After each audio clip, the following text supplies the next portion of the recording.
Preceptor. My lord, it has begun. The power is already building. Are you ready for your task? We shall not fail you, my lord. The price of failure is Armageddon. God go with you.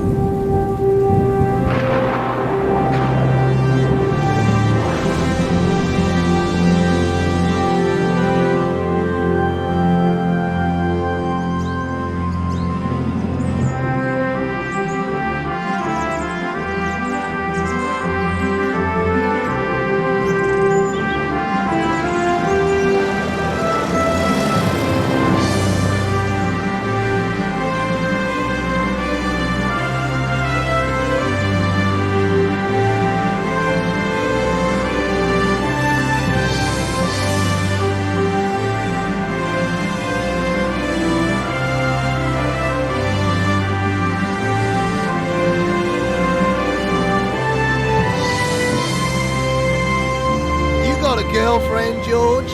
Nah, not really. Well, what does that mean? Oh, there was a girl in Paris, but it didn't work out. Oh, way to go, mate. I've heard about those French babes. I think she'd be interested in a good-looking Aussie bushman, eh? Only if it helped her career. Weather like this, the old crate flies herself. How about weather like that?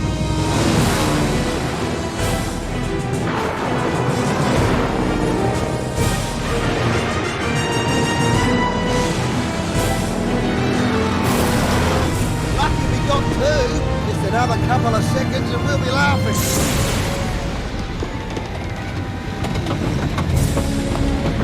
You better strap yourself in, George.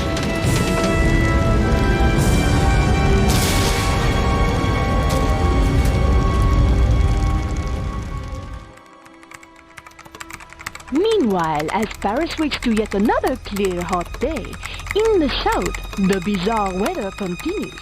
Marseille, 20 days of rain. Bordeaux, 30. And across the world, from Beijing to New York, there are reports of earth tremors, floods, typhoons. Who is it? Vernon Blier? It's Nico Collard.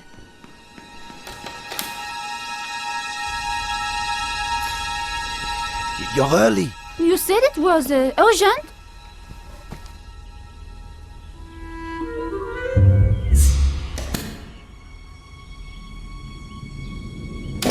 We don't have much time. The power sources are building to a peak.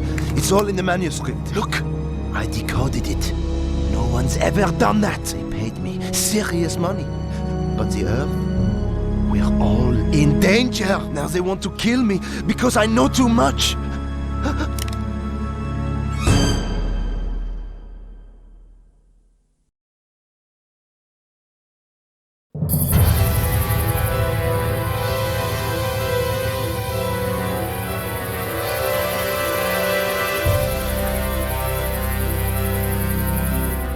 Somehow, we'd landed in the jungle, and I was alive. Then, I smelled smoke. I was gonna have to get out, and fast.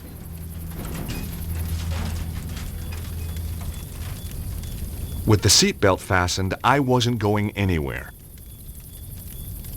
I unfastened the seatbelt carefully.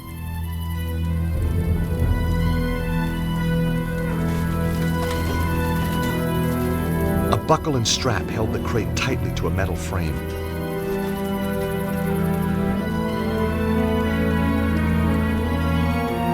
The buckle was quick release. I soon had the crate freed up.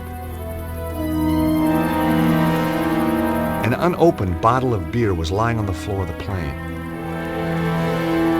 You never know when a beer's gonna come in handy.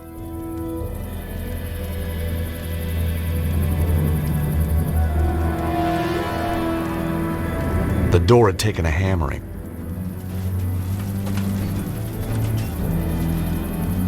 The impact from the landing had twisted the door frame. Damn!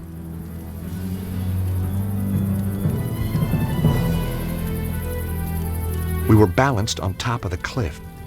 In a situation like this, smoke was a bad thing. There was no way of opening the window. Whoa, Harry! What's going on? Harry?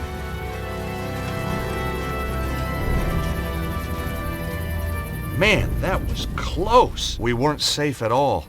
We were balanced on the edge of a cliff, and now I was trapped in the rear half of the plane.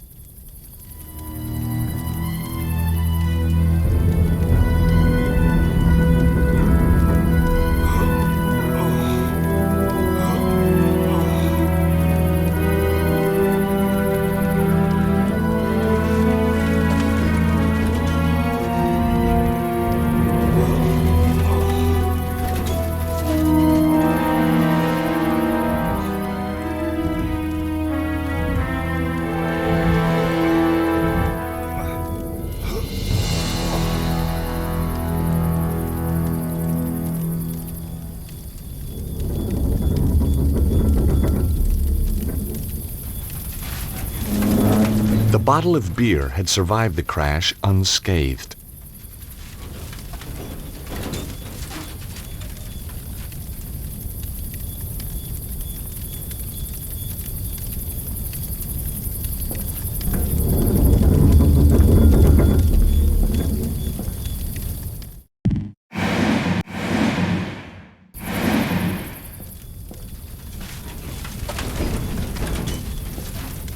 It was Harry Gilligan, the pilot, out cold. Harry's fire extinguisher was in worse shape than Harry.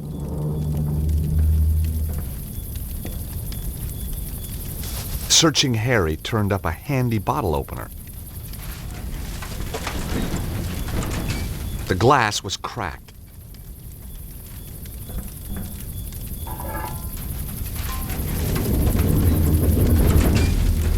Harry's fire extinguisher was in worse shape than Harry.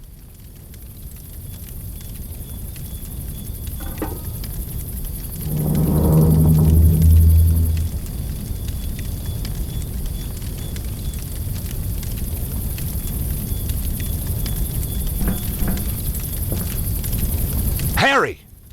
Harry, wake up!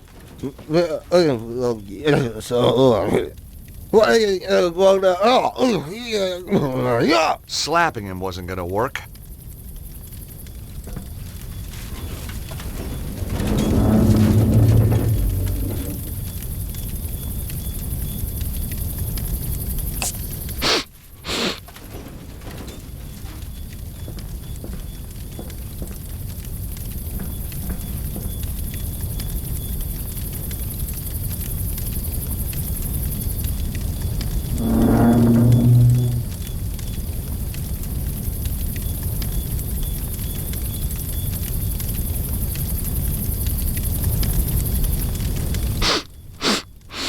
Oh, cheers, mate. Oh, came to a while back. Thought I'd grab 40 winks.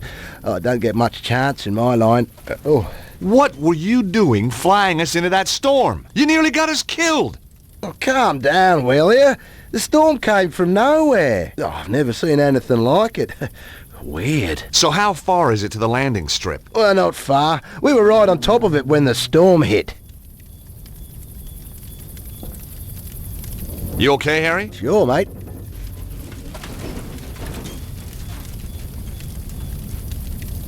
Do you drink this stuff all the time? Tastes like angel sweat. I borrowed your bottle opener. No sweat. The plane's completely trashed. No big deal. Well, how can you be so calm about it? I won it in a card game. Terrific. Got a free tank of fuel, too, which was lucky. Why? Well, we wouldn't have got here without it.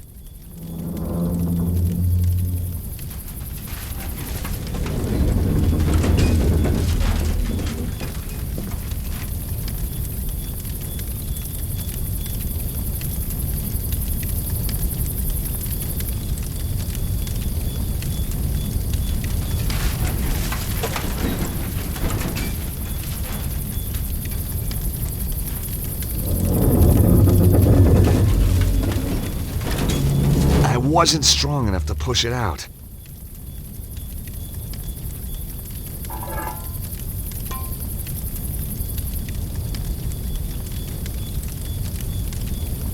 Here goes.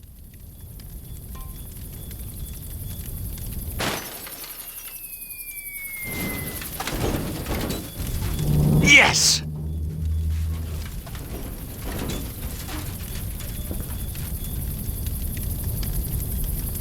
Whoa! Maybe not. I was going to need more weight at the back of the plane. But what? Are you trying to kill us? You okay, Harry? Sure, mate. Harry, we need more ballast at the back of the plane. Okay, George, if you think it'll help.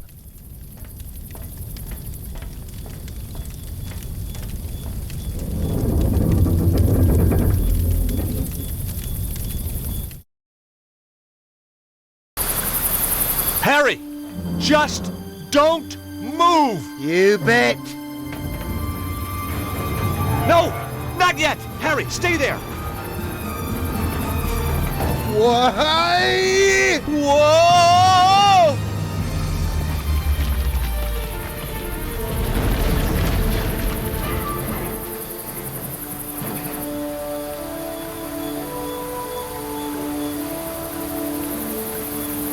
Phew! That was close. Oh, I don't know. Could have been worse. Yeah? I might still have been in it. Trying to cheer me up, Harry? Ha! You know, you're not bad for a Yank. That makes me feel a whole lot better. We make a great team. Oh, I could help you out. Here, with your work. Be your driver. Sort out the locals.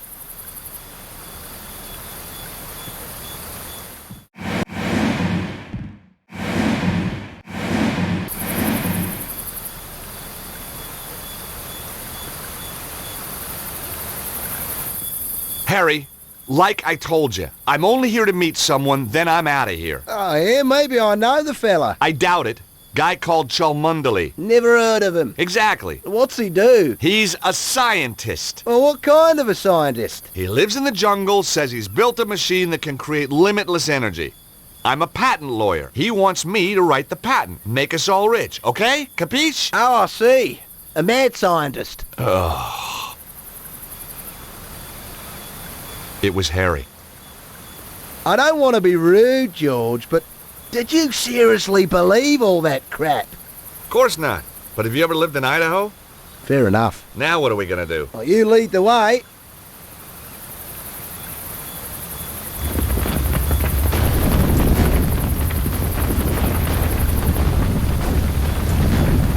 Quit messing around, mate. Guess next time I'll avoid the scenic route. Yeah, well, when you've had your bit of fun, I'll see you at the top.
the last time.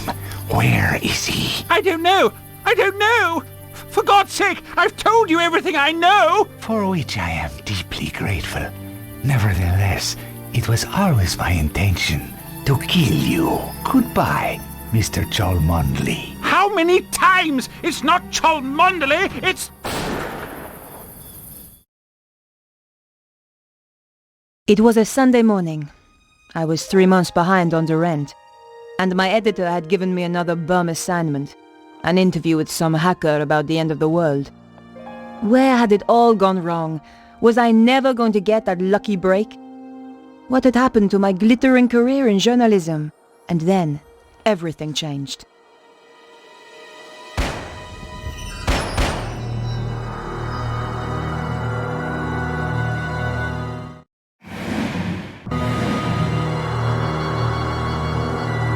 There were no messages on the pad.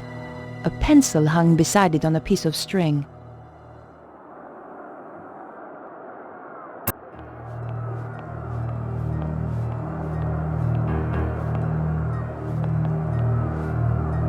It was the door to a neighbor's apartment. I could hear the TV. Perhaps someone was in. No answer. Either they couldn't hear, or they didn't want to hear.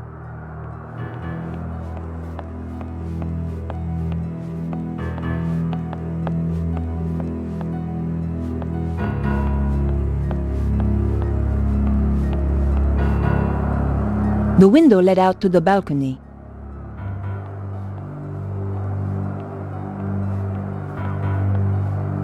I needed to get into the apartment to find out what was going on.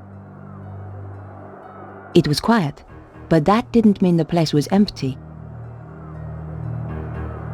The door was securely locked. I needed to find another way if I was going to get into that apartment.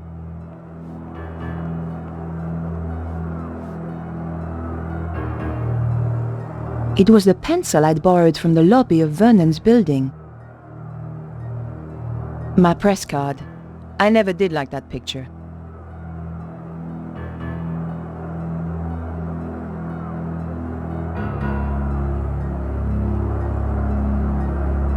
Today's modern woman should never be without her lipstick.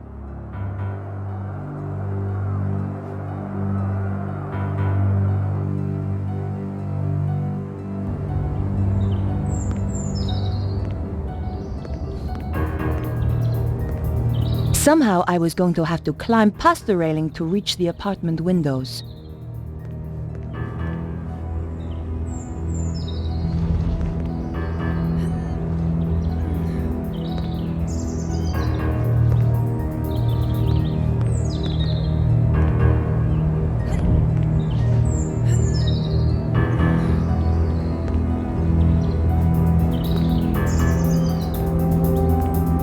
Somehow I was going to have to climb past the railing to reach the apartment windows.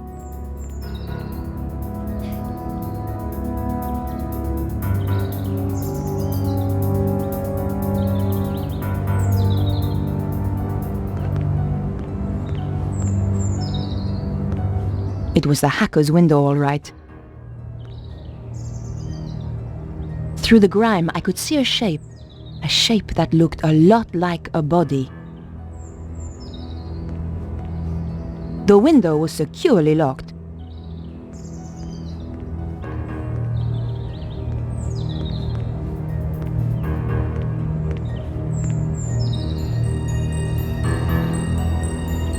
I knew that climbing balconies was crazy, but the story had me hooked and I wasn't about to let it go.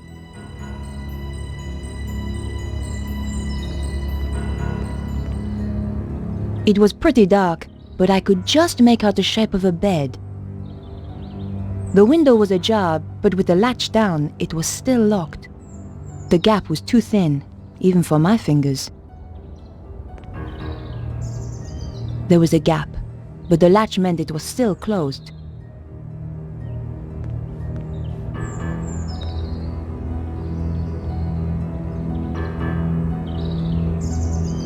It's true.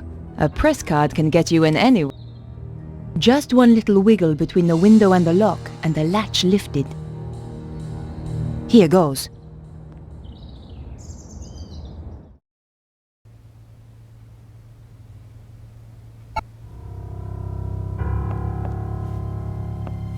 Whoever did the dusting here never got round to the TV.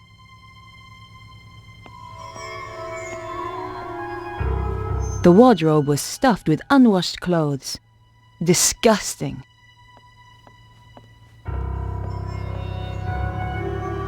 An old monitor had been stuffed in the corner.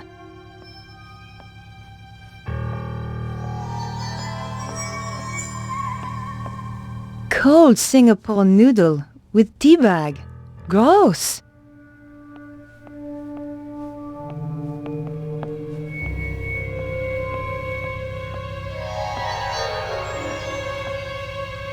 The door led to the rest of the apartment. I couldn't hear anything.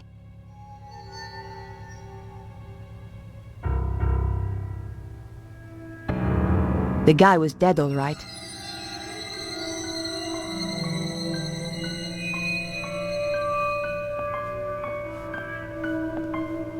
The picture was a pleasant touch. Another Steve Jobs original. The door was pretty plain looking.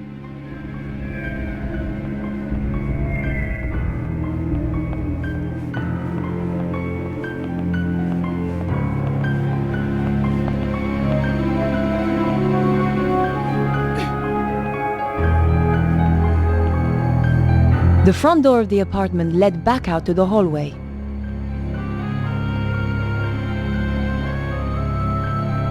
Something shiny caught my eye. It was a shell casing from the gun the killer used. I held on to it. I needed any clue I could find.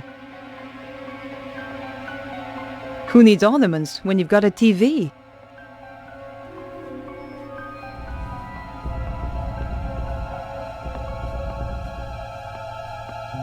He must have been dead before he hit the ground, which ruled out CPR, thank God. I didn't fancy going mouth to mouth with that acne and those teeth. I knew I had to search the body. It was still warm. All I could find was his business card. Vernon Blier, software consultant. This was the crazy geek I'd been due to meet, all right. Maybe he wasn't so crazy after all.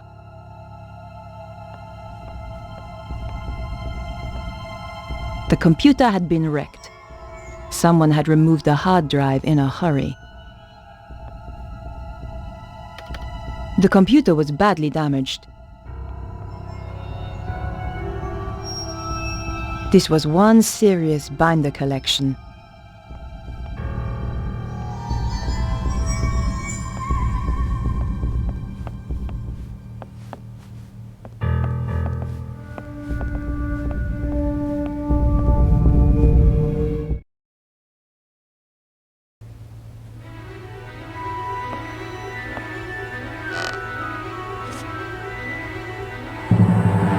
Get away from those doors. Over here.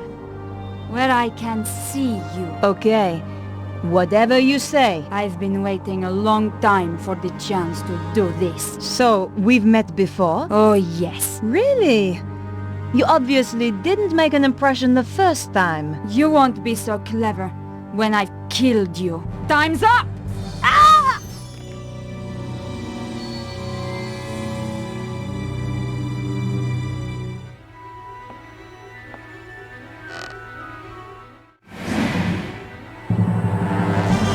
Get away from those doors. Over here. Where I can see you. Okay, whatever you say. I've been waiting a long time for the chance to do this. So, we've met before? Oh, yes. Really?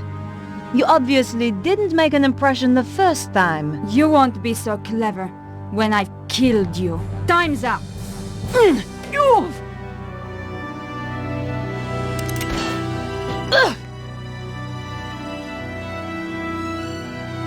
You're not going to stop us this time.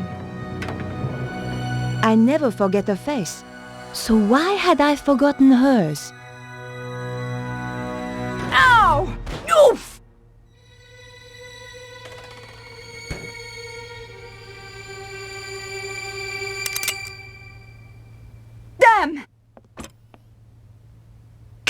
you salope!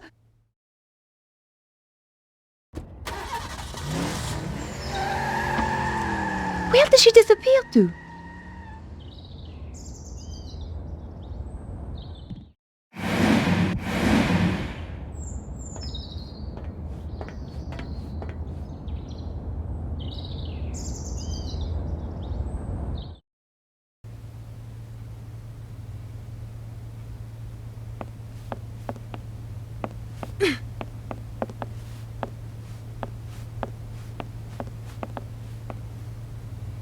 The fridge door had just saved my life. I was lucky the pan had deflected one of those bullets.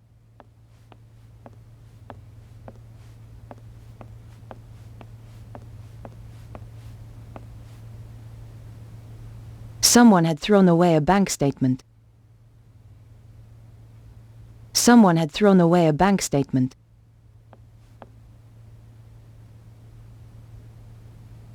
According to the bank statement, Vernon Blier was pretty short of money. Maybe that's why he'd planned on selling his story.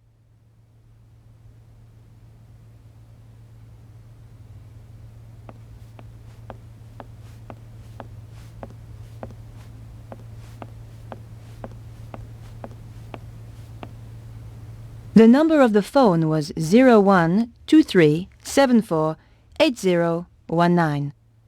There was a light flashing. A message had been left on the answer machine. Perhaps I should make a call.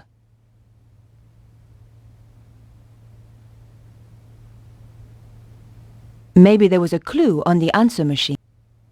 You have 3 new messages. Vernon, darling, it's Maman here.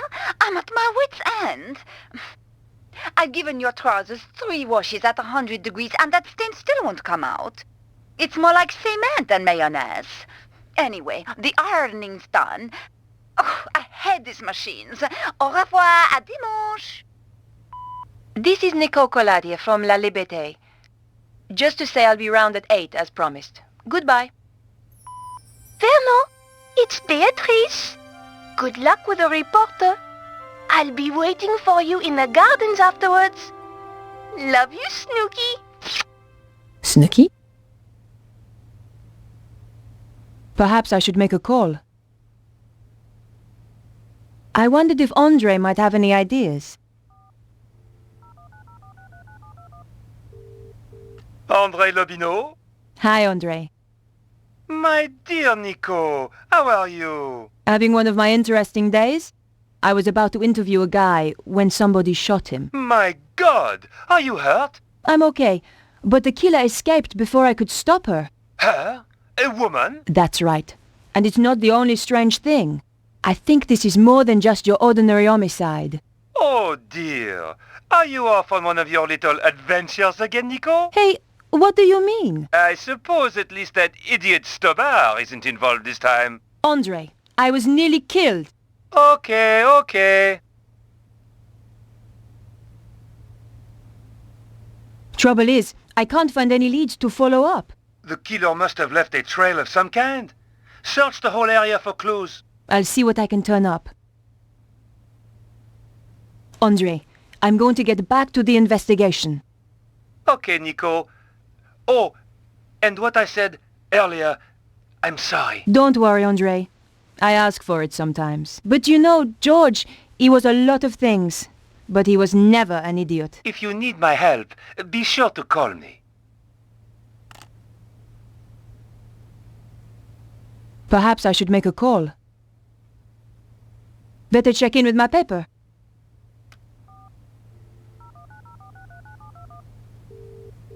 News desk? Candice, is the old man in? Yes, but he's in a meeting. Tell him that you'll need to get someone to cover for me this afternoon. Oh, so Techno-Nerd turned out to be a bit of a dish, did he? Not exactly. Let's just say the morning was full of surprises. I'm intrigued. Anything you want to file? Still on the case. But you'll be the first to know. By the way, have you got anything on this programmer? Just that he's one of the best in his field. Thanks. Bye now.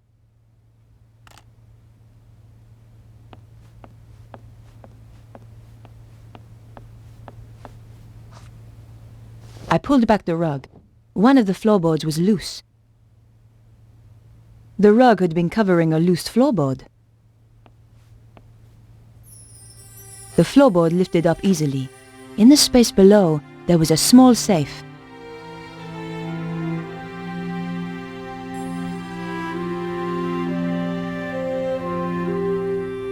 Maybe the phone number matched the combination, but that wasn't the case.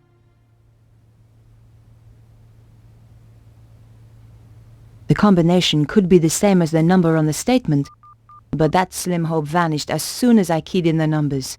Damn! Under the floorboard was a small safe with an electronic lock.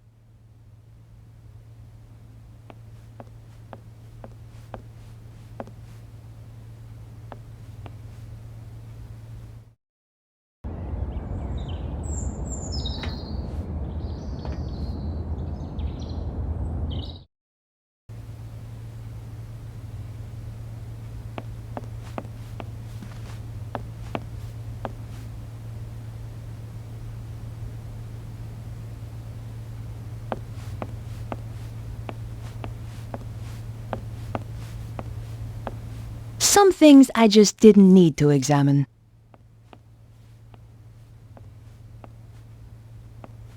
I'd always dreamed there were men out there capable of cleaning the toilet, but he wasn't one of them. The wash basin was surprisingly clean.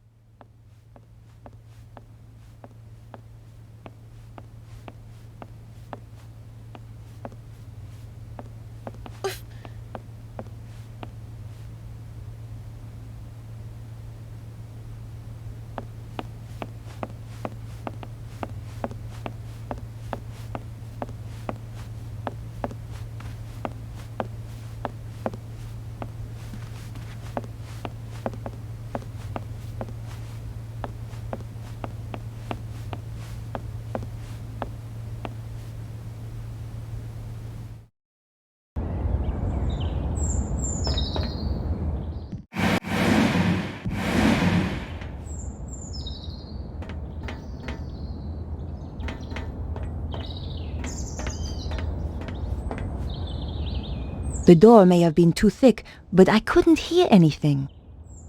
Just another locked door.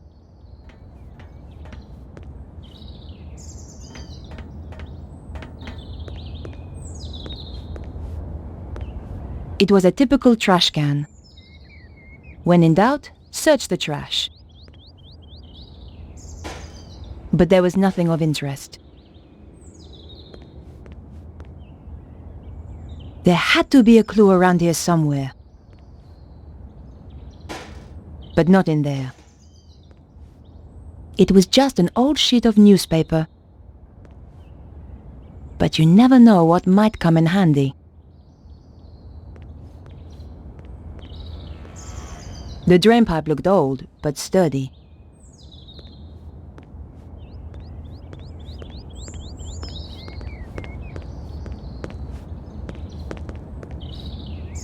It was just a door, nothing particularly special.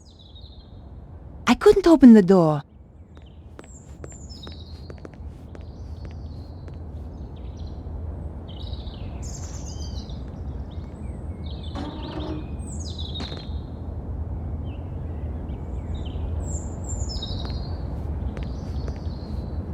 I couldn't climb it now the pipe was broken.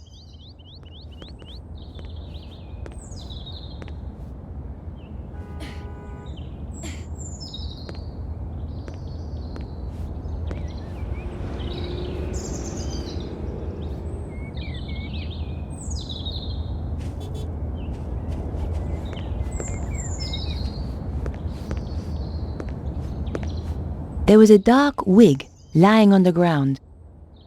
What have we here? It was a wig, an expensive one too, but more important, it was an exact copy of my own style.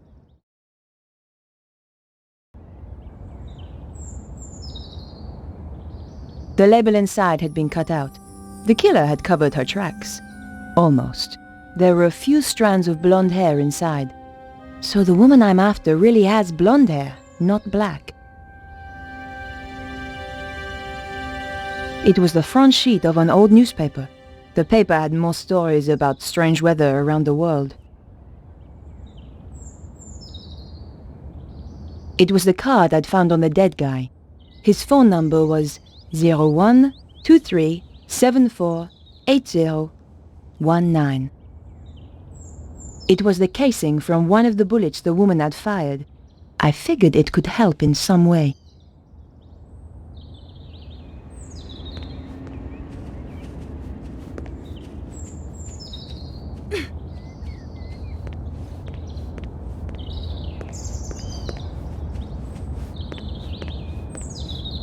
The wooden gate looked very sturdy. The gate was locked.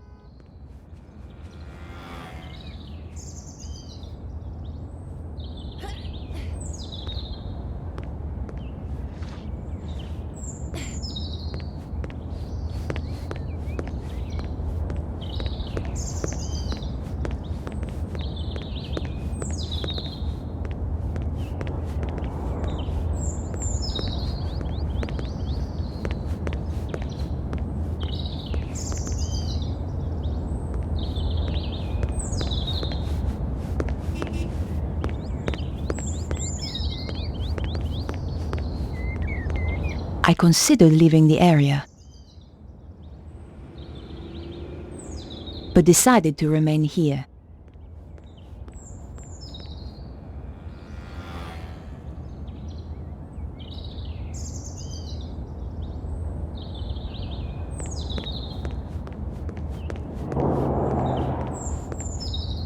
The woman was a traffic warden. Maybe she'd seen something. Bonjour. Yes? I wonder if you can help me. I doubt it. And anyway, I'm on duty. It's pretty quiet this morning. It's Sunday. What do you expect? Did you see a blonde woman run past a little earlier? Maybe. Maybe not. I need to find her. It's important. I'm sure it is. She killed a man in the apartments over there. How very dramatic. It was for the guy she killed. Do you happen to know a young computer programmer called Vernon? Is he the one who got himself killed? It wasn't exactly a lifestyle choice, you know. I find sarcasm to be a particularly low form of wit, madame. Take a look at this wig. Very interesting. As wigs go. I found it. Well, aren't you the clever one? It belonged to the killer. The woman who wore this has just killed someone. Fascinating. The man who just parked here is going to get a ticket. Please, madame, I'm being serious.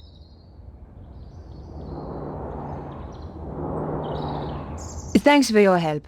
Goodbye.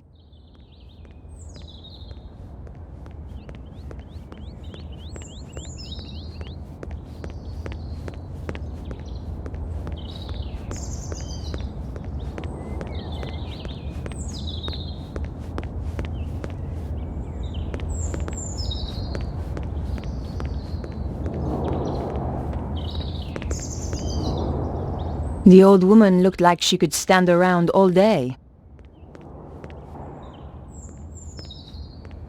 Bonjour, madame. Bonjour. I tell you, I've had enough of this job. Day in, day out, the same old drudgery, huh? Why don't you give it up then? Give it up?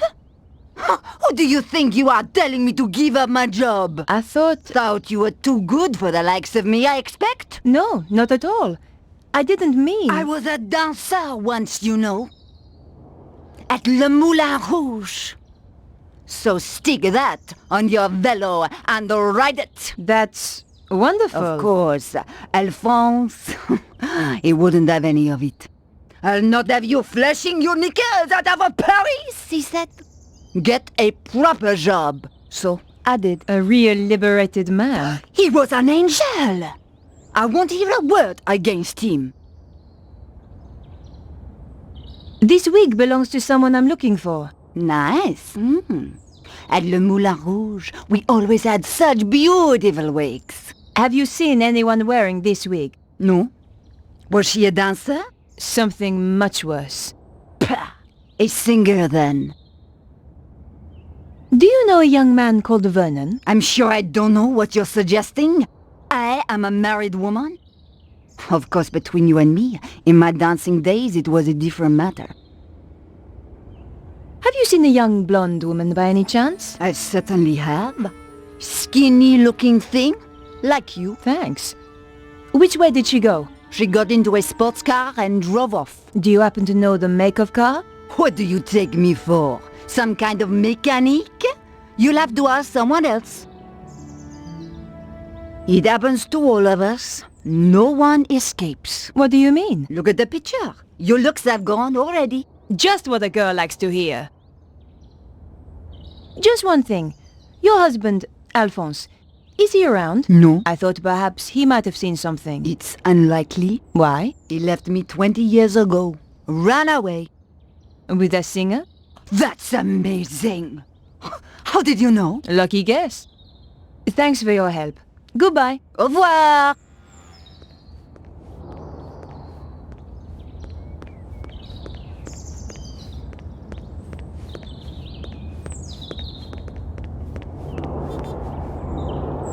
The kid's clothes yelled skateboarder. In case we didn't get the message, he was carrying a skateboard. Hi. Well, hi there, beautiful. You are looking for something? I might be. You have come to the right place. Right place, right guy, huh? That's how it looks to me too. Were you around a little earlier? Well, I've been around a while. Oh, that's good. I'm a reporter and I need to ask you a few questions. Have you seen a blonde woman running by? I haven't seen any women running around. Most babes tend to stop when they see how I can handle a board. Hey, you should get yourself a new photographer, honey. Oh, do you think so? Drop by my studio sometime. Take a look at this wig. Yeah, nice, but not really my style. The woman who wore this has just killed someone. I don't blame her. I'd want to kill someone if I had to wear that wig. Do you happen to know a guy called Vernon? The coder? Yes. Yeah, he's cool. Hangs out in the park with his girlfriend. Where's the park? Just down there, where Twitcher hangs about. About Vernon. Yeah? I'm afraid he's been killed. Shot. Oh man, that's too bad. Still, a neighborhood like this, only the brave survive, huh? Have you seen a shell casing before? Sure. It's from a real gun. Big deal. It was a big deal. For somebody. Don't suppose you saw a sports car in the area earlier? The red E-Type Jag, you mean? Yes. Why did you notice it? I used to run one a little like it. Did you happen to get the registration number? Hey, there's only one set of numbers I like. And I'm not talking shoe size, huh? Thanks. Anyway. I hope you catch the killer. I will.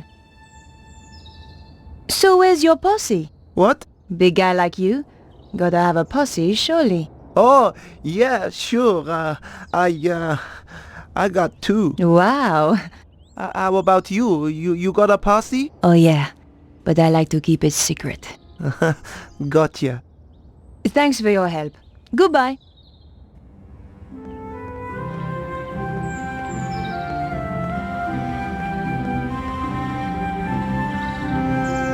Just another locked door.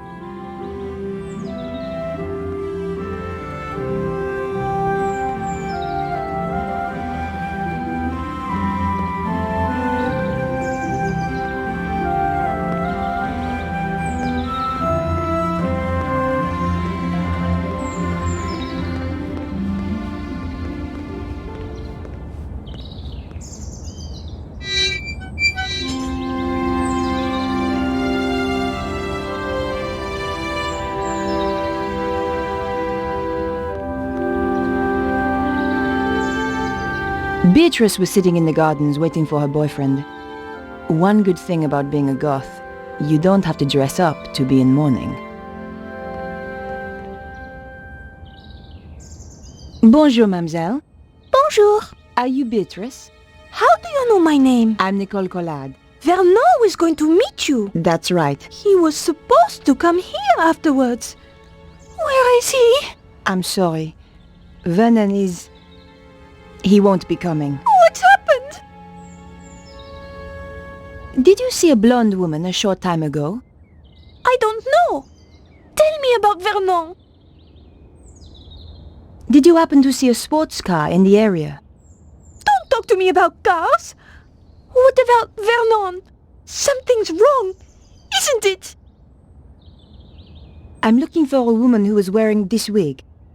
I don't care about wigs. I just want to know about Vernon. I thought about showing her the shell casing, but decided it might be a little tactless. Talking to a goth about death felt like being in a vampire movie. Beatrice, I'm afraid I have some bad news. It's Vernon, isn't it? He's dead. What? I'm sorry. No! You're lying! I don't believe you!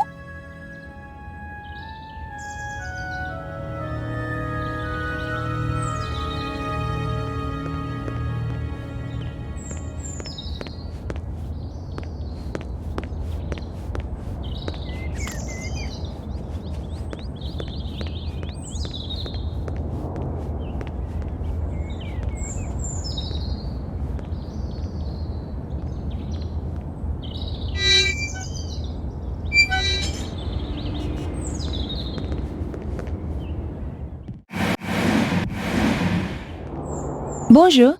Yes. Bah!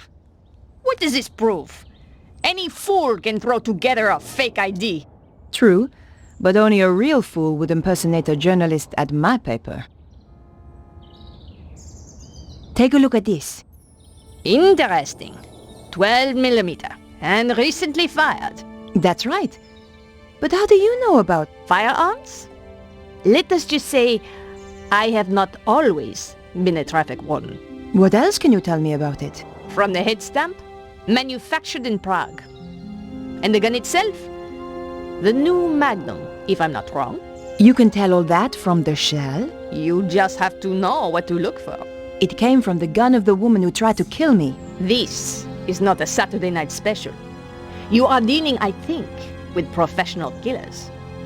Can you help me? Fire away. Ha! My little joke. Did you see a blonde woman running by here earlier? Yes. Around your size, good build, muscle tone, shoe size 3, maybe 4, and I think not French. That's amazing. No, not amazing. Just good training. Training? I'm sorry. I'm not at liberty to tell you anything more. About this wig. It belonged to the killer. So, you really are connected with the shooting. That's right. And I need all the help I can get. Did you see the E-type Jag that was in the area earlier? Yes, I did. I believe it belonged to the killer. And they say crime doesn't pay. What can you tell me about it? It was parked illegally. I gave it a ticket. Great! Do you have the registration number? Here it is. 451 CAC 75. Merci. Can you tell me anything else about the car? You know, there was some kind of mask on the passenger seat. Mask? You mean like a child's mask? No, an old mask. The kind they wear in a theater. Merci, madame. You've been a great help. It is but a courtesy from one professional to another. Of course. Sounds like the police are on their way. I would appreciate it if you kept our little conversation to yourself. You understand? Of course. I wouldn't want to blow your cover. Exactly. By the way, just who do you work for? Can I trust you? Of course. One day soon, the aliens will land. We are preparing to fight them. You may join us if you wish. That's very kind of you. But I have to go now. Au revoir.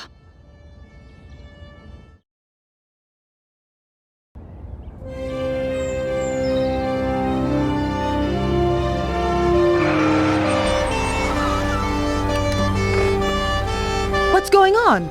There has been a murder. We are questioning everyone in the area. What is your name? Nicole Collard. It's her, all right. Please come with us.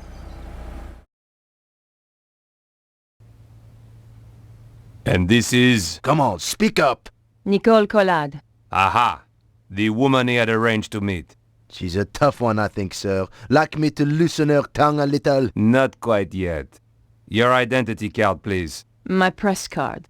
A journalist. Typical. You have a problem with journalists? Only the spineless, lying, interfering variety. Looks like I'm in trouble then. She's the murderer, monsieur! Lock her up before she kills us all! Control yourself, madame. I'm conducting an investigation here. And we're getting on so well.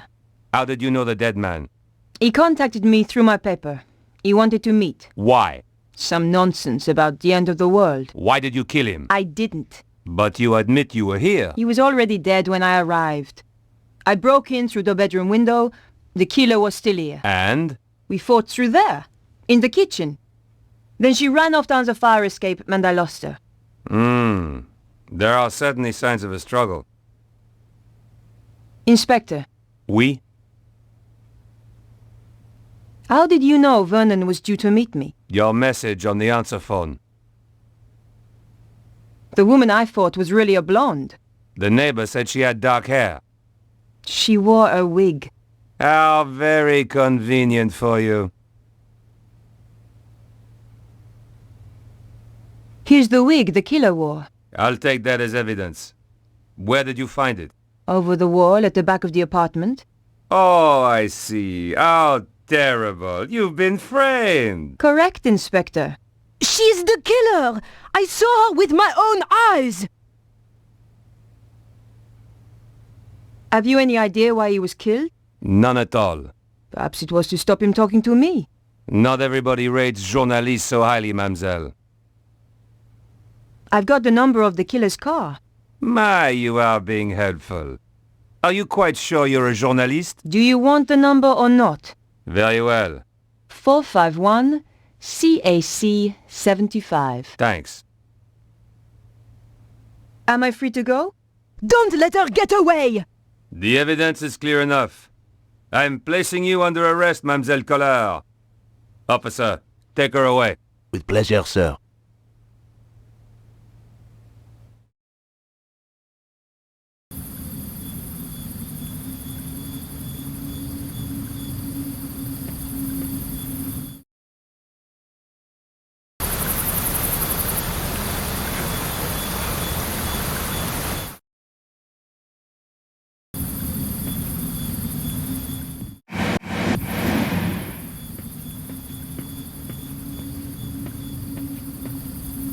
Huh?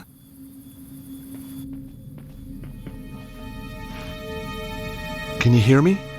Can you speak? Who are you? Chum! Yeah? Chum! That's okay. I'm your chum. Danger! What? The world is in danger! Susaro! Who's Susaro? Just a few more seconds and he could have told me so much. Poor guy.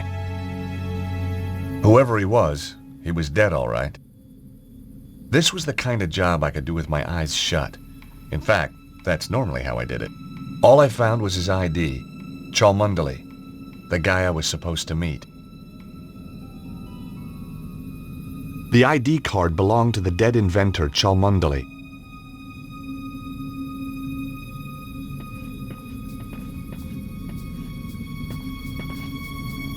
It certainly didn't look comfortable. Now wasn't the time for a nap.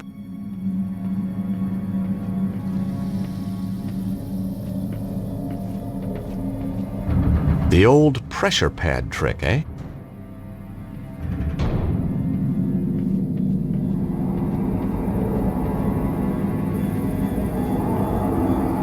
It was like a giant omega, and in the center some kind of slot. Nothing happened.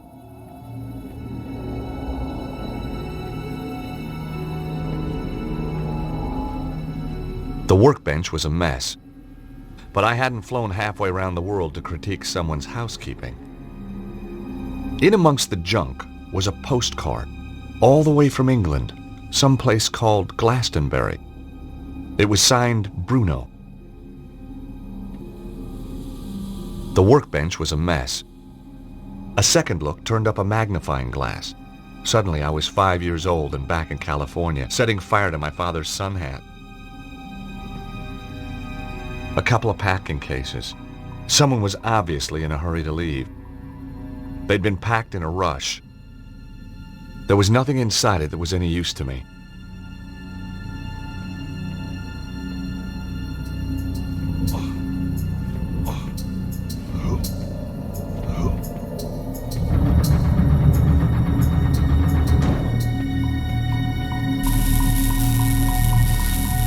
There was some kind of housing on the wall, and in the center was a hole. I stuck my finger in the hole. Nothing happened.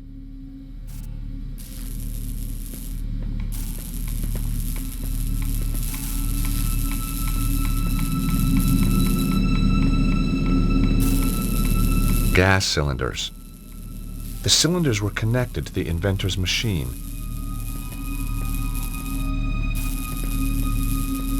The door was locked from the other side. I was going to have to find another way out.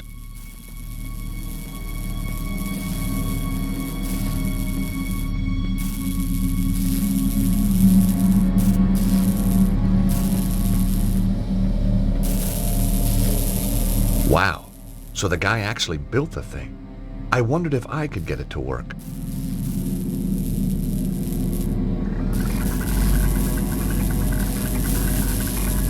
The machine spluttered like an engine starved of fuel. The lever was somehow connected to the gas cylinders.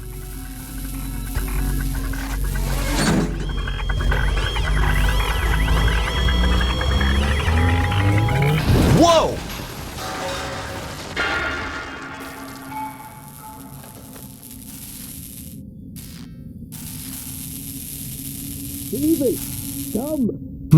It attracted some attention. Question was, good guys or bad guys?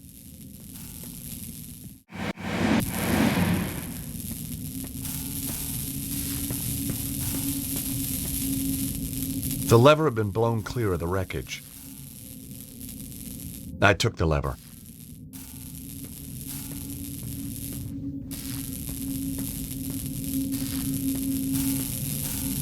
Totally trashed. It was now broken beyond repair.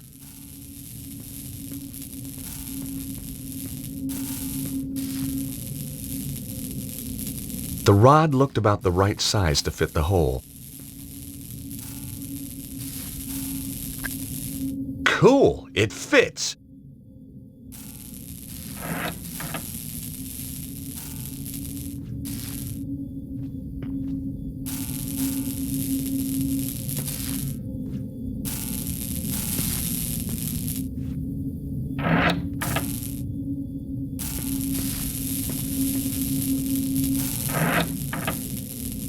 I removed the rod from the hole in the wall.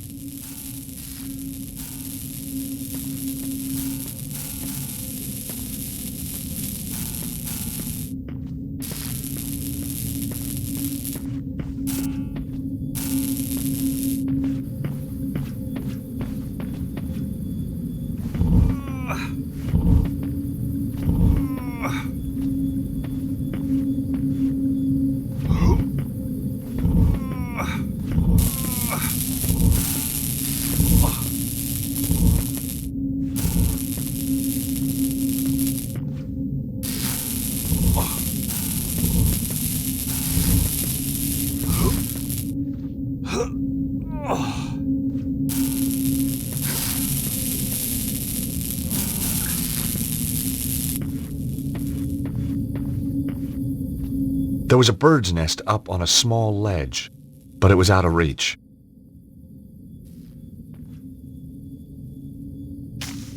That did the trick.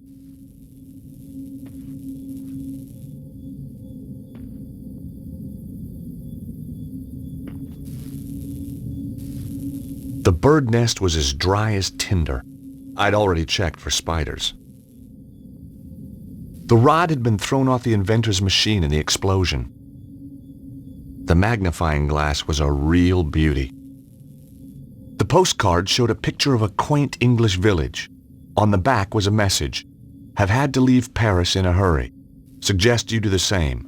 Cesaro is on to you. Your friend, Bruno. The postmark showed that it had been sent from a place called Glastonbury.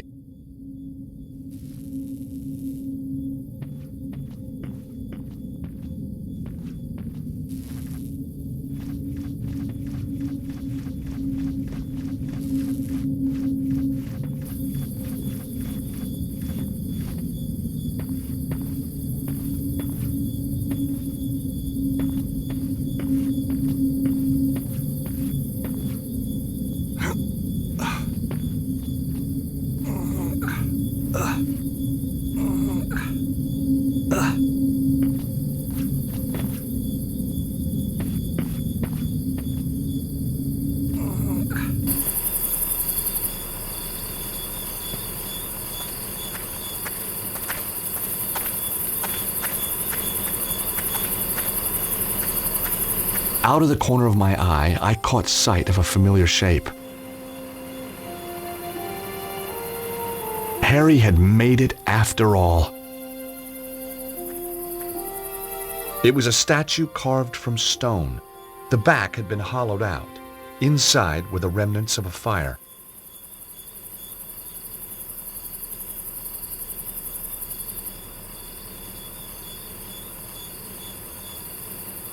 This was my kindling.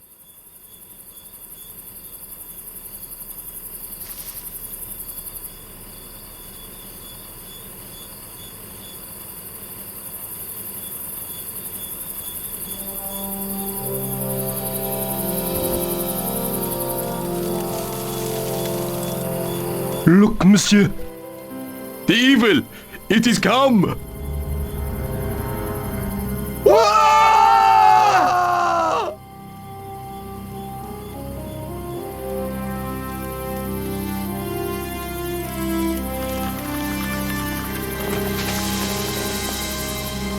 Oof! Ah! Ouch! Oh! Oh!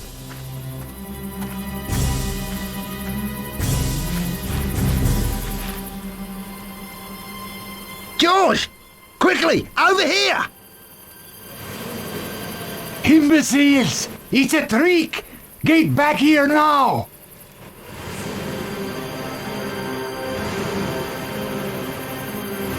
Kill them! Come on, Harry. We gotta get out of here. Way ahead of you, mate. Go, go, go! As the lunatic Aussie saved my life, I was certain of one thing. I wasn't going back to the office in Idaho. I'd had my fill of patents. Nope. I was going to England to find the mysterious Bruno.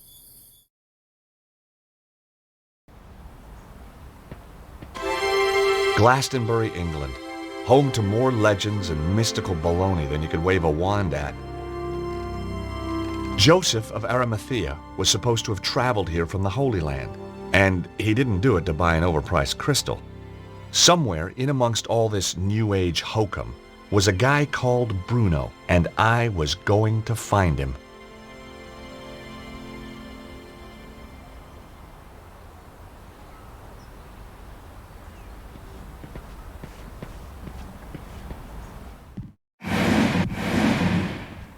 I wasn't leaving until I'd finished what I'd come here to do.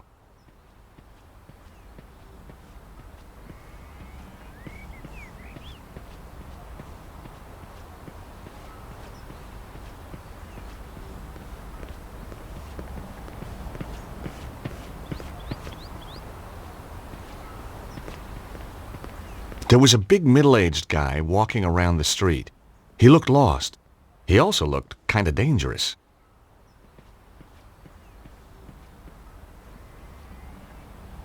Good morning. That's easy for you to say, isn't it? Well, yeah, isn't it? No, sir, it is not. What's so bad about it, if you don't mind me asking? You wouldn't understand. I might. Not possible, sir. Unless you're a father, and you're not, are you? Well, no, but how did you know? Look at you. callow face, unfurrowed brow, air of profound optimism. So just what is it that only a father would understand? I could tell you, but you wouldn't comprehend. Try me. I kept sea monkeys once. I mean, how different could it be? Very well. Are you aware of the annual Glastonbury Popular Music Festival? The Glastonbury Popular Music Festival? That's one of the most popular music festivals on the Popular Music Festival calendar. My daughter, Melissa, attended it this year. Against my wishes, of course. You're not a fan, huh? My dear boy, joining a throng of semi-clad youngsters, gyrating in a mindless, hypnotic trance to music which turns their hearts into yo-yos, all the while feasting on hippie fast food, strange alcoholic concoctions, and mind-bending hallucinogenic substances is not my idea of fun! Whoa, bring it on! I beg your pardon? I said, did your daughter enjoy it? She didn't come back. Ah, have you told the police? This isn't a job for the police. Melissa called me to say she wouldn't be coming home. She called from a Glastonbury number. She's still here somewhere, and if she's taken up with someone, well, I've got my Purdy in the Land Rover. Purdy? 12-bore, double-barrel, vermin for the extermination of...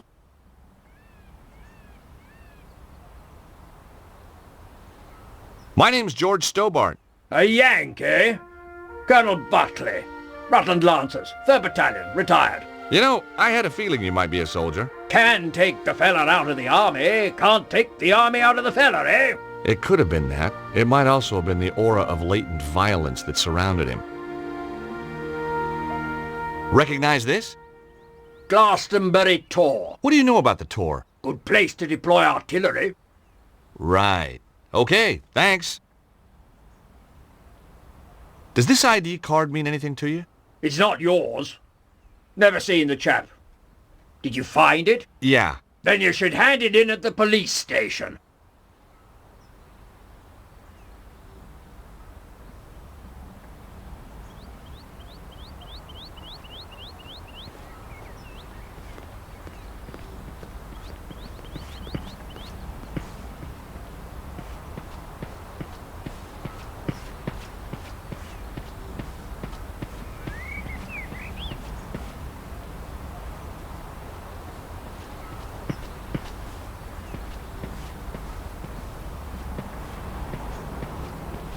There was a guy outside the bar.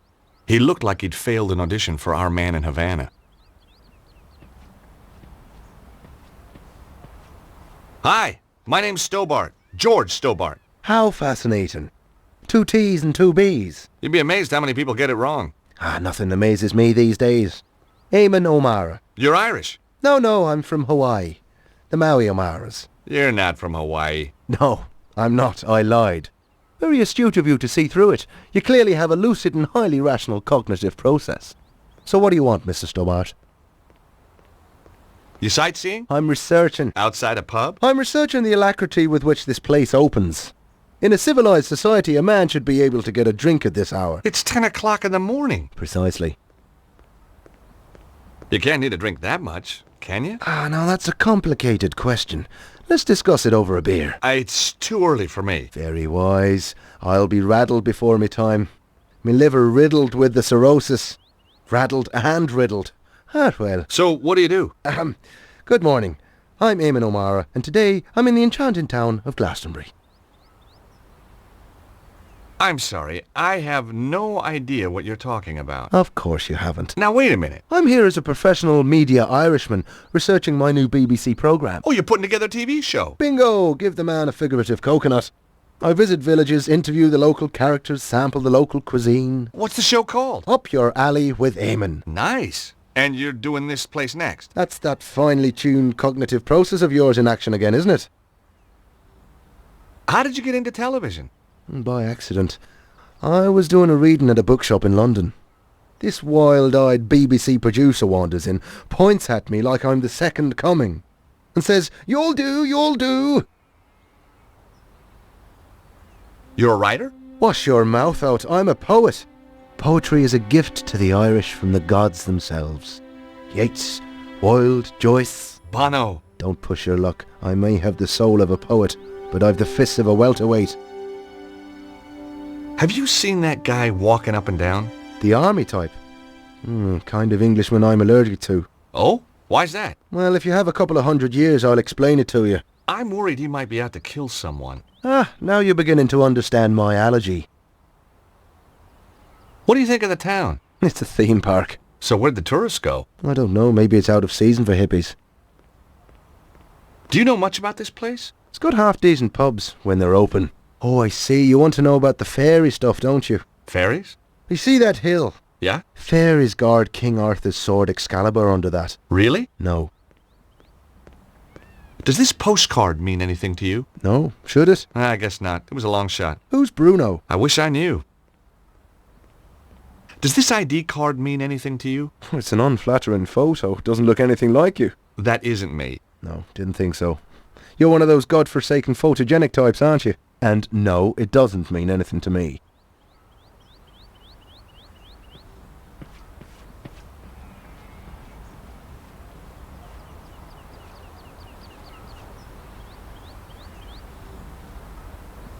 Hello? Anybody home?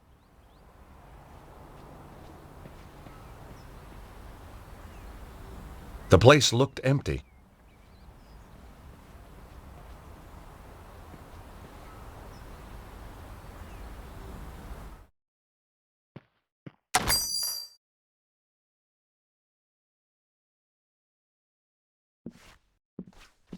Miss Granger's perfect potions. Love potions, money potions, potions to make you taller. There was something in the small print. Granger Publications cannot take responsibility for side effects or failures in primary potion effects. Guess even witches fear the wrath of the litigation lawyer. I didn't want the chart. Enchanted Avalon, Lays of a Mystical Age. Well, this looked like big fun. Ah, you found my little oeuvre. I guess for an oeuvre, it is quite small. What do you mean? It's a book of poetry. It could be any size. Nice cover. Thank you. My choice, actually. I self-publish.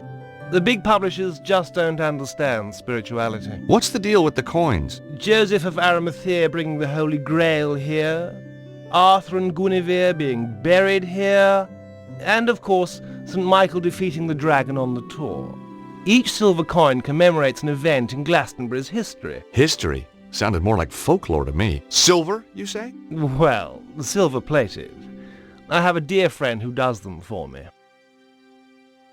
For there was lightning in my blood, my dark Morgana, my own Morgana. Oh, there was lightning in my blood.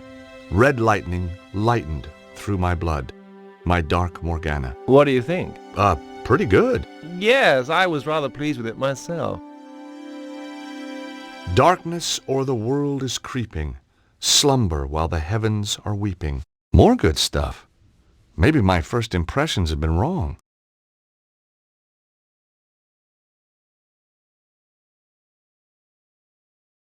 If any man slay me, not unaware, by no chance blow, nor in wine or revel, I have stored beforehand a curse in my prayer, for his kith and kindred.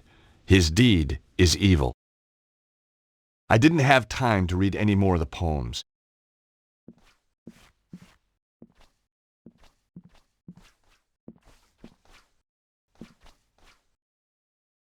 Inside the case was a star-shaped gizmo. The little card by it said Elder Sign, guaranteed proof against elder gods and outer entities.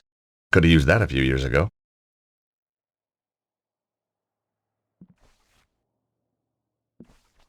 The stand contained postcards, pictures of local beauty spots, the usual stuff. And suddenly, there it was. A stack of cards just like the one I'd found in the Congo. I was on the right trail.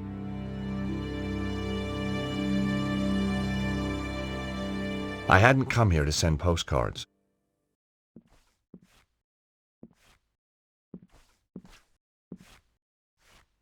The guy looked like the world's uptightest hippie. Hi, my name's George Stobart. Welcome to the Cosmic Fairy. I am Tristram Hillage, the proprietor. May I help you? I hope so. I guess Glastonbury's a pretty mystical place. Almost too mystical to bear. Joseph of Arimathea journeyed here. Yeah? The tale of King Arthur, Guinevere and Excalibur finishes here. Wow. And the Tor, that big hill, is the gateway to Avalon, the land of fairy. We also get crop circles, UFO sightings. Is that everything? Well, then there's the ghosts, hellhounds, spectral lights. Okay, it's mystical already. How's business? Rather good, actually. Seems quiet. You just missed the rush. What kind of people shop in a place like this anyway? People with open minds. Do you keep your mind open to new possibilities? Oh, constantly. Some of the things I'd seen, I'd be a fool not to. Do you stock these postcards? Yes, one of our exclusive bestsellers. Do you supply any of the other shops with these? No, that's what exclusive means. Really? I never knew that. Evidently. How else may I illuminate your path? Does the name Bruno mean anything to you?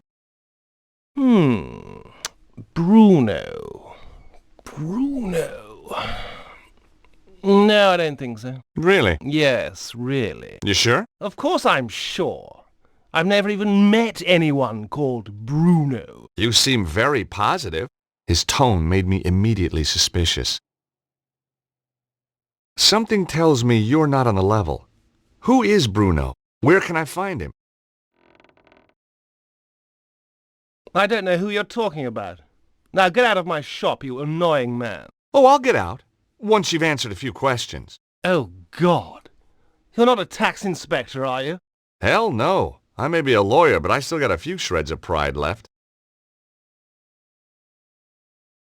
Have you ever seen the guy on this card before? No, I haven't. Are you going to tell me who Bruno is or not? Not. Don't forget, you're dealing with a lawyer here. An American lawyer. I can't see our local Bobby being impressed. This guy was going to be a tougher nut to crack than I thought.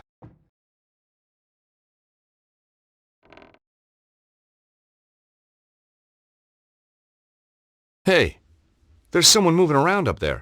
Nonsense. It's just an old building. You must think I'm pretty stupid. Bruno's upstairs. No, he's not.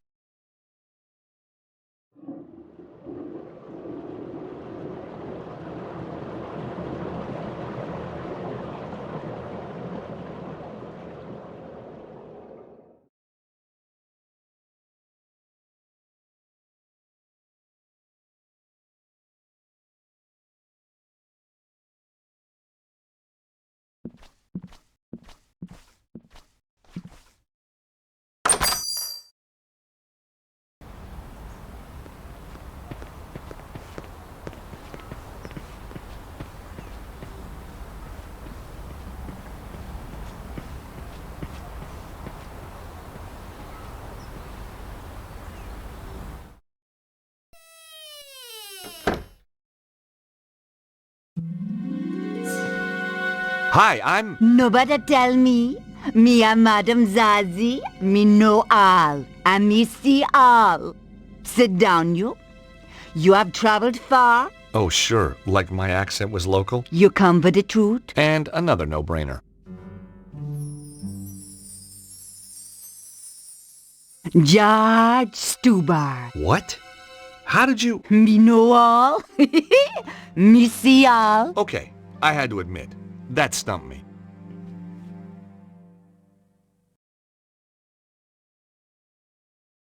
What do your powers tell you about that man outside the pub? Him come from across the sea. Him have strongly held opinions. Him seek knowledge, but not for himself. All that from your crystal ball? No, him just on the telly. That's Amon O'Mara. What do you make of that guy pacing up and down the street? His aura glow, red with anger. Kinda matches his nose, then. Him a lost something dear from himself, and him can't do nothing to prevent it. Well, we all have to let go sometime. What do you know about that shop, the Cosmic Fairy? Them sell candle, incense, But the owner, Tristan Hillage, oh, me know him overwrought. There is anxiety in his aura. Got his karma in a twist, huh? Just trying to lighten the atmosphere. How long have you lived in Glastonbury? Long time. The toad generate wave of positive energy. And tourist revenue. A girl can't live on good vibrations alone, huh? Recognize this postcard? Mm-hmm. It is the tour. These are for sale in the Cosmic Ferry. Yeah, that was where it was bought. I need to find out about who sent it, though. Give it to me now. What? Why? Sometime there is psychic traces. Ew. Me may be able to read the traces left by this Bruno when he wrote upon it. Aren't we forgetting something? Please? You must cross my palm with silver. Oh, right, sure. Okay, I got a credit card here somewhere. Me no know except credit card, you know. I've got some euros, I think. Me no take euros. How about doubloons? Gold ingots? A barter stick? It's only silver me accept, you know.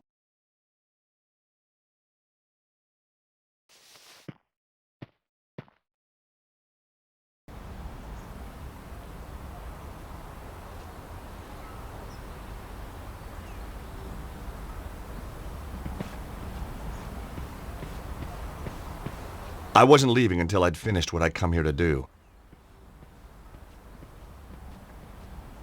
I wasn't leaving until I'd finished what I'd come here to do.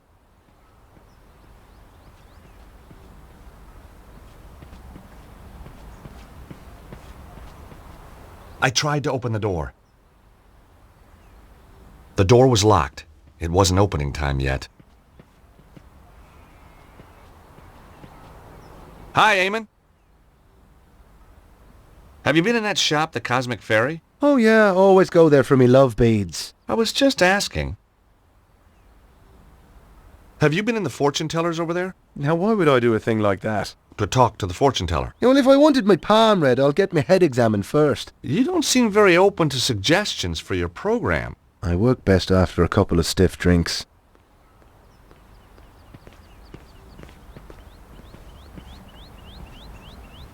I tried to open the door, but it was securely locked.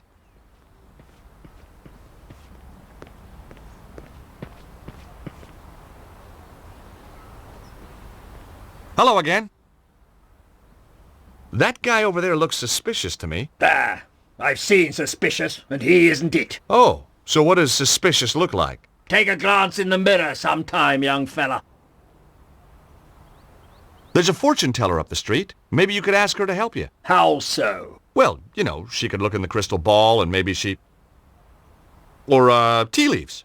She could read tea leaves. Or tarot cards. They got, like, cool little pictures. You're a rum sort of a fella, aren't you? That's an interesting shop. The Cosmic Ferry. Place is full of woolly-minded liberals and frou-frou socialists. So I guess you won't be opening a charge account there. Don't be fatuous. But I've got my eye on the place. That Hillage fellow is up to something. What do you think goes on in there? I've been asking around. He used to rent his spare room out. Claims it's empty now. But I've seen a light on in there after he's gone home. Maybe the little people are having a poker game. He's harbouring somebody. I'd bet my wife on it. I'd even bet the dog on it.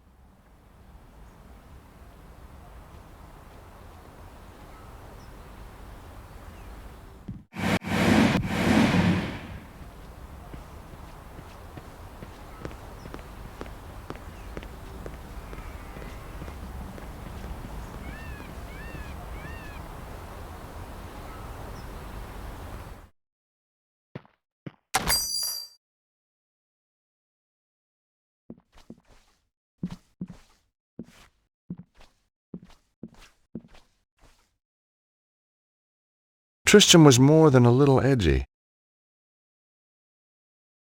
On the counter were copies of the little poetry book with the coins in the covers.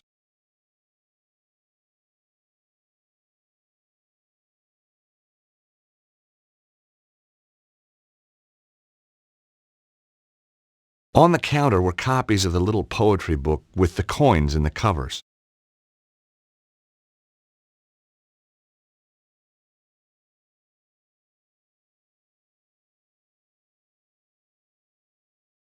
I had to press on with the investigation. I had to press on with the investigation.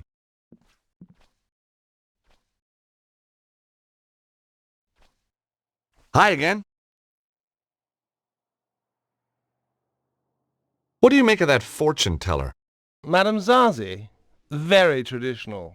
Crystal ball, tea leaves, tarot, the usual. You say you had trouble getting this published? Publishers! Ha! Philistines, the lot of them. What you need is to raise your profile. Advertise, you mean? Oh, I can't afford that. How about a little spot on the BBC? Eamon O'Mara's new show? That would be marvellous. Oh, but impossible, of course. Don't worry. Eamon and I go, way, way back. At least 5 minutes. Want me to have a word with him? He's right here in Glastonbury. Would you do that? Oh, thanks. Thanks awfully. I'll need to show him some of your work. Yes, of course. Here, take a copy. I'm sure he'll love your stuff.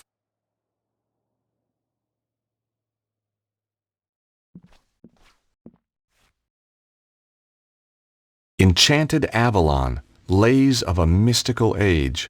The book of poems was by the guy in the Cosmic Ferry. There were silver coins laminated into the cover.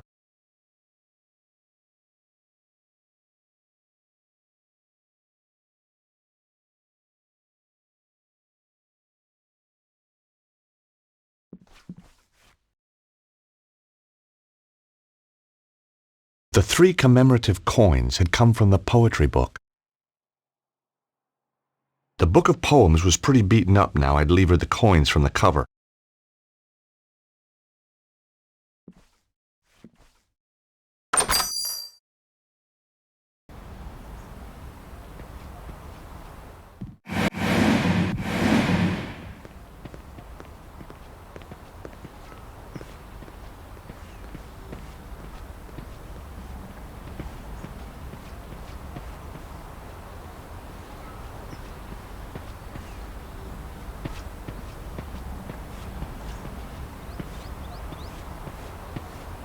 Hi, Eamon.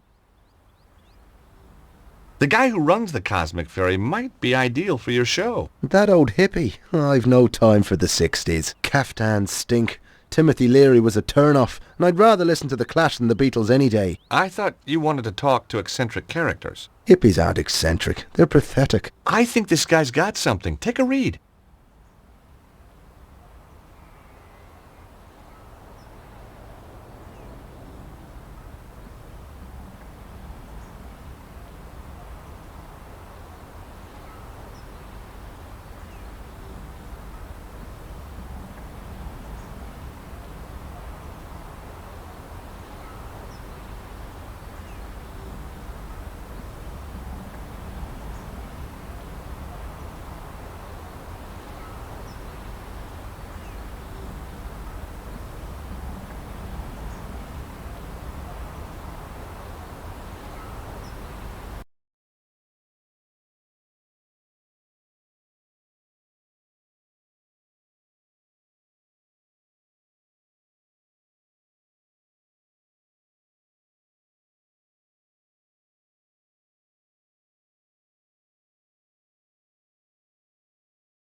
Hi, Eamon. The guy who runs the Cosmic Ferry might be ideal for your show. That old hippie. I've no time for the 60s. Caftans stink. Timothy Leary was a turn-off, and I'd rather listen to The Clash than the Beatles any day. I thought you wanted to talk to eccentric characters. Hippies aren't eccentric. They're pathetic. I think this guy's got something. Take a read.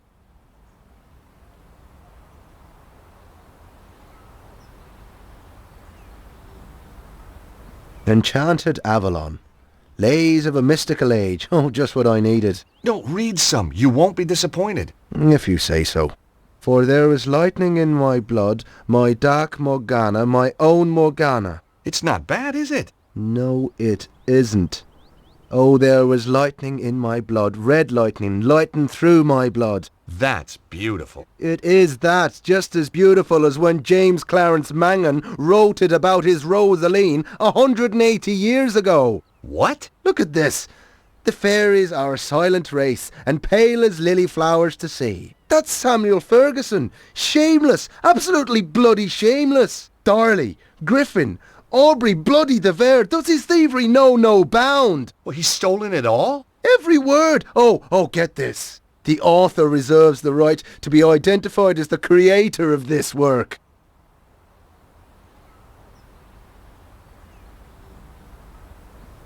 The grave robbing little toe rag! I'll have him!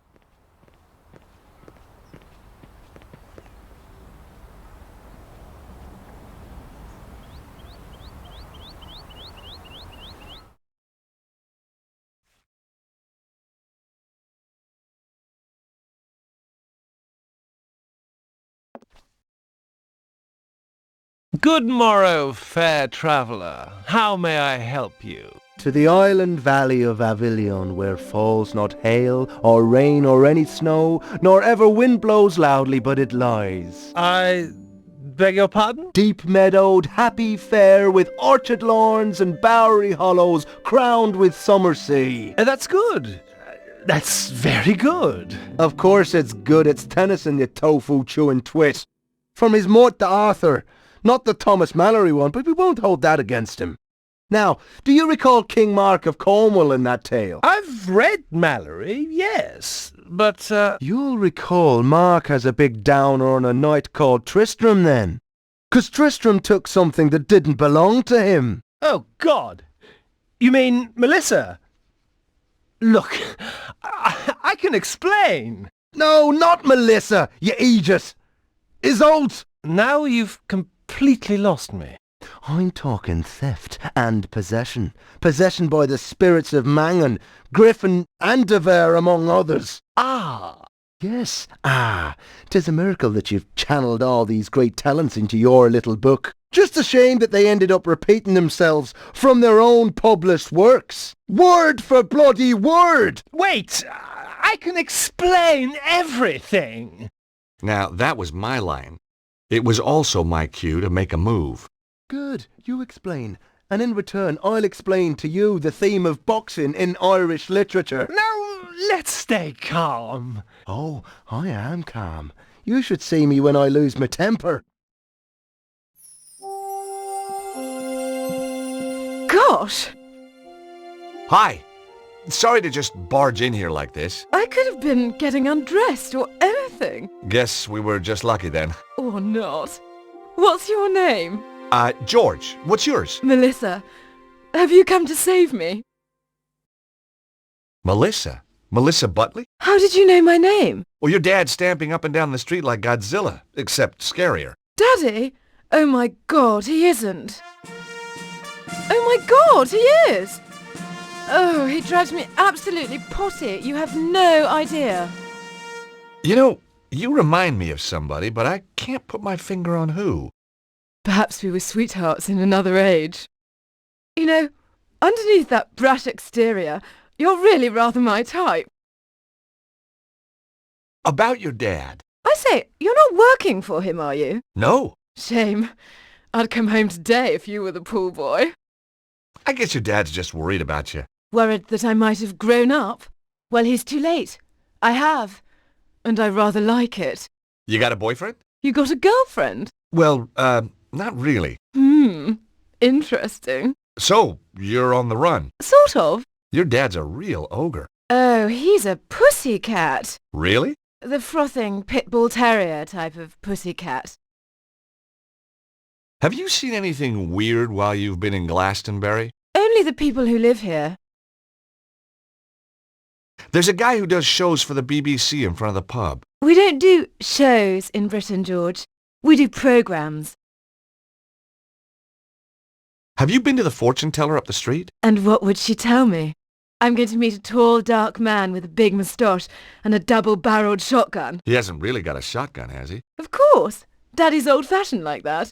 I do hope he doesn't kill Tristram.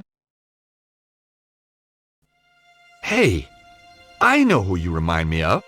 Do you know a Lady Piermont? Aunt Clarissa? I should say so. Lovely old duck.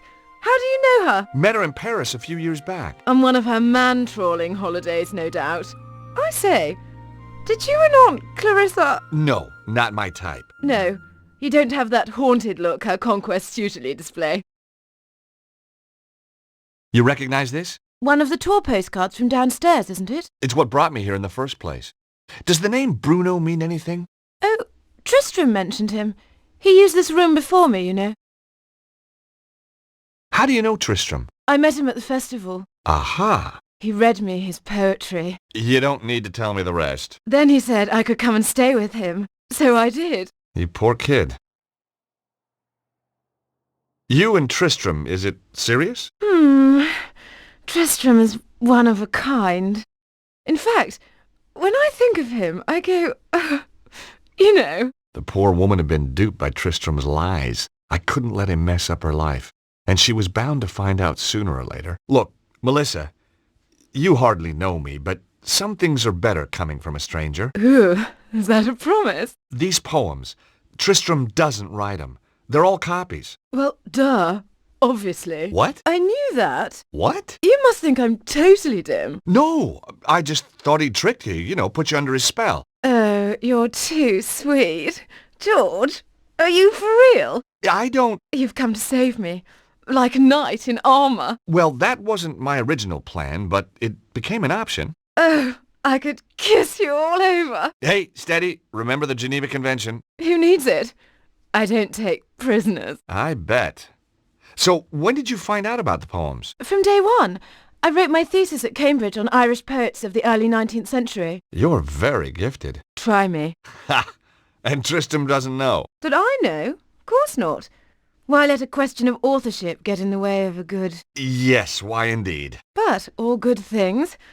With Daddy on the trail, I think I'd better split. Anyway, don't suppose you fancy a weekend in Acapulco? Geez, I'd love to, but my Acapulco visa ran out just yesterday.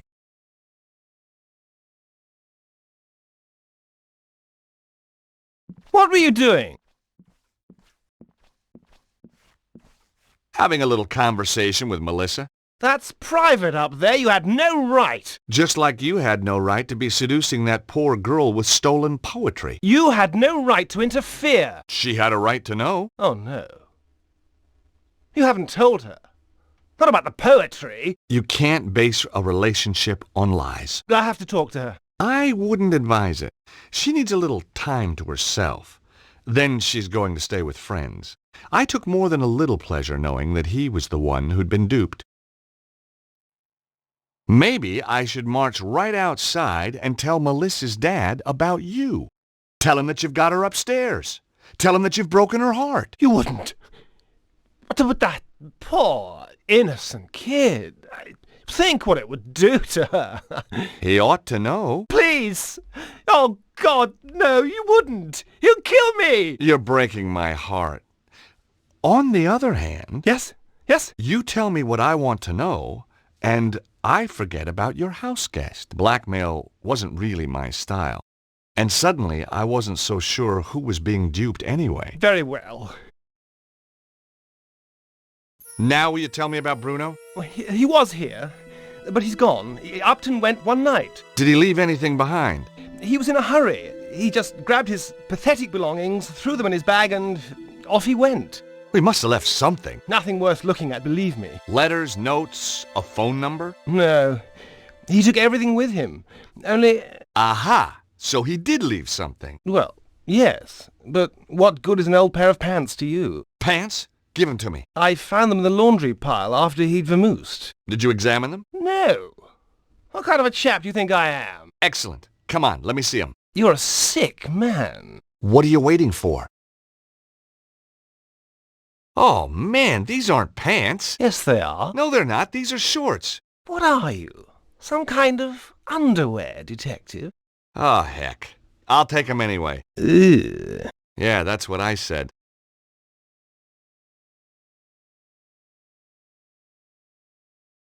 The shorts belonged to Bruno. I didn't want to examine them too closely.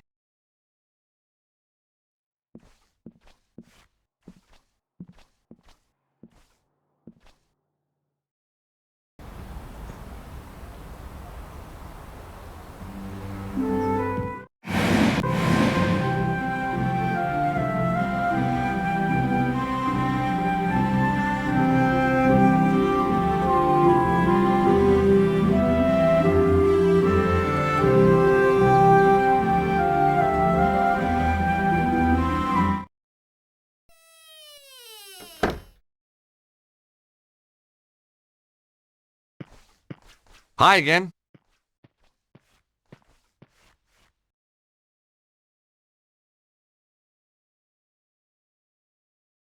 Here, let me cross your palm with silver. Have a look at this postcard, please. Ooh, ah, ah. I see a man. Well, that narrows it down. A man. Bruno. Fleeing from danger. Him nearby and yet. There was nothing she couldn't have picked up from reading the card itself. No. The psychic imprint is too faint. Too many others have handled this card. Your own imprint is much more distinct. Oh? You'll be going on a long journey. Terrific.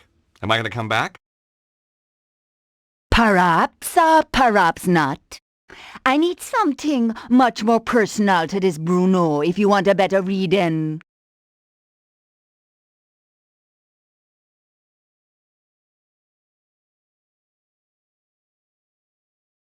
Okay, let me cross your palm with silver. Again. I'd like you to look at some boxer shorts. Now just wait a minute. I don't want no funny stuff. No, seriously, I want you to use that psychic hoodoo on them. Very well. How did you know my name? Was that a psychic flash? Lord! When you were talking to Eamon O'Mara, me was standing in my own doorway. Me overheard your name when you was introducing yourself. Ah, cunning. The item of apparel, please. Getting anything? Apart from nauseated? Cha, no, me sorry.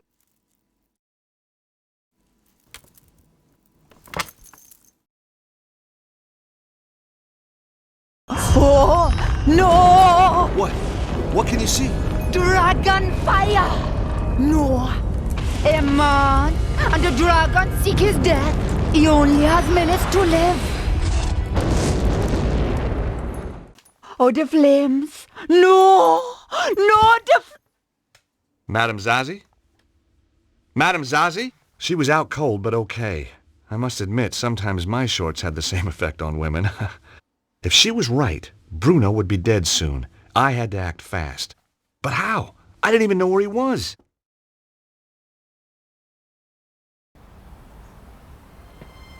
Luckily, I got a hint.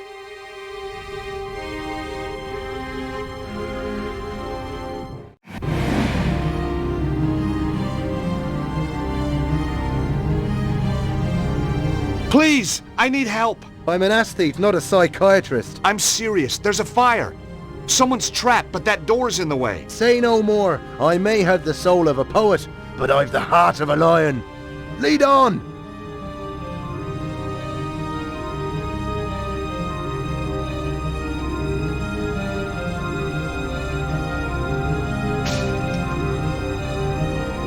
Excellent. Thanks, Eamon. No trouble. Just sorry there wasn't a camera crew around to catch me being heroic. I can take it from here. Sure. I'll call the fire brigade. Then I'm going to sort out that bloody thieving hippie.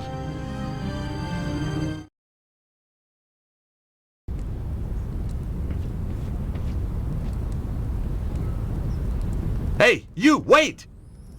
Evil monks. I hate those guys. I didn't have time to go after him, though. If Zazie was right, Bruno was about to get a pre-mortem cremation.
Somewhere in the smoke, I could hear coughing. Hey!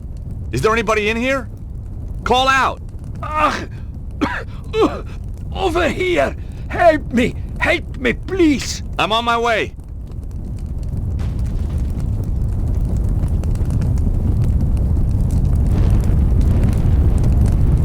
There was some poor guy, Bruno, I guessed, tied up and left to die in the burning building.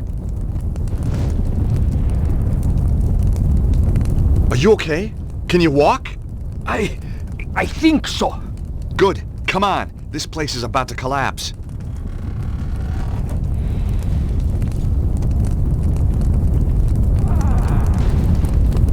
Come on. We're out of here. Get down! Ah! Oh! Is this down enough for you?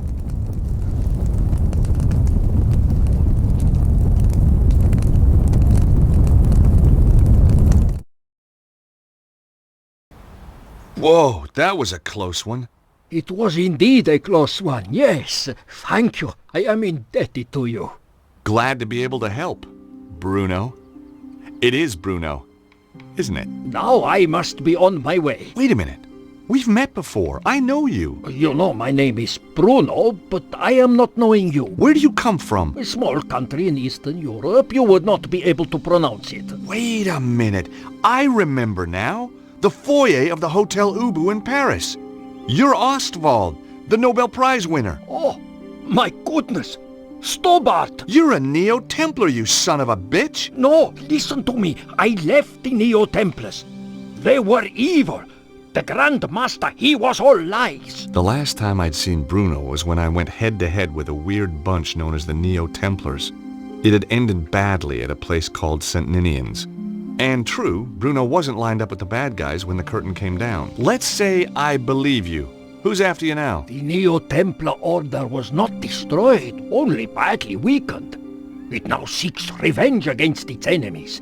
In their eyes, I am a traitor. They do not forget. They do not forgive. Yeah, I'm not on the Christmas card list either. Hi, Colonel. Everything sorted? Soon will be. Just off to get Purdy.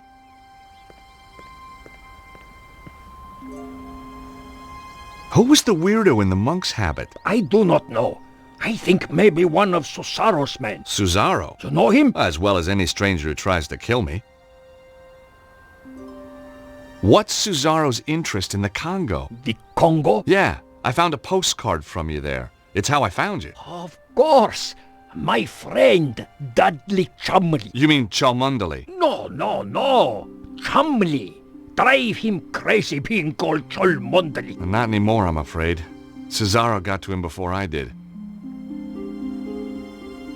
What about Chumley's machine? Did it really work? Poor Dudley. His machine, yes, it worked.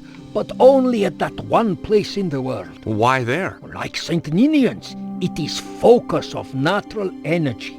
Geomantic energy. I have made a device that can locate the more powerful sites. And Susaro is doing the same. But of course. This geomantic stuff is losing me. Imagine the world as living thing. Its energies, they run in lines through it. Like ley lines? They are ley lines. The Chinese call it the dragon current. So what has Cesaro done with this power? There is a place, the Temple of the Dragon.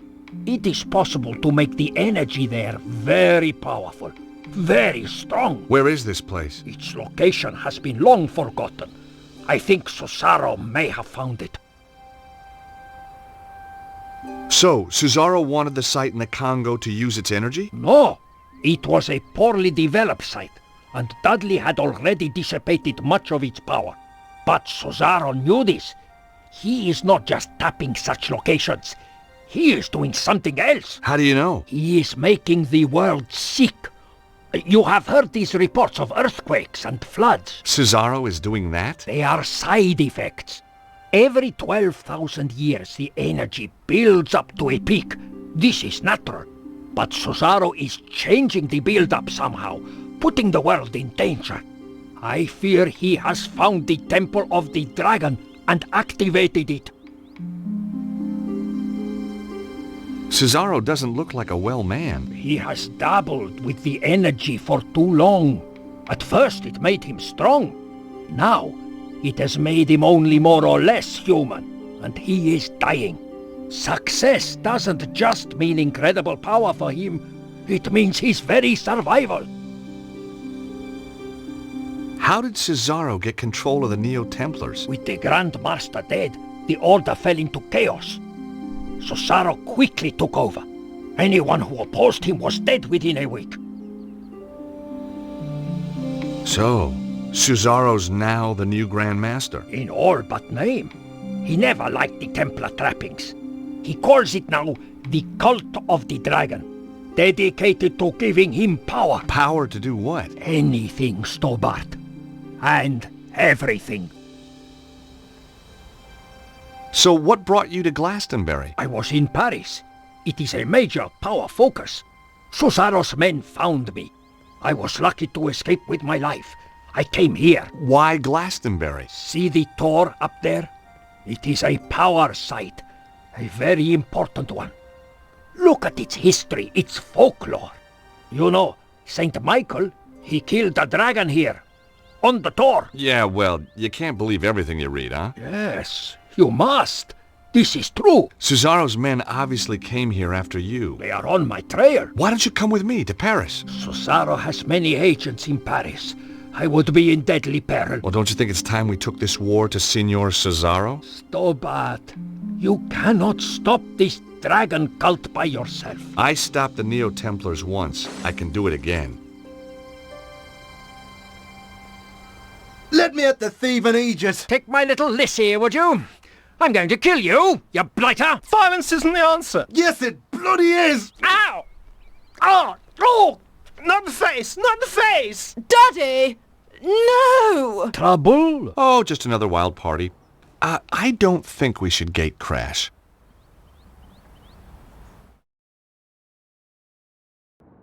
"2 days! Lost! 2 days in a stinking cell on blown-up charges! That stupid, stupid policeman! If I see him again..."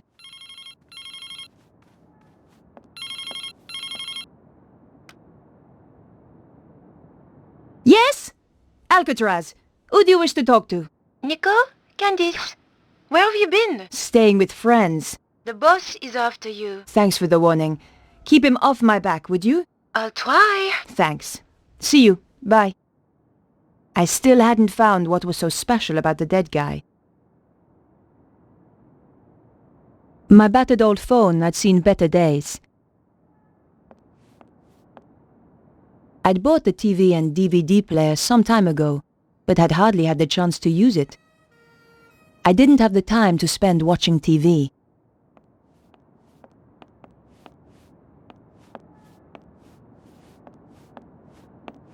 George had given me this picture. I never could bring myself to throw it away.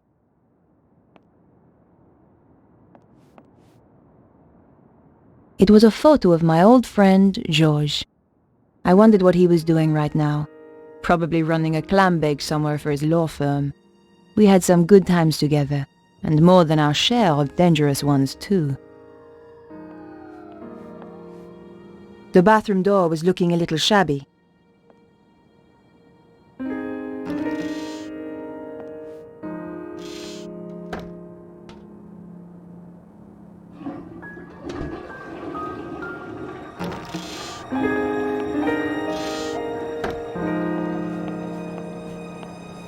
I had not had the chance to read half the books on my shelves. I didn't know why I kept buying them.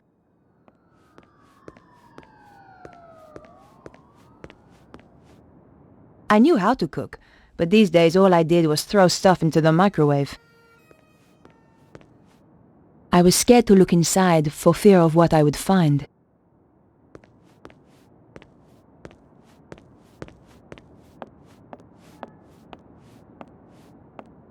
The clown's red nose was a clue that George and I once found. It made me think of him when I touched it.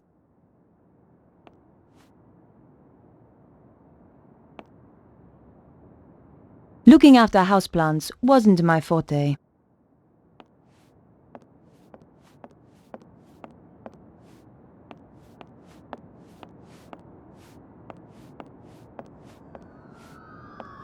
The statue was an ugly little thing. It would probably have been worth a fortune if it hadn't been badly worn across the shield. It had once belonged to my father. It was my most precious possession.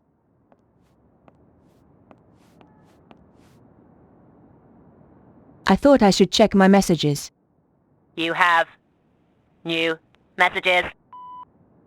Bonjour, mademoiselle. I've got a very important word for you. Soffits. Now, when was the last time you checked your soffits? I thought so. Well, I am calling from the Stop It Rotting Soffit Company, and I want to tell you about the Socket to 'em Soffit offer. A 50% discount on all soffits ordered before the end of the month. Just remember, your soffits say a lot about you. Why not let us stop the rot in your life? Oh, and don't worry about calling us. I'll call you back. Nico, this is your editor. Remember me? Where in hell have you been for the last 2 days? What's all this nonsense about being arrested? Give me a call as soon as you get this message. Perhaps I should make a call. I wondered if Andre might have any ideas. Andre Lobineau? Hi, Andre. Nico, where the hell have you been? I've been trying to reach you for 2 days. The police arrested me. What? Are you crazy? What happened? They held me in the cells for 2 days on trumped-up charges, and then released me without a word of apology. I just hope the trail hasn't gone cold. What are you going to do now? Look for more clues, I suppose. There's a safe in the apartment, hidden under the floor. In the coder's apartment? That's right. Seems to me you need to find the combination for that safe. Andre, I'm going to get back to the investigation. Perhaps I should make a call. Better check in with my paper.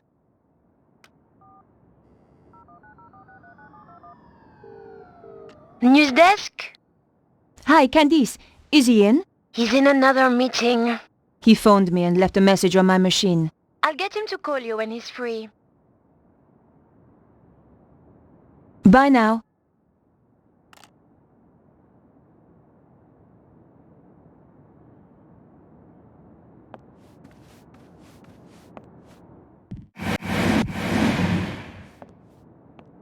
I considered leaving the apartment and decided to visit Vonnen's place.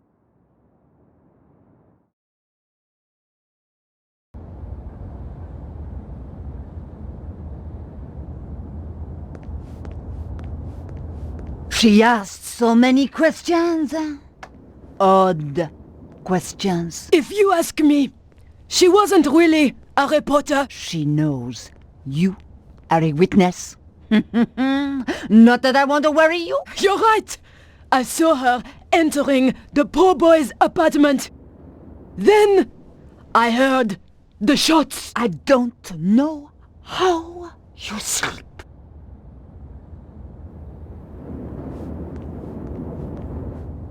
All was quiet. Just another locked door.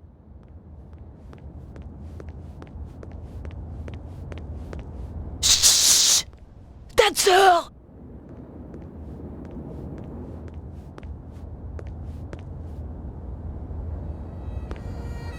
She reminded me of an aunt of mine. She wasn't a pleasant woman. Bonjour. Bonjour, mademoiselle. I thought you'd been arrested. They released me. I didn't kill him. You made a mistake, Edith. Oh, I don't think so. About the woman you saw. I'm looking at her right now. Are there any details you can remember that might help? I told the police everything. Why should I tell you? Because she tried to frame me for murder. Ha! What do you take me for? A character in some kind of detective story? She's had a nasty shock. She's not the only one. She did tell me something. Something she overheard Vernon say. Go on. It could be important. He said the power was building up. And he mentioned a manuscript. I don't know if that helps. It might. Thanks. Hello. Bonjour. My friend's very upset. She's upset. I was the one who was nearly killed. The old woman looked like she could stand around all day.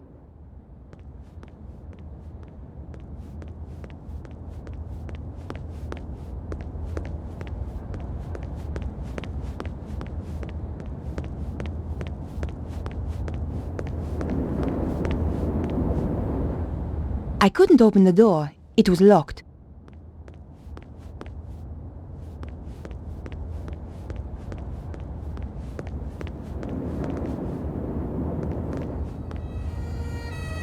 The gate led to the gardens.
The door was locked.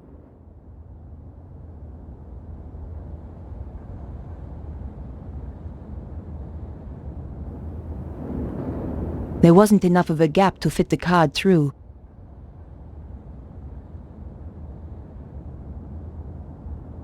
I had to find out why Vernon wanted to see me, and why he was killed before he got the chance.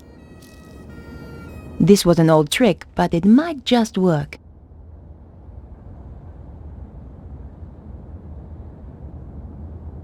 Let's see whether those old TV shows were accurate. Aha! Gently does it. It worked. The key landed neatly on the paper. It was the key to the rear of Vernon's apartment. The lock opened with a satisfying click.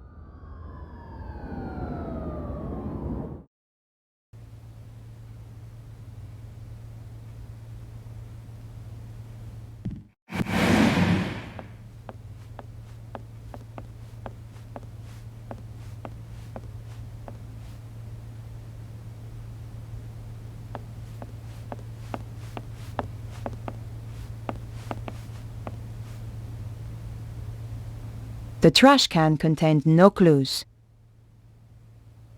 The trash can contained no clues. A box of tissues stood on the counter. A girl should never be without a tissue.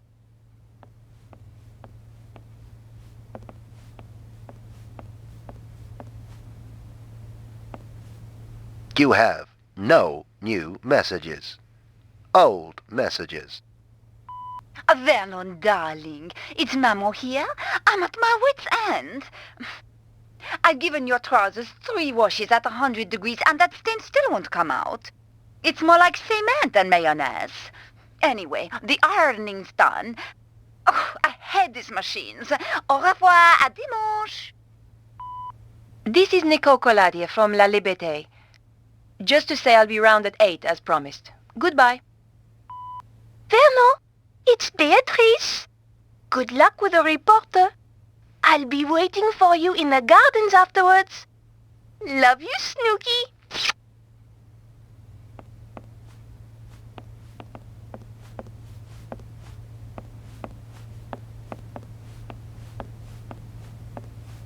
Under the floorboard was a small safe with an electronic lock.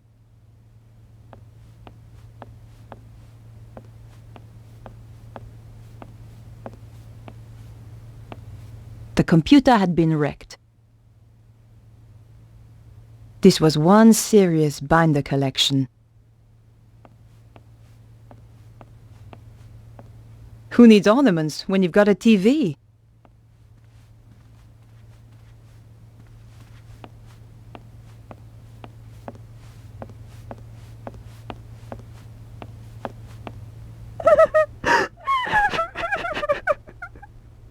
I had a pretty good idea who was going to be behind the door.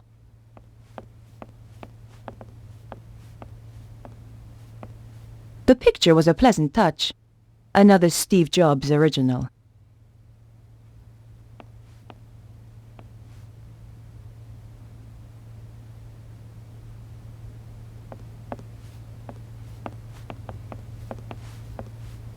Some things I just didn't need to examine. I'd always dreamed there were men out there capable of cleaning the toilet, but he wasn't one of them. The wash basin was surprisingly clean.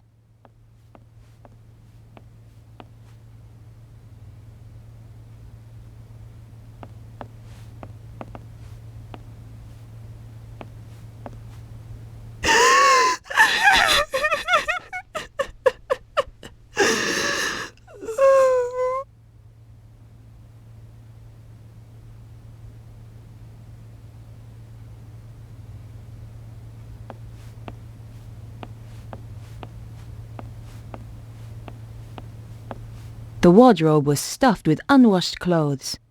Disgusting. Whoever did the dusting here never got round to the TV. An old monitor had been stuffed in the corner.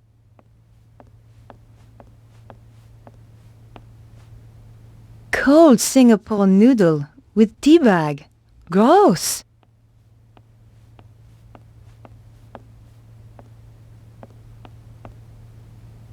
The poor thing looked as though she'd been crying for days. Excuse me, Beatrice. Why have you come here? Didn't the police arrest you? They released me. I didn't kill Vernon, but I saw the woman who did. What do you want with me? I want to help. Go away!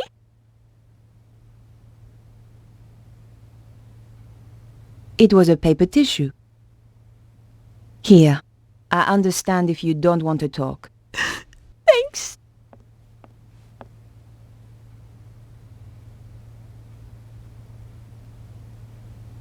Can I ask you about Vernon? He was very anxious to meet you. What did he want to talk to me about?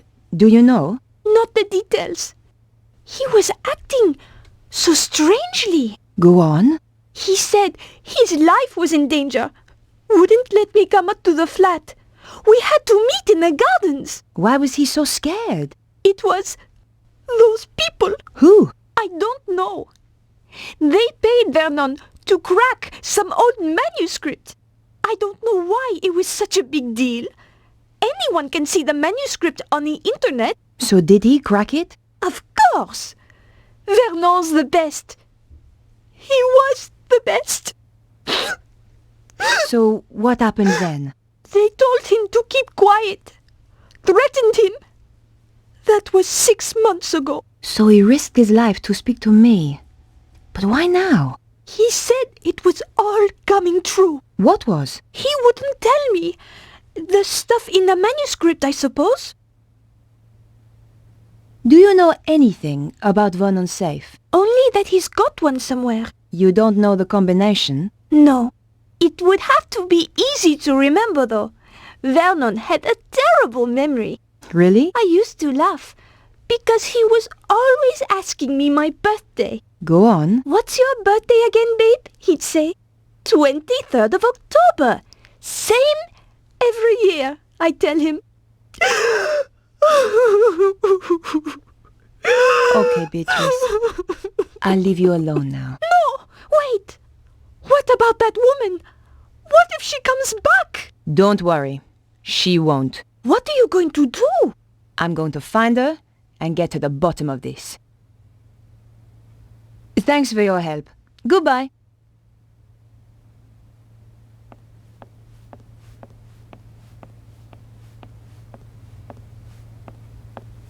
If you think of anything, or just need to talk, I'm at 361 Rue Jarry. Thanks. I appreciate it.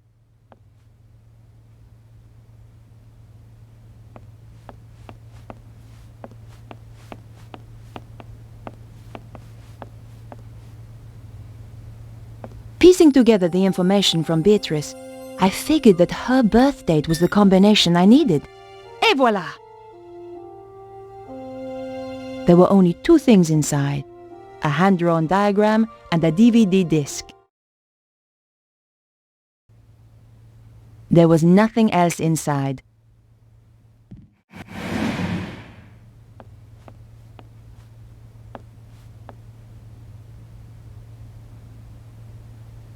Vernon claimed the diagram had some importance. The DVD disc didn't have a label. I didn't care who it was for. A reporter has to get her leads where she can. I just needed a DVD player to view it on.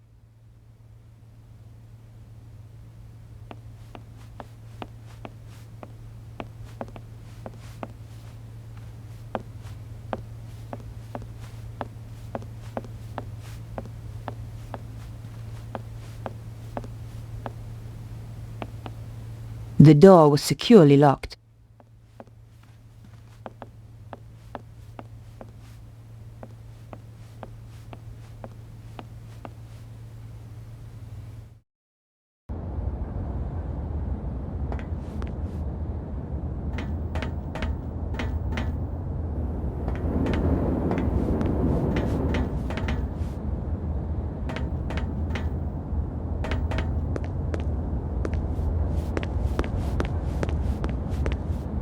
I had the DVD, and now I needed to take a look at its contents.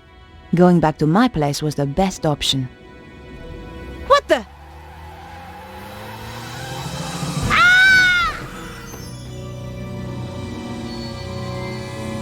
I had the DVD, and now I needed to take a look at its contents. Going back to my place was the best option. What the?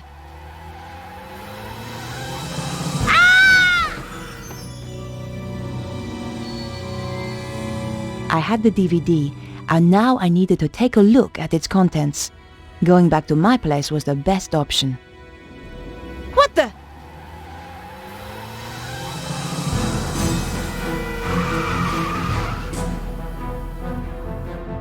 My God, that was close! That was the sports car I was looking for earlier.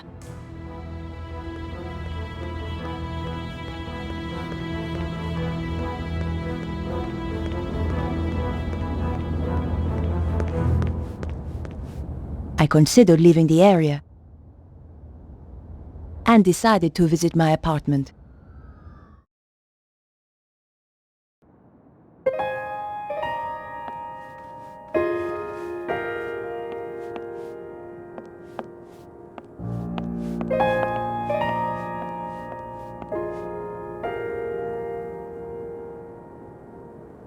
My hands trembled as I slid the disc into the slot. What was so important that it got Vernon killed? If you are watching this, Mouse, then, well, you know what's happened. The whole world is in danger, Beatrice. The manuscript those people paid me to decode had a secret. A deadly secret. Though I didn't know it at the time. You know all those earthquakes and the crazy weather I've been going on about? They were predicted in the manuscript. Turns out it's quite famous. Called the Voynich manuscript. People have been trying to crack it for years, and I beat them to it. Me, Vernon Blier. I haven't decoded everything, but what I've seen is enough. It talks of a power so great, it could destroy the whole of mankind. It flows continually around the earth along routes known as ley lines. The Chinese call them dragon lines. You know, an ancient civilization even learned how to use this energy, and it brought them great power. They became greedy. They lost control. The power surged. It almost destroyed the world. Beatrice, the people who paid me want to harness this power. And if they do, it is the end of the world. For real! You'll find a diagram with this. It's important, but I haven't worked out why yet. Two things I know are very important. Something called the Key of Solomon, and the strange phrase, devils and witches dance with cows on the Sabbath. The more I work on the manuscript, the more confused I become, and the more I fear for my life. Whatever happens, Mouse, I love you.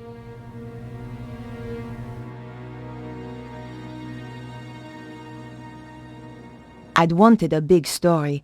Now it looked as though I'd found one. But what did it all mean? I was going to need help. Perhaps I should make a call. I wondered if Andre might have any ideas. Andre Lobineau? Hi, Andre. It's good to hear from you. I do worry about you, you know. Oh, Andre, you are sweet.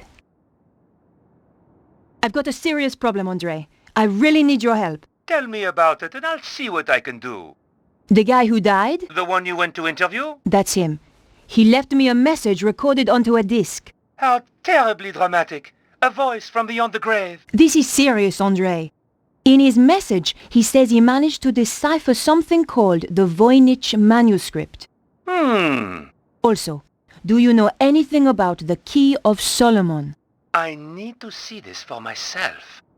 I'll see you at your place.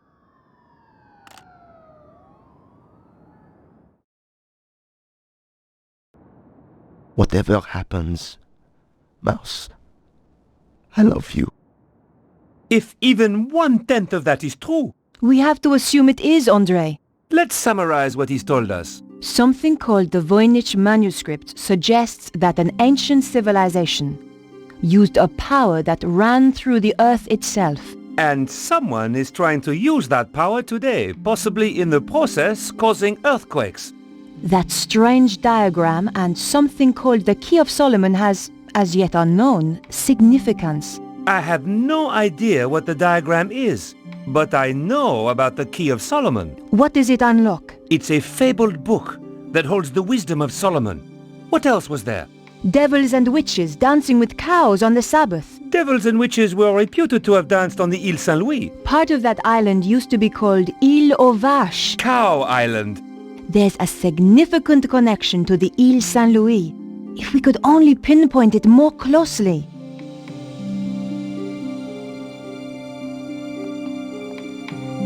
What could it mean, Andre? We're going to have to be methodical about this. You say the Key of Solomon is a book? Yes. There are even ancient Hebrew manuscripts that are claimed to be the real thing. But genuine scholars doubt their authenticity. Perhaps the real thing contains further information on this. What's the significance of the Île Saint-Louis? I have no idea. Perhaps we need a connection to another piece of information. Do you think there is a theatrical link to the island? You need to do some research. I know just the place to phone. What do you think that pattern represents? It looks a bit like a spider. Andre, this is serious. Do you think it could have anything to do with the lines of energy he mentioned? Maybe this is where the power lines meet up. Brilliant! That's it! But how does that help us?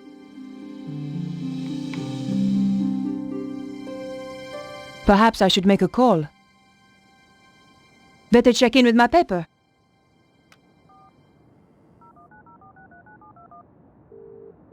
News desk? I need you to help me. That's what I'm here for? You're a resting actress, so you might know this. Is there a theatrical connection to the Ile Saint-Louis? There's an old theater on the island.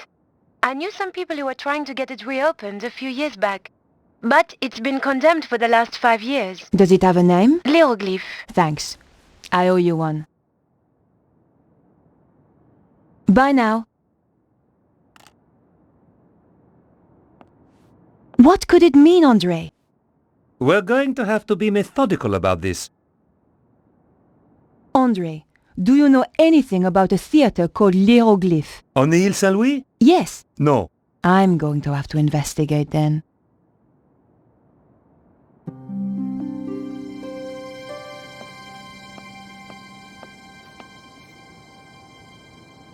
I considered leaving my apartment. Andre, I'm going to hunt down some more clues. It's a bit late to go poking around an old theater. I'll be fine. Typical.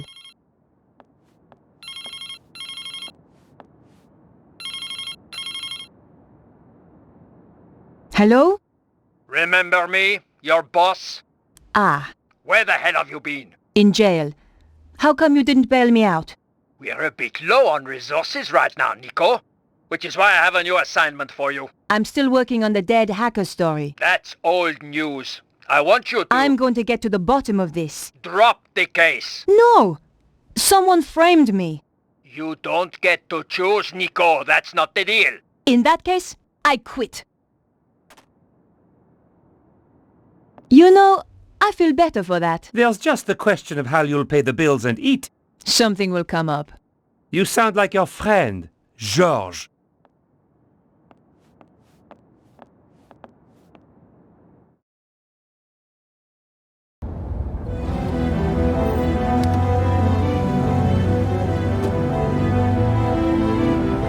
The theater looked as if it had been abandoned for years. I wondered if it was really the right place. I was going to have to get inside to find out. The door was in a terrible state, but the lock was brand new. Someone was obviously still using this place. I peered through the window, but the place was too dark. The door was locked. I couldn't force it.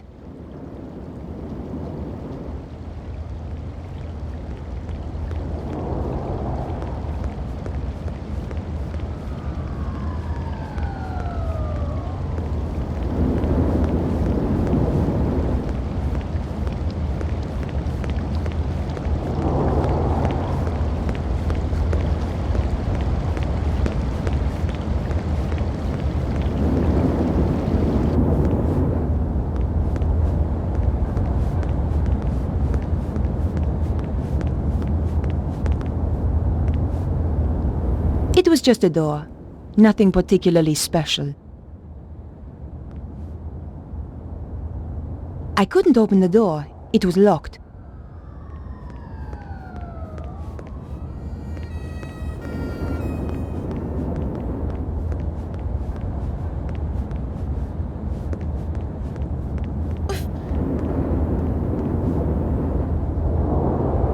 Just another locked door.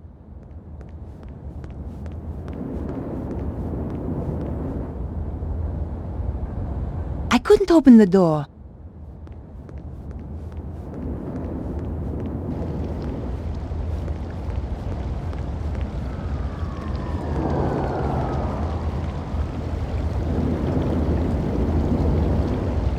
couldn't open the door.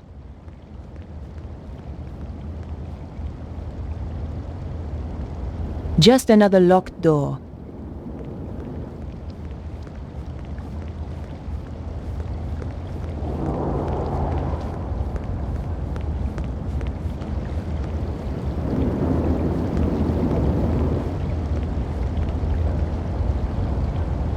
I couldn't open the door. It was locked.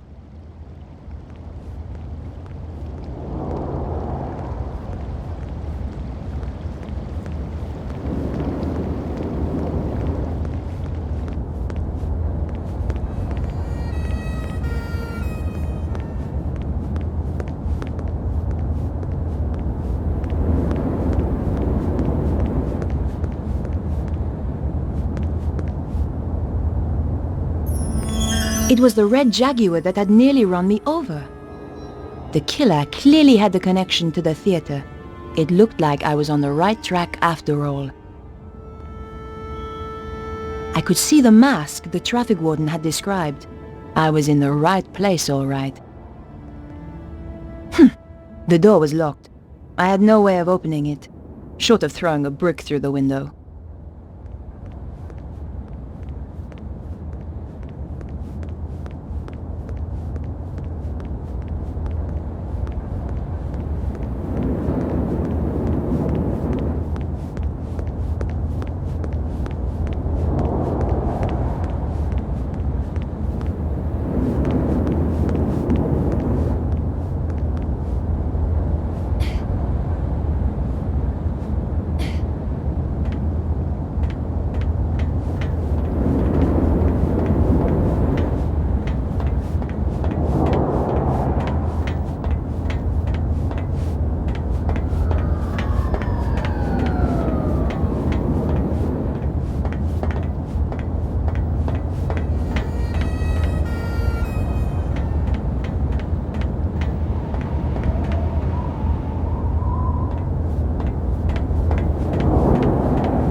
The billboard was attached to the scaffolding with a thin piece of string.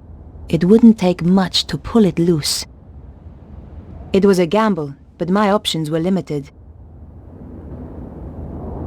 Well, I had untied the billboard, and nothing had happened. Maybe it was stuck at the bottom.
It was an advertising billboard. It looked long enough to reach across to the other side of the alley, and that was where I had to go. The base of the billboard was attached by metal clips.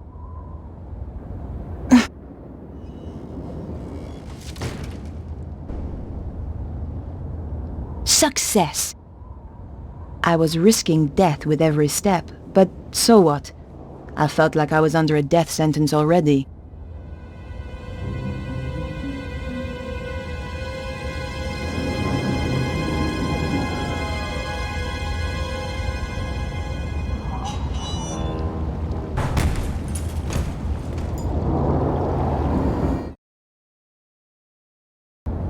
God, that was close. I was trapped on the theater side with no way back.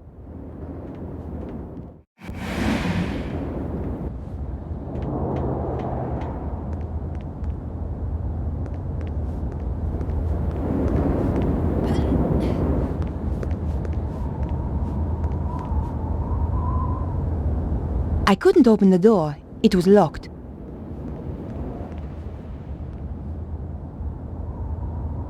The door was shut fast and wouldn't open.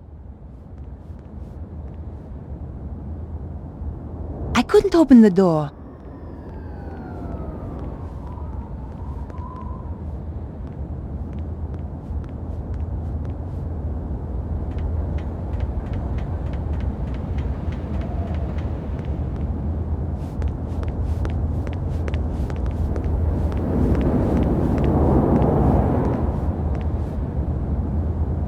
I couldn't hear anything through the door.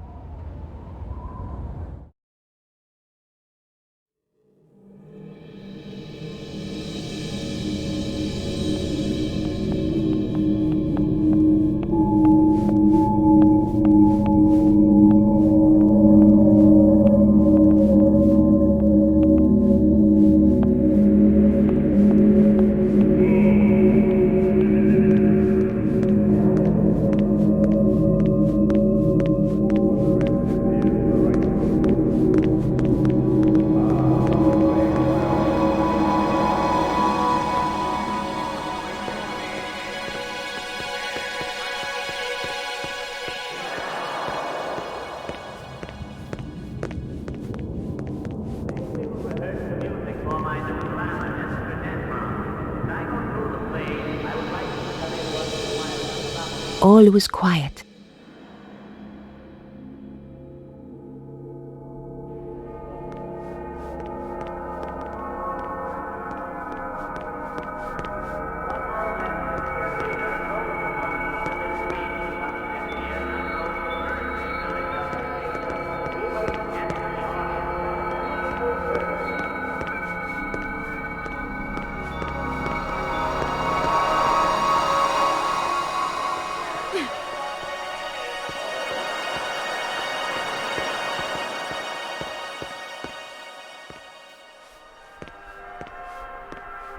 The poster was half torn away and covered in graffiti.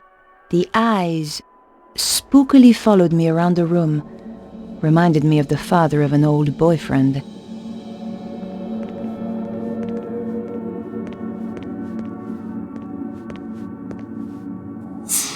There was somebody coming. I had to hide. The popcorn stand was my only option. I shall miss Paris, my dear. It has been charming, has it not? I shall never forget it. But the city is becoming unstable, and we have no need of this base. When will we leave? Soon. My plans are working out perfectly. Of course.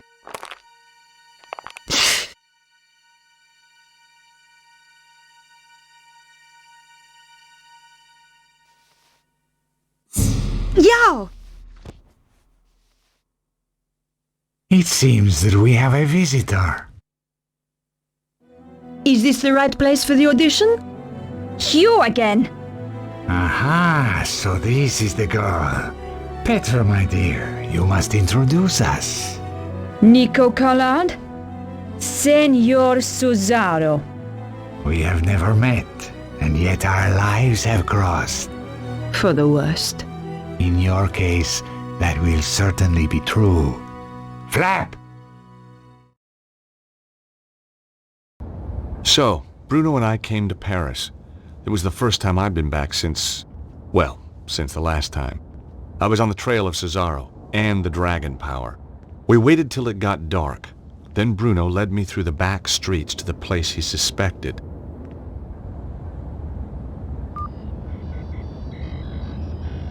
I waited while he checked the readings on his mysterious device. My calculations indicate that this is the place. Behind that wall? Are you sure? My machine tells me it is there, and I have no reason to doubt it. Okay. Well, let's get inside and take a look. No, I am not going in there. I said I would bring you here, and that is what I have done. I am not going in there. Bruno, you're just being paranoid. No, it is only paranoia when they are not out to get you. Okay, Bruno, you stay here. Bruno, are you sure this is the place? Yes, here is the place the machine is indicating. Well, if the machine said it was so, I wasn't going to argue. How's everything, Bruno? Oh, everything is tickety-boo. Apart from the fact I have a crazy man trying to kill me. Are you sure you don't want to come with me? I think I will be better out here, thank you. How reliable is that machine? I mean, how many of these Earth power sites have you found with it? You understand nothing. It's not about understanding. It's about believing. Hey, that machine sure is a piece of work. Homes in on ancient dust, huh? You are quite a witty man, I think, Mr. Storbart. You know, I like to keep things cheery. I find it very tiresome. Please desist. Sure. By the way, this place doesn't look right to me. But the readings are very strong. Maybe you missed something.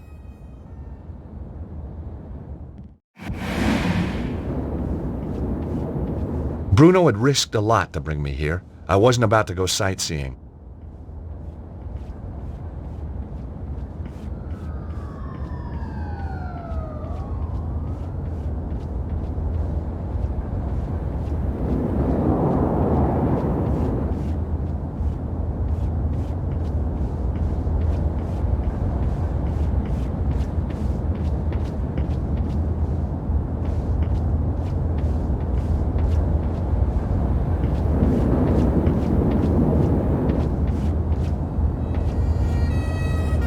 It was a large recycling dumpster.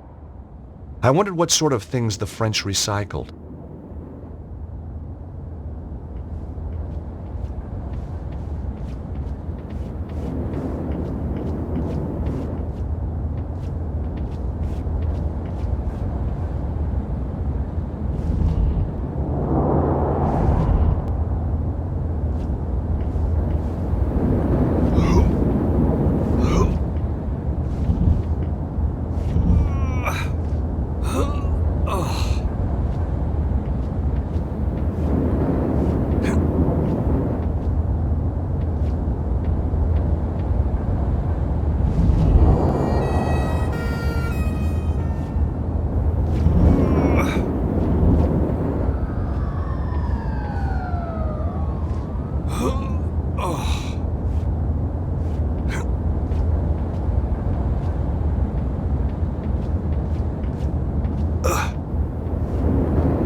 The lid had been propped open. I couldn't close the lid from the ground.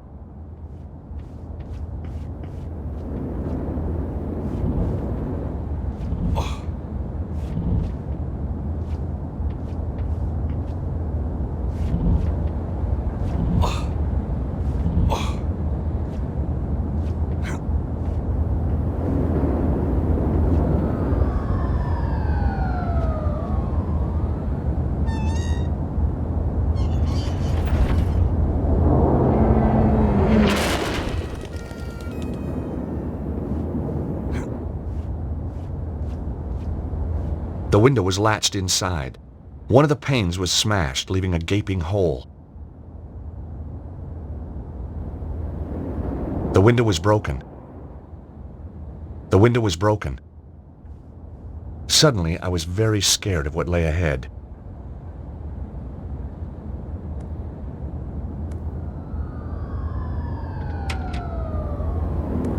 Aha!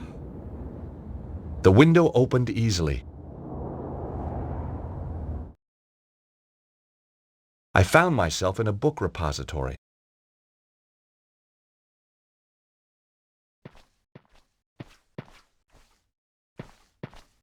Ugh.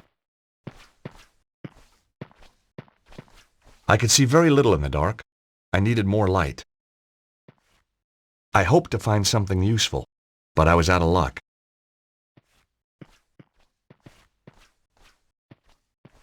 It was a light switch. Nothing happened.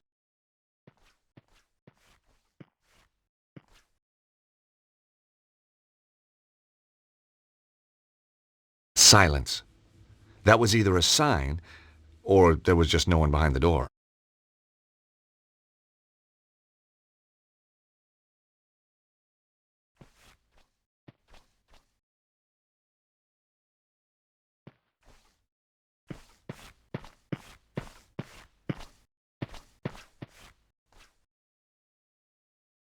Locked. Maybe from the other side?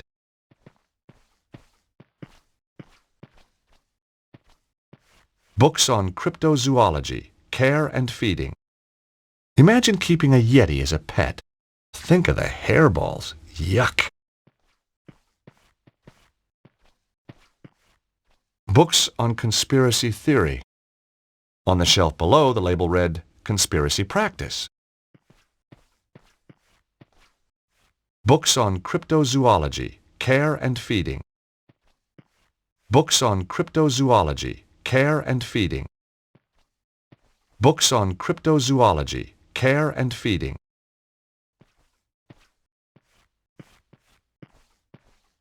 Books on cryptozoology, care and feeding. Books on relationships, looking for love in the strangest places. I made a mental note to stay away from bookshops for the rest of my life.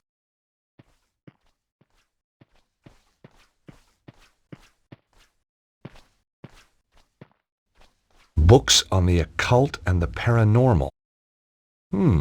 Sacrifice made easy. 101 ways to kill a goat. The perfect Christmas gift.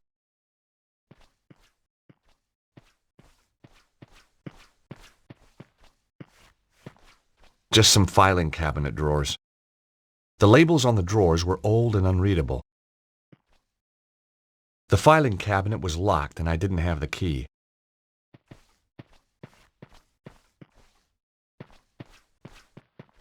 This was a strange section. Secret doors and tunnels, construction and maintenance. There was a little plaque on the top of the shelf. These books kindly donated by the governor of Alcatraz. Books on sex. Nobody ever accused George Stobart of being scared to learn new tricks. The Kama Sutra. Of course, people had more joints in those days. Sex, a one-man mission. Well, only if you can't find a woman. Problems in the sack. Ah, I see. That should be in the vegetable section. Books on sex. Books on sex.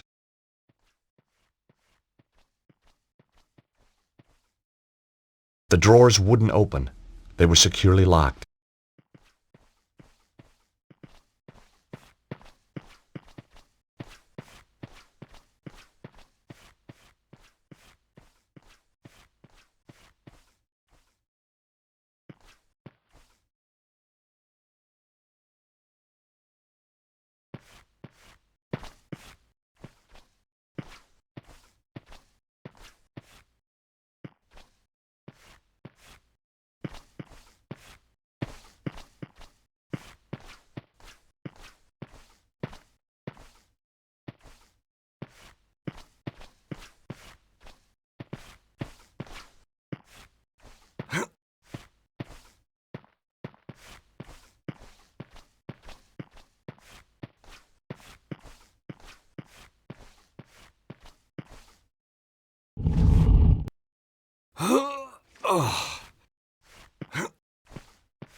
The room was just a storeroom.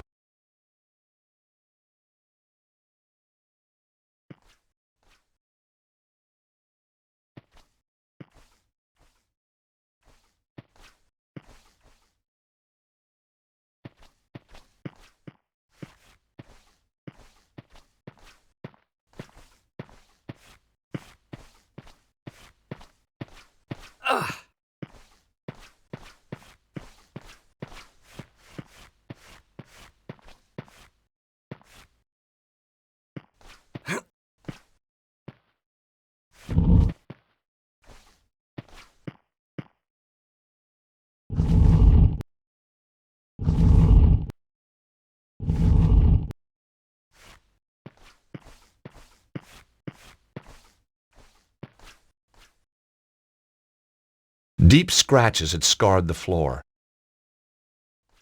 The trap door was set flush into the floor.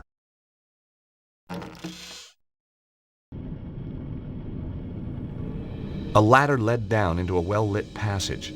It looked like Bruno could be right. The ladder led back up to the repository, a crafty place to hide a secret tunnel.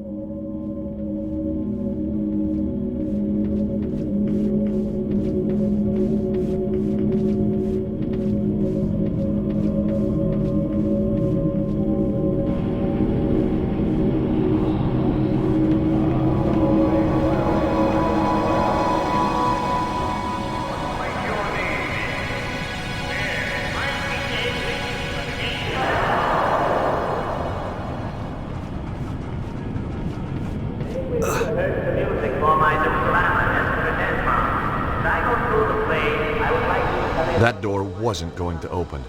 It was some kind of ancient boiler.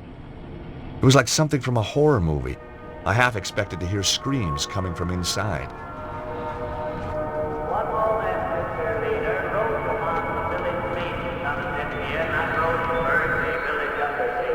Hey, they got a show. It was some kind of a rehearsal. As a one-time director of the Idaho Players, I was no stranger to the thespian arts. Where is it?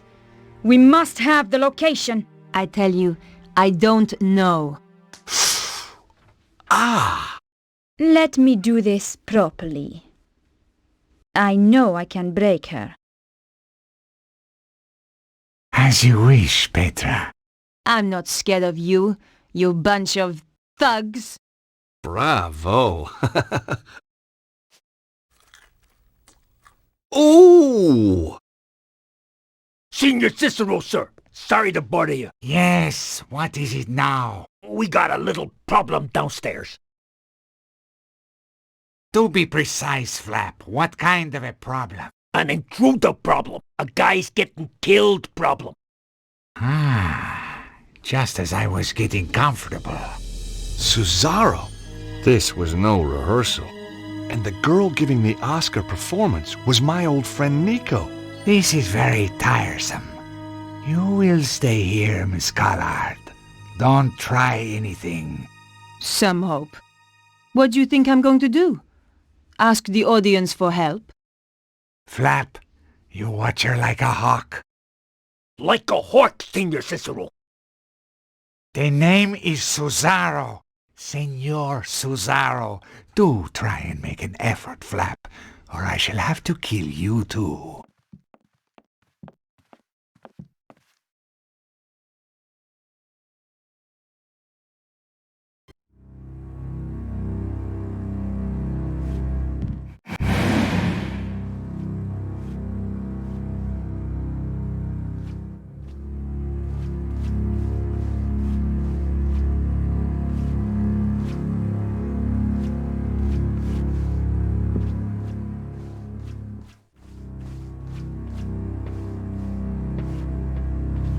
The panel controlled the sound. Nico really needed my help. It was a panel to control the sound for the theater. I needed to find a way to help Nico. Sound equipment controls. But their days were over. Someone had torn them to bits. I needed to find a way to help Nico.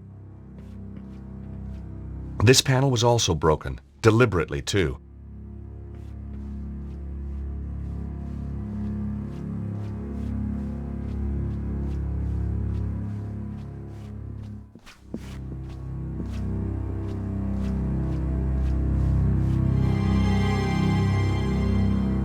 direct approach was out of the question. As soon as I stepped from the shadows, I'd be spotted. I had to find another way onto the stage.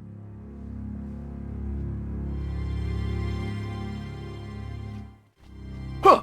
What's that? Who's up there? I realized the thug would spot me if I hung around.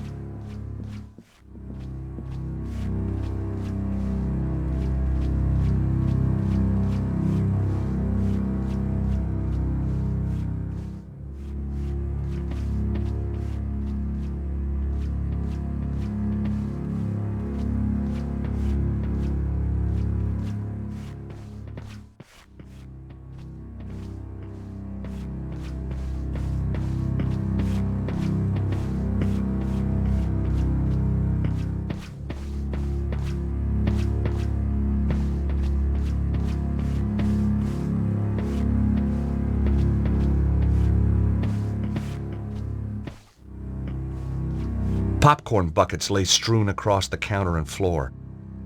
Normally, I was prepared to kill for popcorn, but this didn't look too appetizing. I didn't want to take one with me. It looked like a disposable cup. It had been crushed.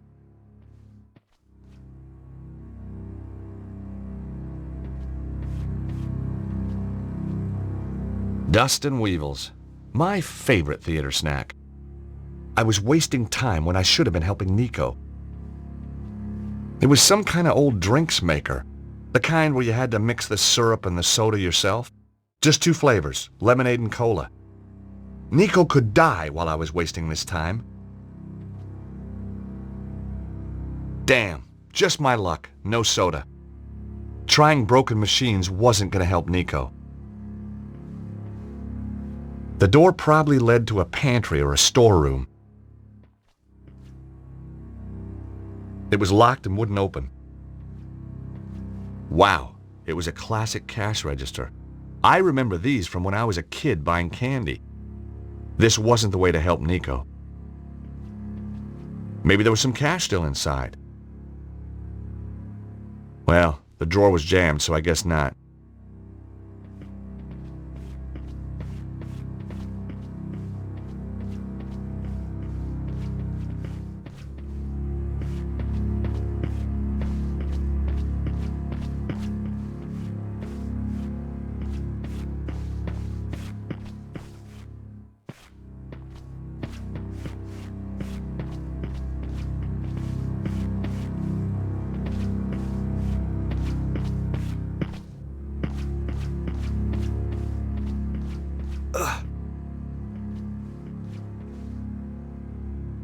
The door was locked and I didn't have a key to open it.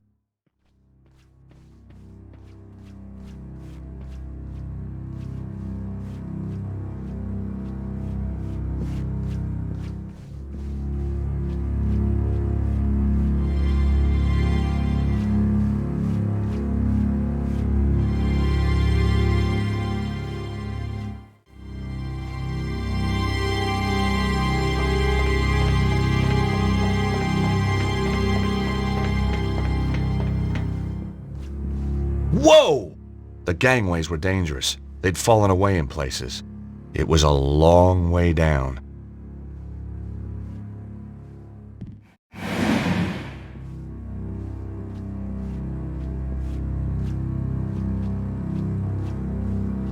The rope held up the lighting rig.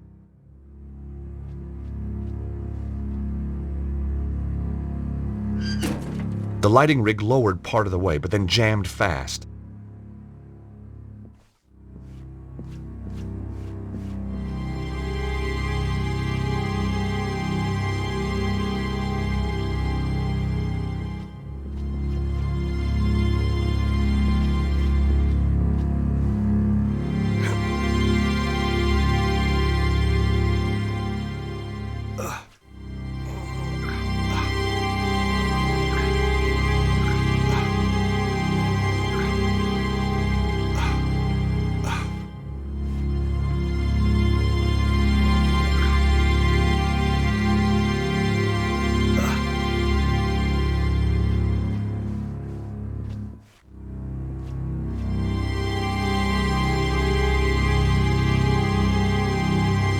Hanging from the rigging was an old sandbag. It must have been used as a counterweight. Another sandbag hung from the rigging.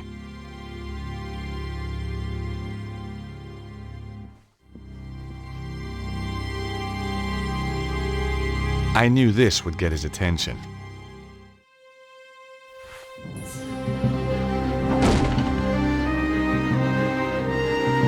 Gotcha now.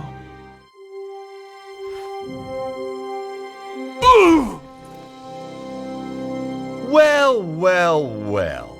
Nicole Collard, tied to a chair, needing to be rescued. Again. George! Don't just stand there. Untie me! You know, this is becoming a habit. Maybe you should seek help. Okay, okay. Come on! Hurry! Jeez, these knots are tight. Aha! Got it. Seriously, are you all right? Yeah, I'm fine. And it is good to see you. Your timing's perfect. It always was. So, how's Idaho, George? Same as ever. It's a great vacation state. You ought to visit sometime. Got any friends who'd put me up?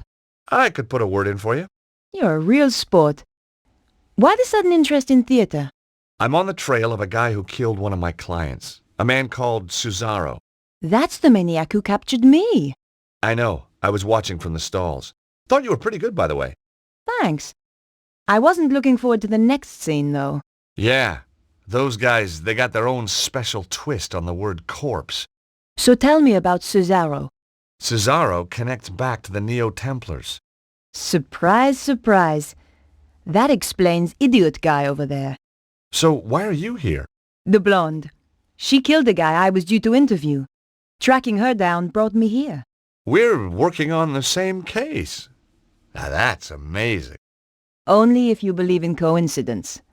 Do you? No. Me neither. Come on, George. We can't sit around here all day.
It was one heck of a shot, but I guess the cleaners wouldn't be too pleased. Nice to see someone else with a headache for a change. I knew the guy all right. He used to work for the Grand Master. Flap, they called him. Last time I'd seen him, he was falling from an express train in Scotland. Just too butt-ugly to die, I guess.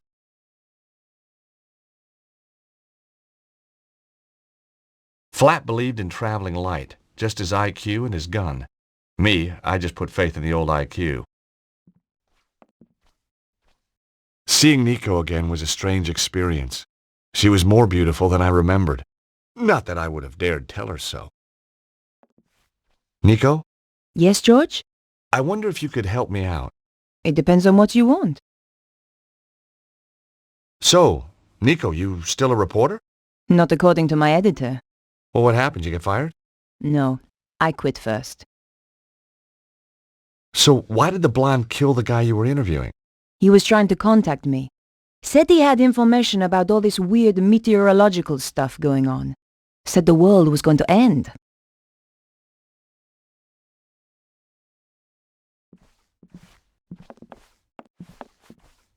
It was an old stage light burning brightly.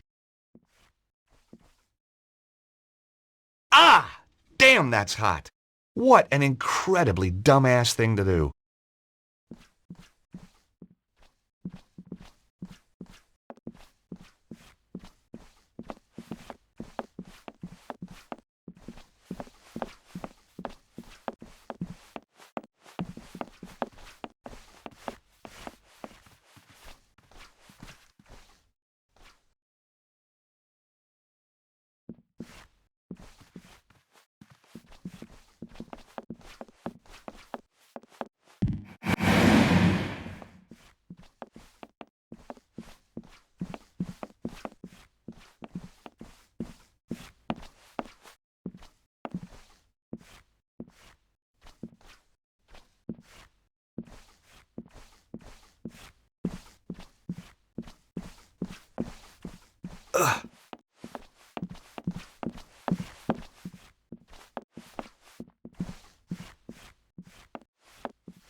Locked.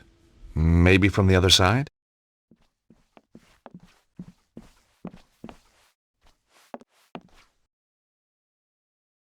Nope, not that way.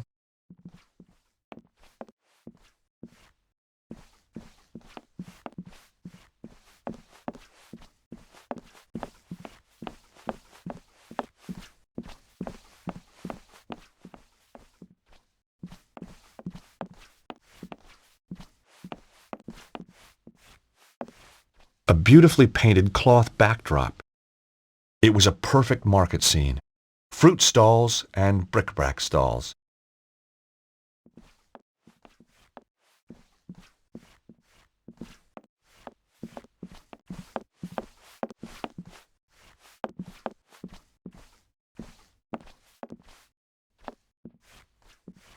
A dark but very colorful alley scene.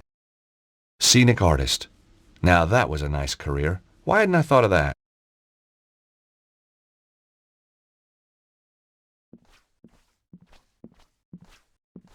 I'd found a box of theatrical grease paints. The sight transported me back to another day in Paris, a peaceful cafe, and a clown. And boy did I hate clowns. I stuck my hand into the box and grabbed a stick. Bestheimer's number 7, white. What a lucky guess. The grease paint reminded me of a trip long ago to a costumer.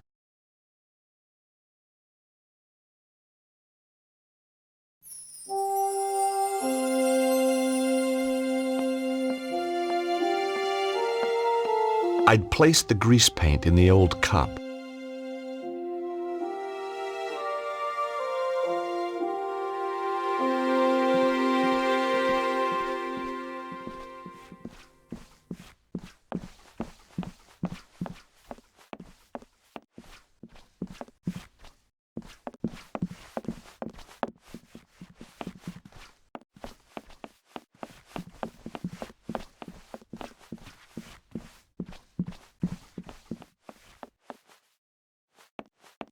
The stage light was hot enough to melt the paint. As the grease paint melted, the smell of burning fat stung my nose, but at least it worked. No way was I touching those lights again.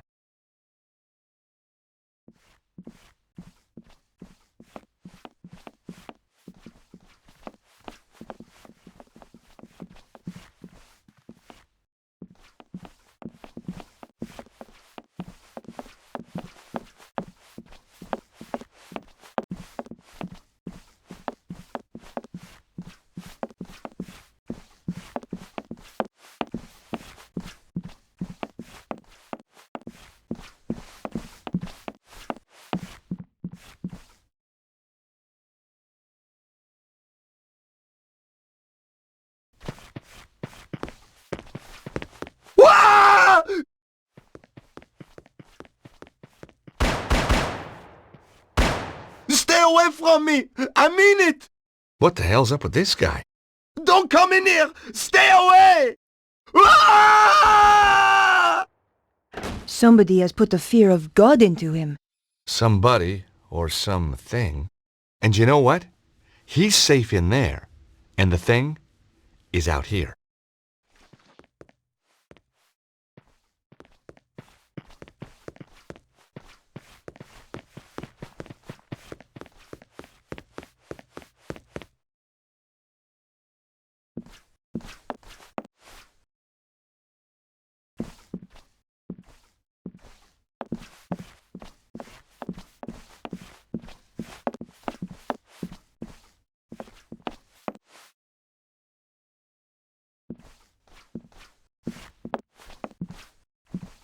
The drawers in the dresser were empty. They looked as if they'd been emptied years ago. The drawers in the dresser were empty. Some kind of play script in French. This wasn't the time to stop and read. Tucked under the counter was a safe. There was no dust on it. It was still in use. The rotting floor had begun to buckle under the weight.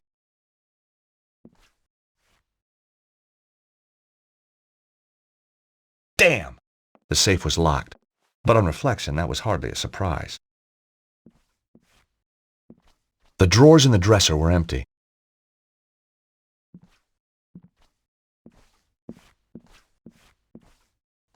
It was just a wig mannequin.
A very old ladder. Judging by the woodworm, a very dangerous one, too. Trying to use that thing would be suicidal.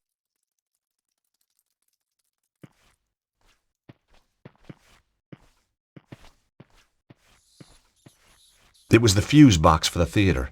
It looked very old and very dangerous. It looked like a couple of the fuses had blown. There was only one fuse remaining. The support strut was wedged between the floor and the ceiling. It was holding up the floor of the room above. I guessed the strut was supporting the safe in the room above.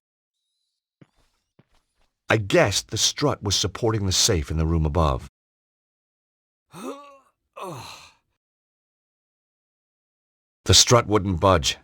The friction from the floor was too great. I hoped the melted grease paint would work as a lubricant.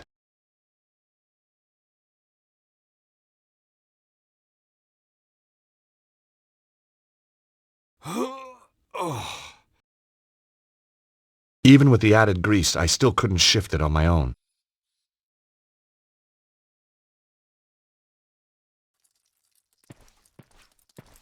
Nico? Yes, George? The safe back there has recently been used, and it's locked. If it's important enough for Cesaro to keep in the safe. Exactly. I think the support strut is holding up the safe from underneath. Well, it was sagging through the floorboards. Maybe there's more than one way to crack a safe.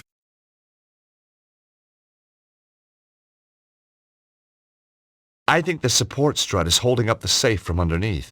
Well, it was sagging through the floorboards. Maybe there's more than one way to crack a safe.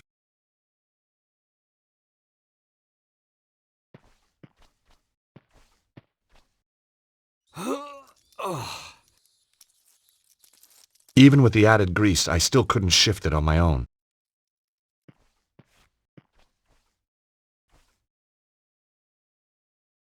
Hey, Nico? Can you give me a hand here for a second? Of course, George. What do you want me to do? Help me pull this strut away from the ceiling. That's pretty dangerous, George. Just trust me, okay? Very well.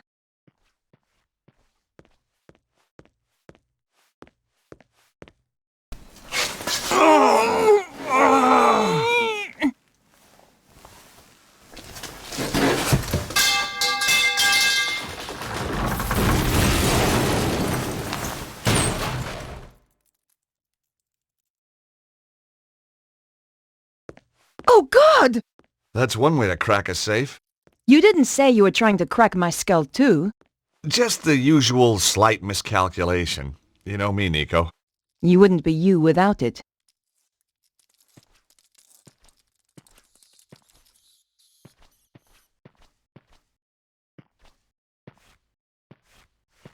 Looks like it strutted its stuff for the last time.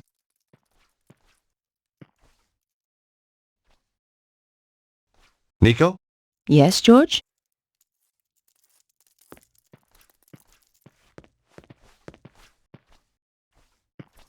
Nico seemed to be upset that I'd nearly killed her. Ah, but heck, look on the bright side. The safe had sprung open when it hit the floor. There were two things inside, a key card and some kind of amazing artifact. It had been hewn from stone. Strange crystals were embedded within it. My God! Nico, look at this! What is it? Whatever it is, Cesaro must think it's important.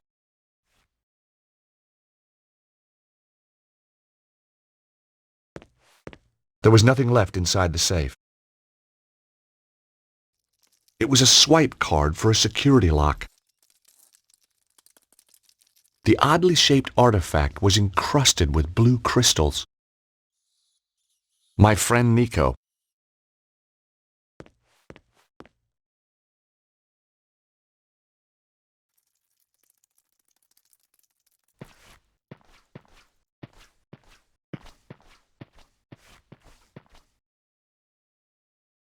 Nope, not that way.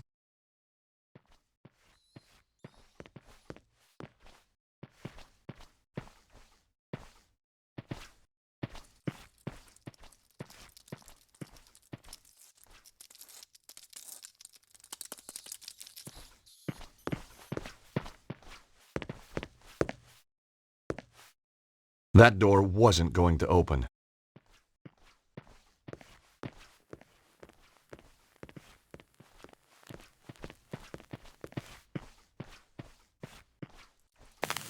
Oh my God, George! Look at this! Is that really necessary? His chest has been just burned away. I've seen dead bodies before, but this guy's a real award winner. Ugh! Ooh, looks like he had chicken for lunch. Whatever could have caused this, George? You've never eaten in an English restaurant? Seriously. I don't know. I'm a lawyer, not a pathologist. The body had been badly mutilated. Ugh! I can't believe I'm gonna do this. As I searched his pockets, I could swear he was watching me, but someone else had beaten me to it. All I found was an empty card holder. These doors weren't part of the original building. They were obviously intended to keep people out. I could just hear voices.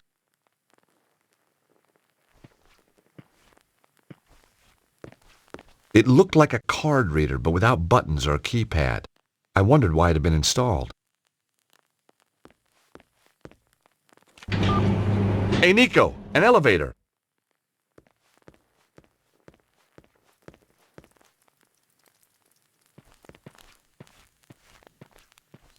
We've a choice of down or down. You know, I've missed you. I've missed you too. Well, that's settled then. Shall we go?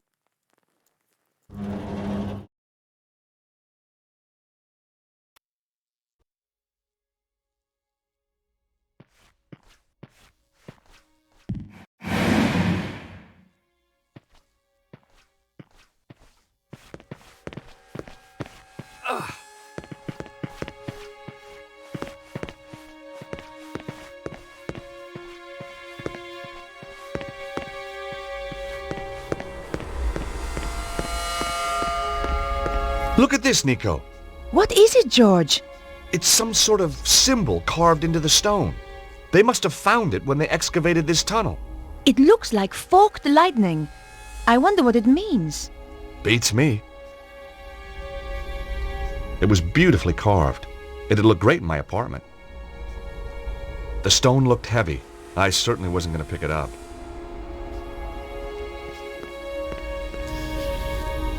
My God! Bruno was right. Oh, George! It's beautiful! Who could have built something like this? More to the point, what's it for? There's a bridge out to the center. Let's go see.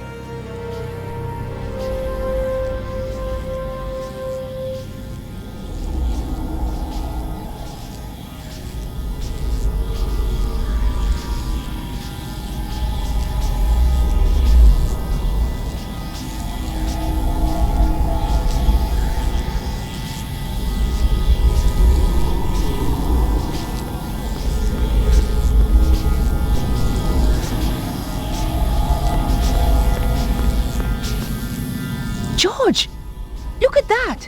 Some kind of column of energy. Dragon power? Look inside. Looks like a stone of some sort. Wow. Held in place for thousands of years. Whoa! What the hell? Nico, did you see that? I did, George, but I don't believe it.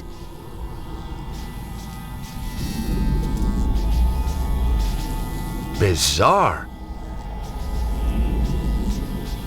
It likes you, George.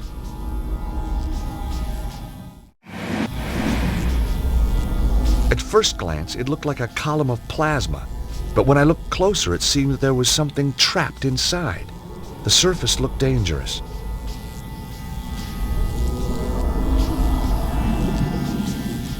George, what just happened? It was solid a moment ago. I don't know. It's weird. What did you take? Just looks like a flat slab of rock with some kind of symbol like an omega on it. So what's a slab of rock doing inside a column of strange power? And why couldn't I get it? Beats me. Charisma? Watch it, fella.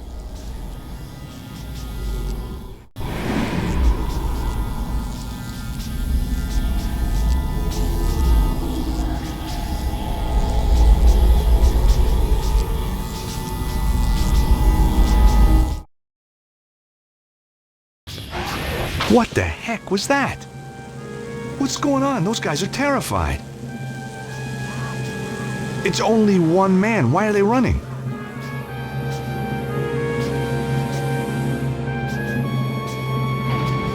George, quickly.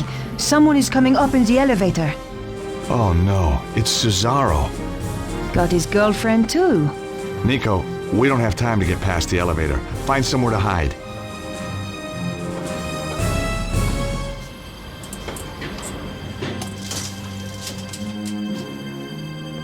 What is he doing here?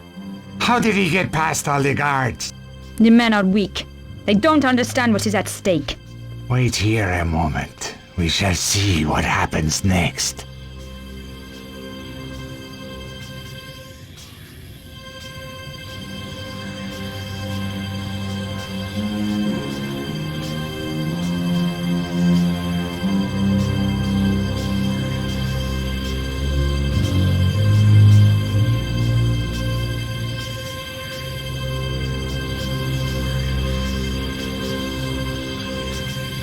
Petra! There they are! Kill them! Quick, George, this way! I'm going to enjoy this. Wait. We can talk. Too late. Wait!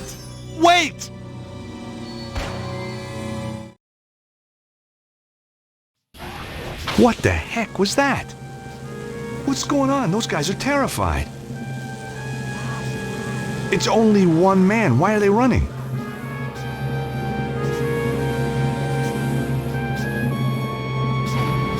George, quickly. Someone is coming up in the elevator. Oh no, it's Cesaro. Got his girlfriend too. Nico, we don't have time to get past the elevator. Find somewhere to hide.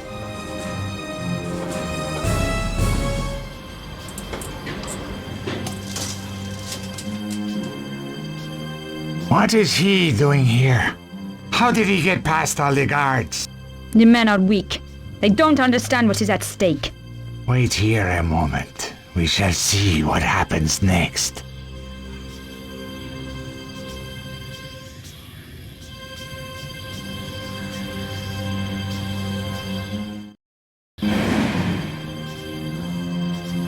Petra!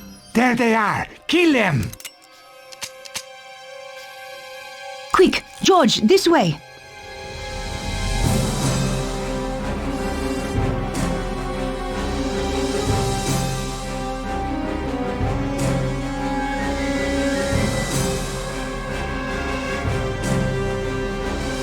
Not fast enough, Blondie. Damn you!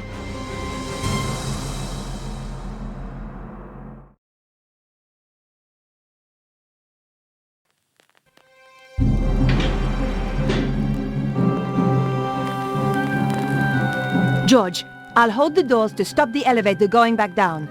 See if you can find another way of keeping the doors open.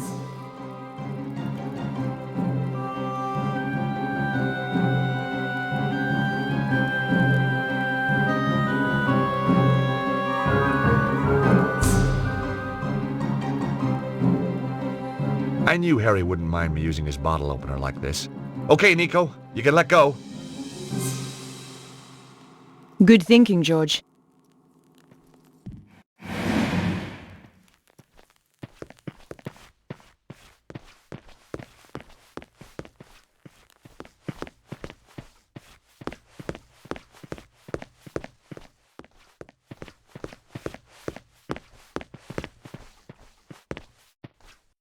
I wondered if I should investigate. Then again, maybe not.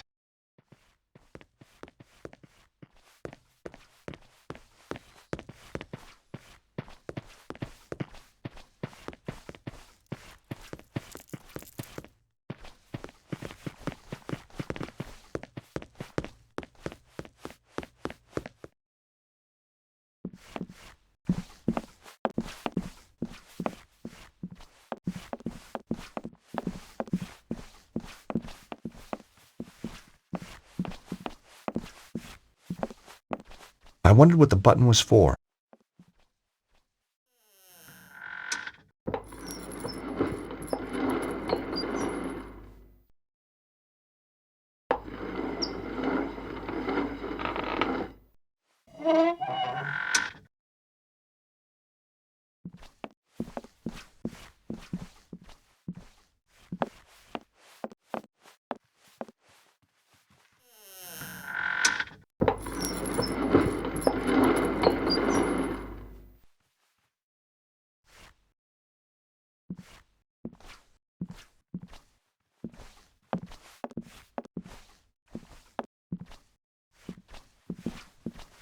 There were guards posted.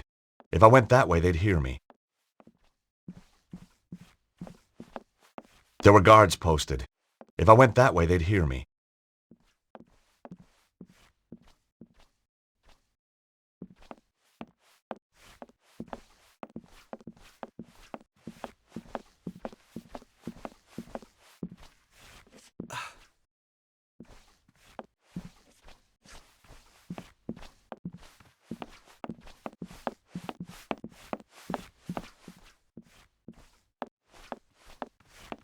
George, where are you going? We have to get out of here.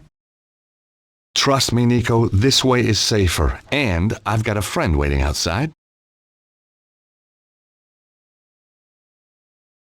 So, where had Bruno disappeared to? Mr. Stobart, isn't it? Yes, that's right. My apologies, but I must take the key from you.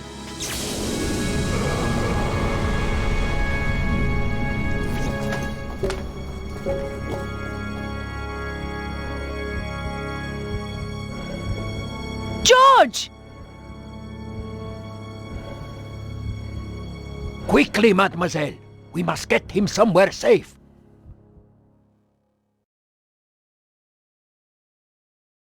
They managed to open it. Did they take? They took everything. That is highly inconvenient. Now we must retrieve it. How shall I find them? Do not worry. I know where they will go next. What about this place?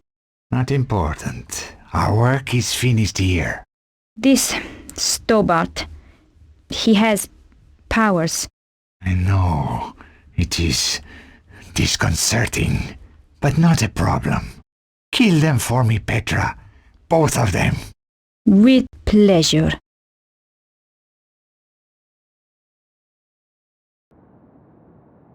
He's coming round. How can you tell? No joking, please, Andre. It was a big shock. How do you think I felt when you brought him in here? Ow! Slowly, George.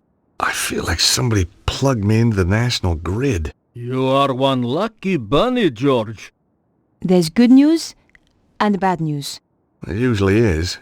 Give me the good news first. When you were attacked, you managed to steal something. Mm-hmm. The bad news? Your attacker stole the crystal artifact and got away. That's not all the bad news, though, is it? Oh, don't be silly, George. Andre and I are just good friends. Very good friends. You don't change. Nor you. We don't need this, Andre.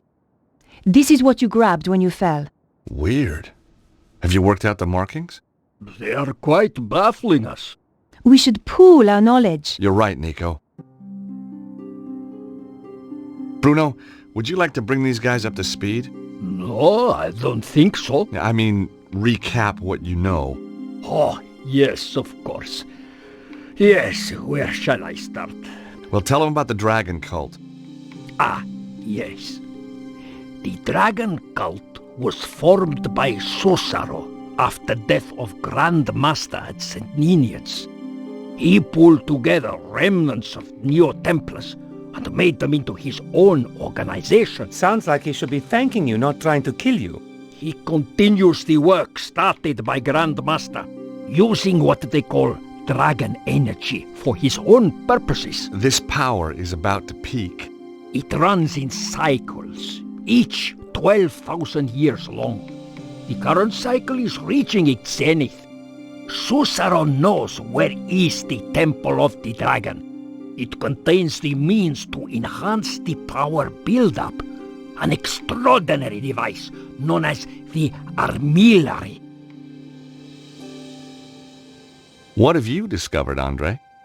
It seems that Suzaro's utilizing the secrets of the Voynich manuscript. But Vernon had only worked out part of it before he was killed. He did find out that the Key of Solomon is somehow crucial to Suzaro's plan. What's the Key of Solomon? It's an ancient book that's reputed to hold the wisdom of Solomon. Ah, this is a falsehood. It is an ancient stone device encrusted with crystals. Uh-oh. That's the thing we took from the safe. It must have been one of Suzaro's men who stole it back. Or a different group entirely. But who? Who knows? These people don't like appearing in the history books. What's the purpose of the Key of Solomon? Remember, I told you about the Temple of the Dragon? The main power source. There is a machine there.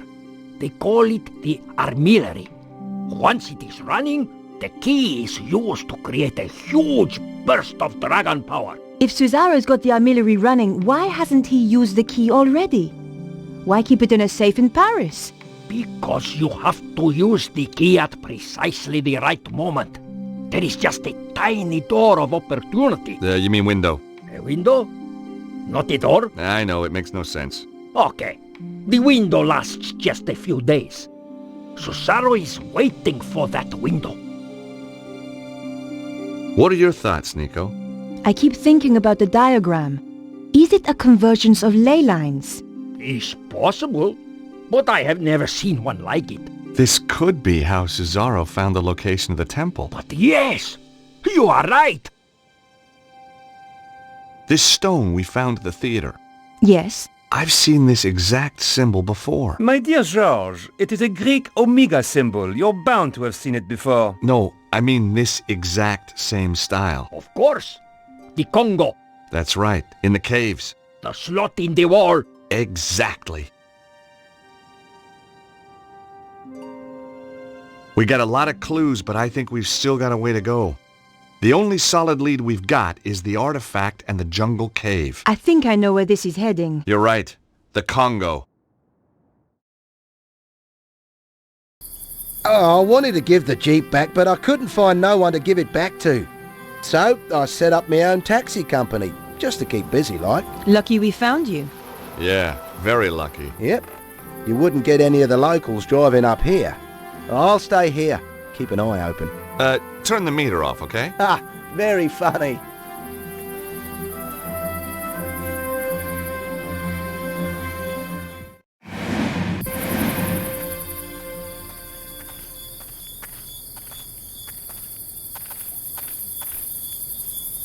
Nico? Yes, George?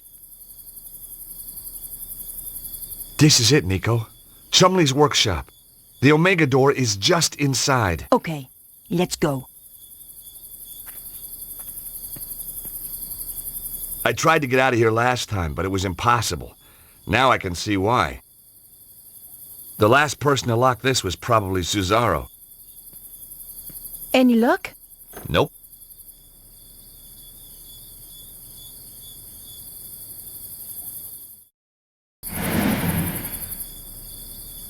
The strange stone object had been dropped by the guy who mugged me.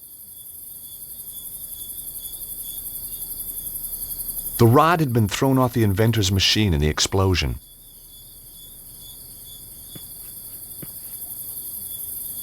I can't get the rod into the gap between the doors.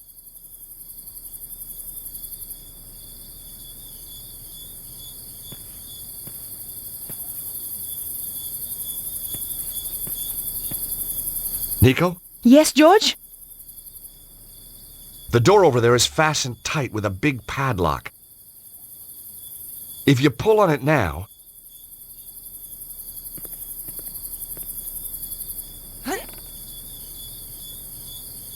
Pull, Nico, pull! Good thinking, George. Not very subtle, but it worked. Hey, lady, settle costs extra.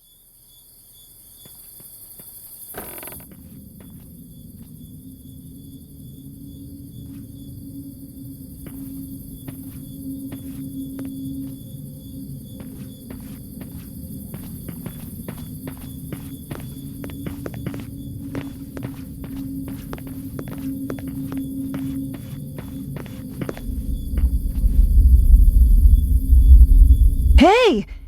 Did you feel that? Some kind of earth tremor, I think.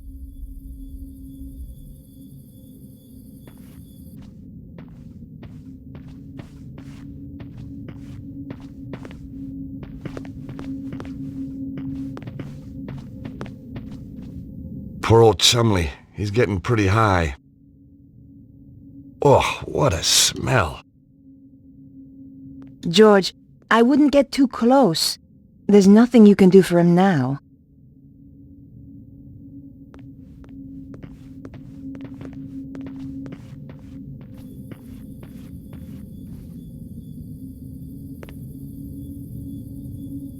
The stone is the same shape as the slot.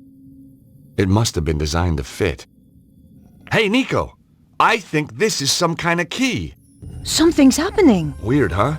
A piece of stone from Paris opens a secret door in the Congo. You know, this place was built to guard something. We better watch out for traps then.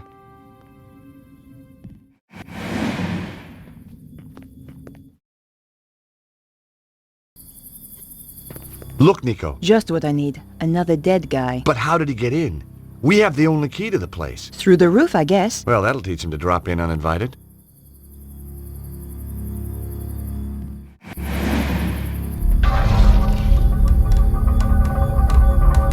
George, wait!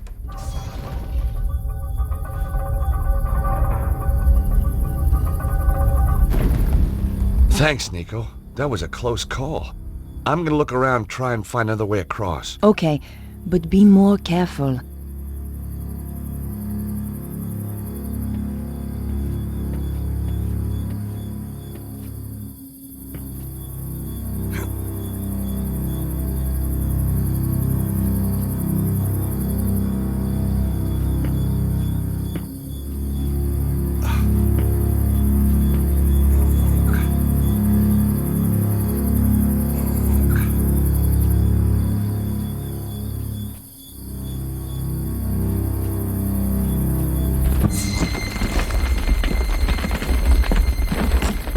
Whoa! That was a big one.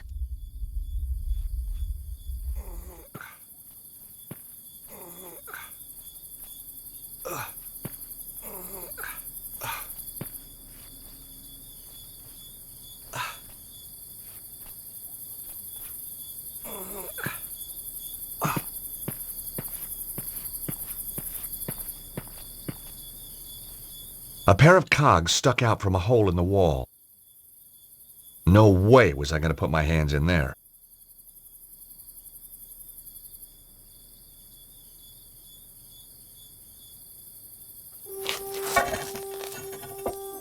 Come on, Nico! It should be safe to cross now! You'd better be right, George!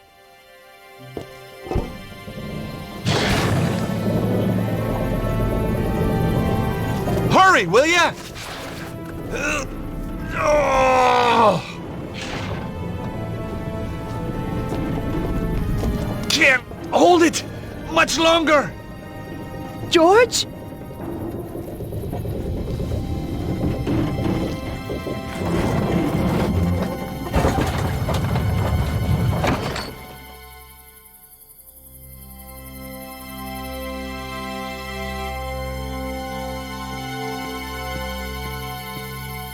Nico?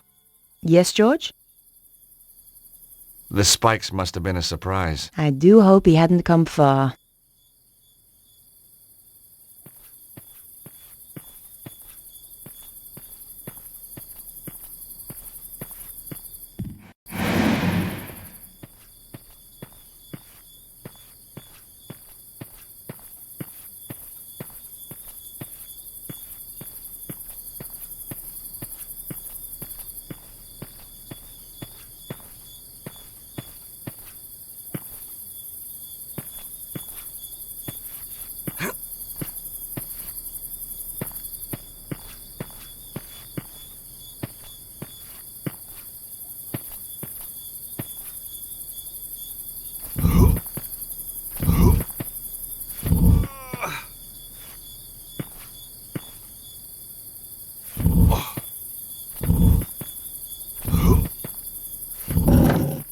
Phew!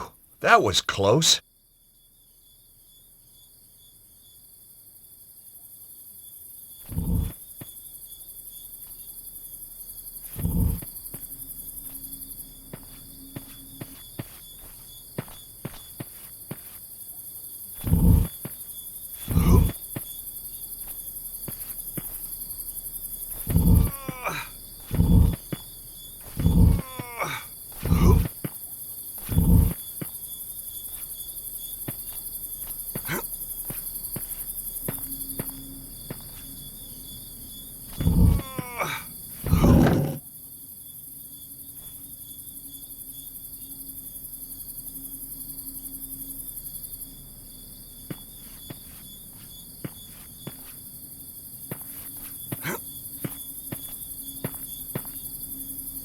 Another corpse. Oh, this is making my stomach turn. There's a cloth with some kind of emblem on it. Wait! There's something inside it! There was nothing else on the guy.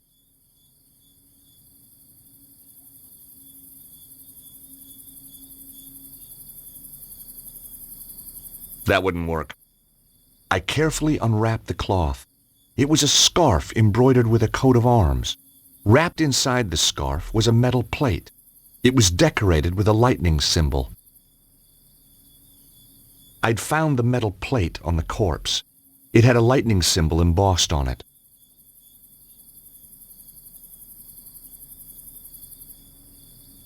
The strange stone object had been dropped by the guy who mugged me.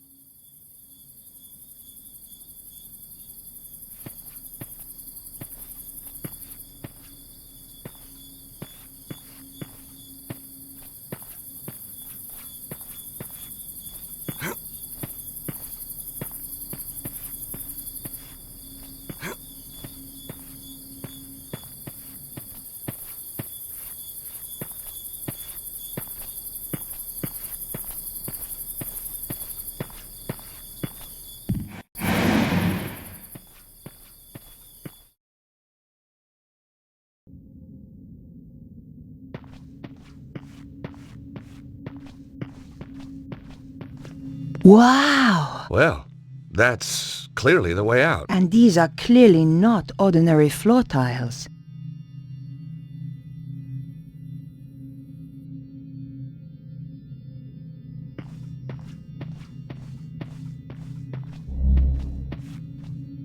I know this sounds crazy, but I need you to stand on those tiles for me. Sure, George.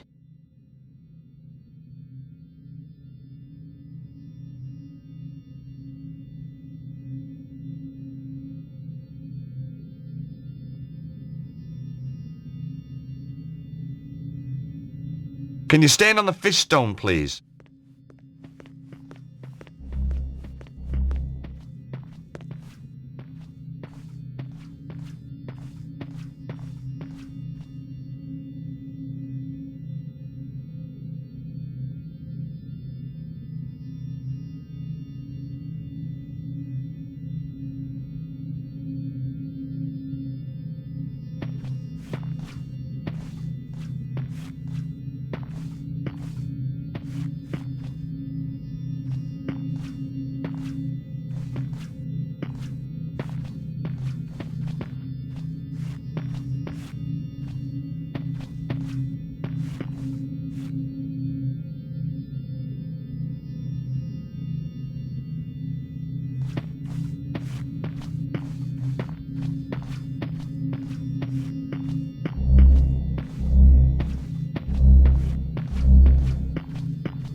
Hey, Nico.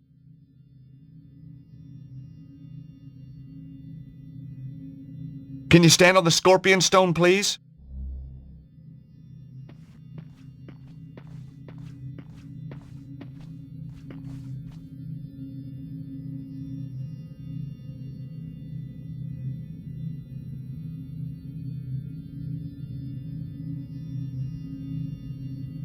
Can you stand on the snake stone, please?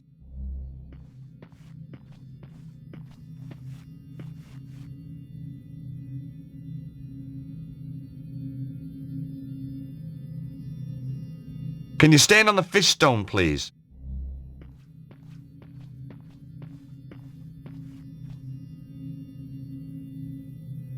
Can you stand on the bird stone, please?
Hey, Nico!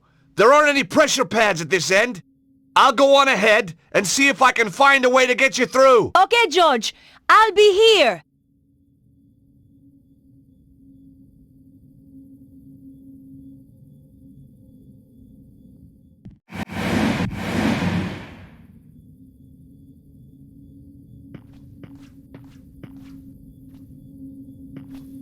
There was a way out at the far end of the corridor, but there wasn't much floor left.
The crystal was embedded in the rock. There was no way to remove it. The crystals in the rock gave off an eerie blue light.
The crystals emanated a soft blue light.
It was some kind of ancient mechanical device.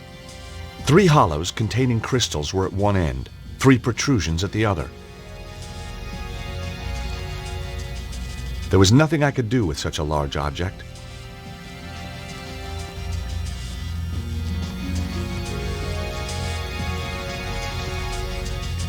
It was some form of ancient mechanical device.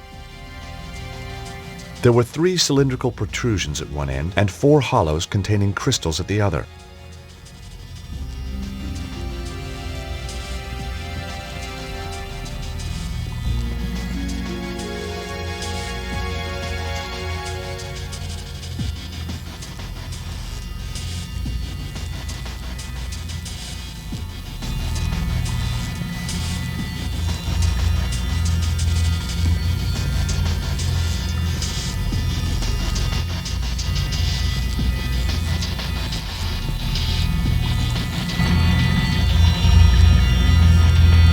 The device was clearly based on some kind of extraordinary technology. It must have been thousands of years old. There were 4 small protrusions at one end and 3 circular hollows at the other.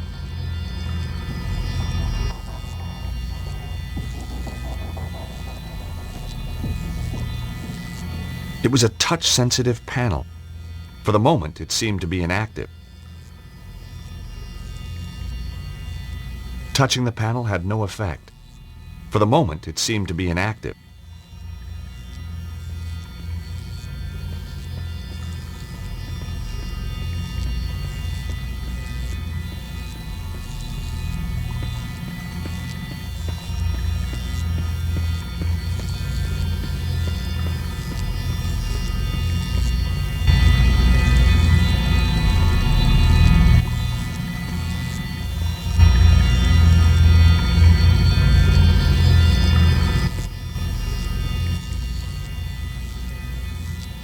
The device appeared to be some sort of control console.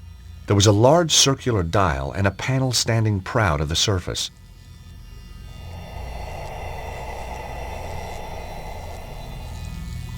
Fantastic! The machinery floated across the floor as if it weighed no more than a feather.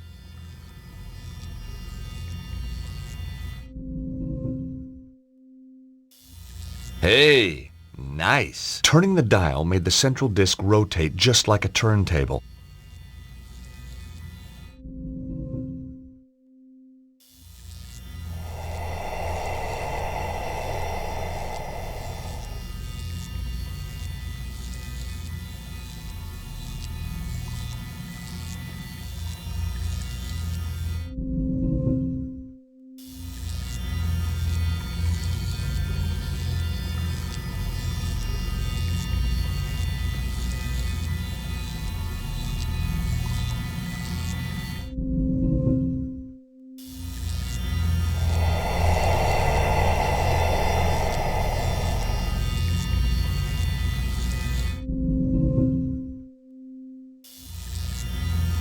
It wouldn't work that way around.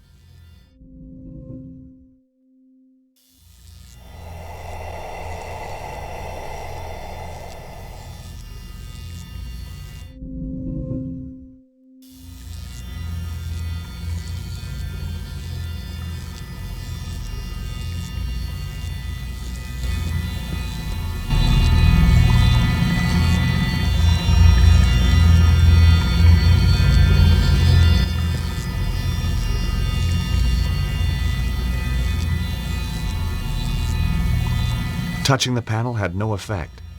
For the moment, it seemed to be inactive.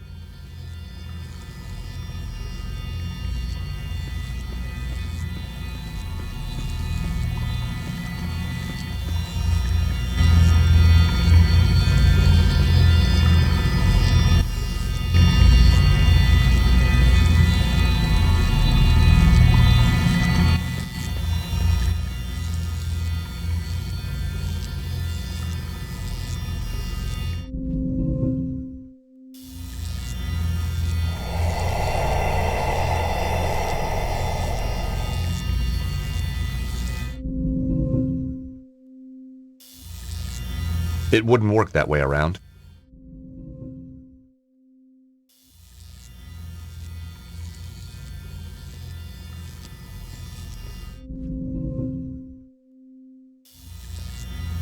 Not that way.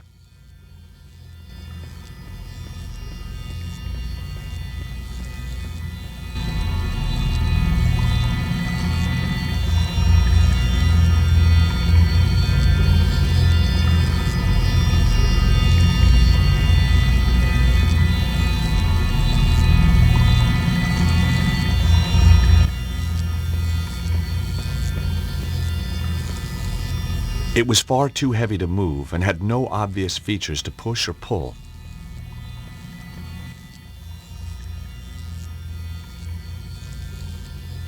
Not that way.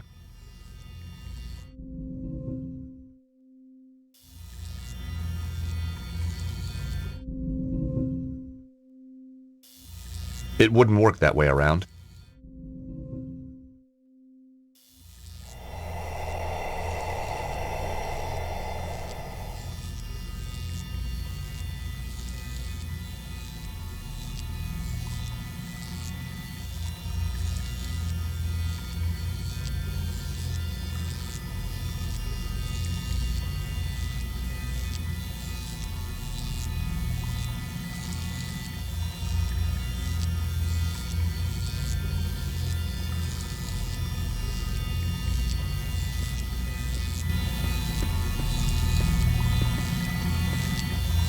It was far too heavy to move and had no obvious features to push or pull. There were 4 small protrusions at one end and 3 circular hollows at the other.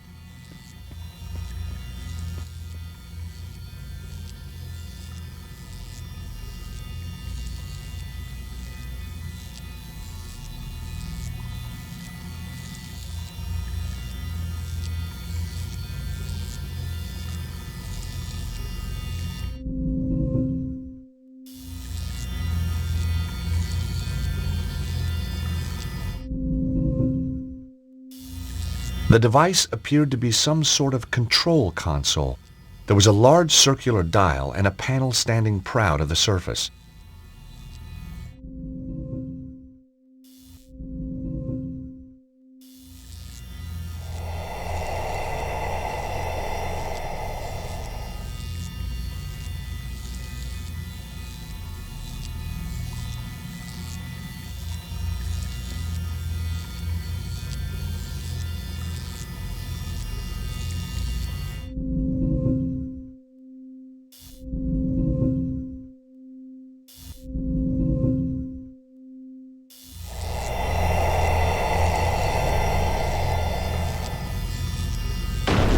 Hey, it worked!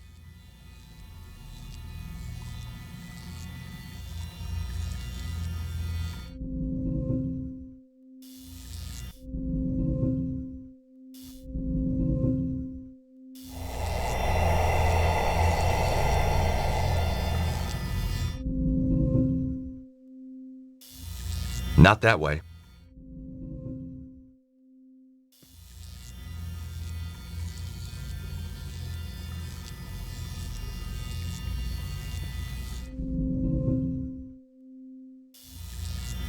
It wouldn't work that way around.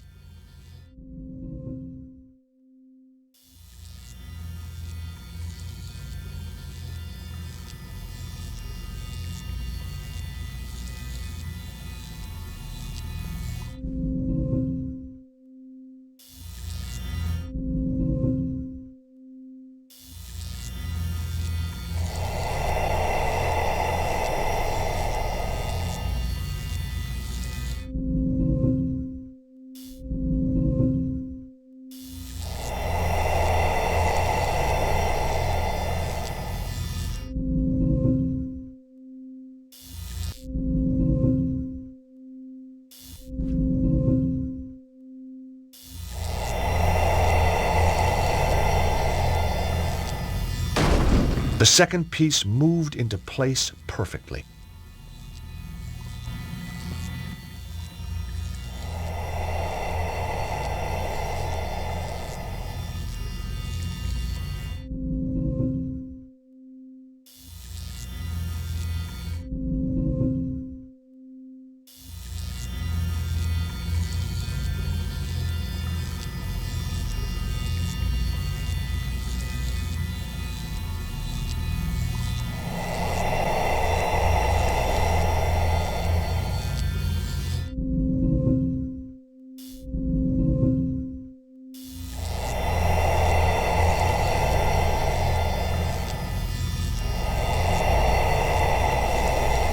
I held my breath as the final piece glided into place.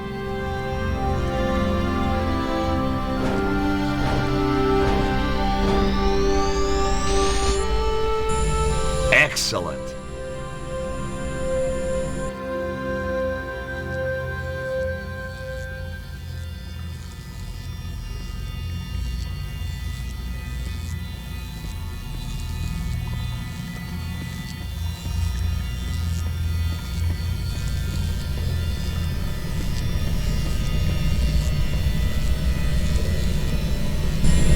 Operating the device reversed the direction of the energy flow.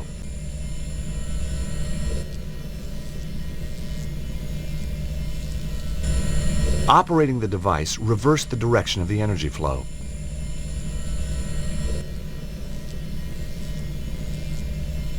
Above the exit was a lightning symbol, just like the one in Paris.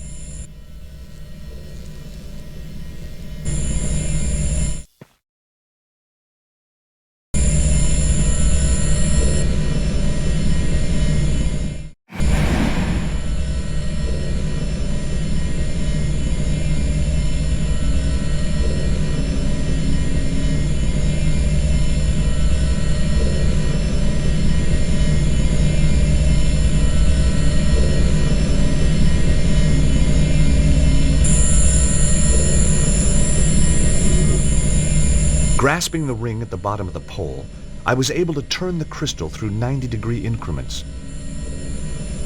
Rotating the crystal deflected the energy beam on towards the next crystal.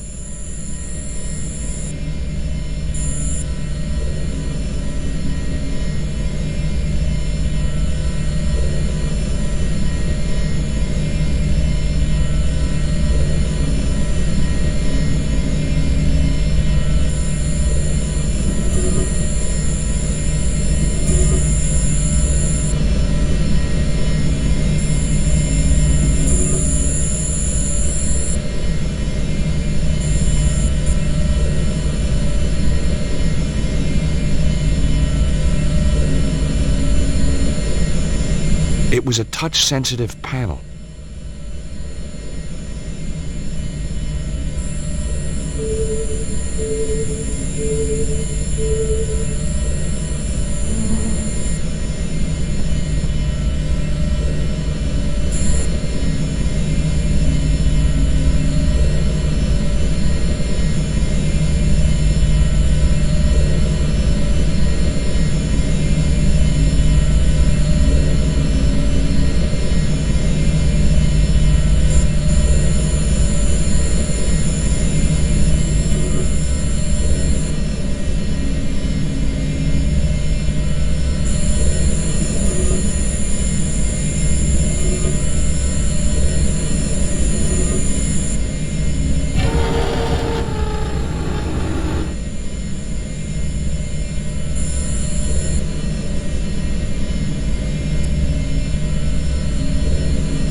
A rock shelf above had collapsed, dropping one of the ancient machines down to this level. The machine was far too big and heavy to move by hand.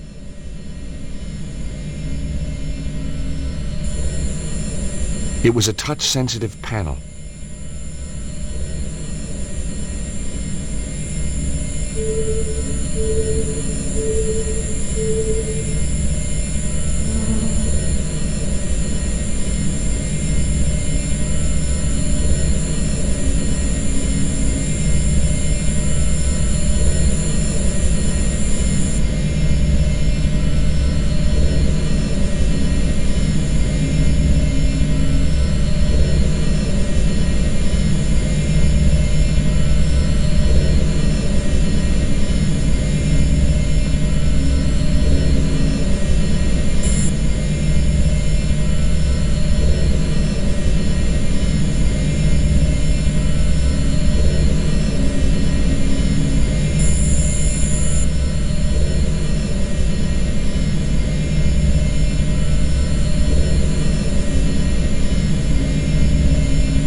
Hey, Nico.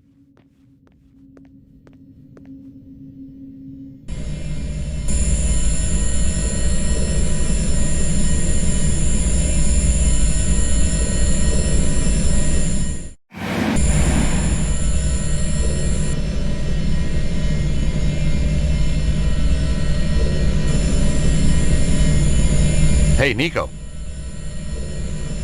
These crystals can be used to redirect the beams of Earth energy. You know, a week ago, I wouldn't have believed any of this. Well, that makes two of us. Operating a panel causes one side of the symbol over there to light up. Each panel corresponds to a different side of the symbol. What if we operated both at the same time? It's worth a shot.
Operating the device reversed the direction of the energy flow.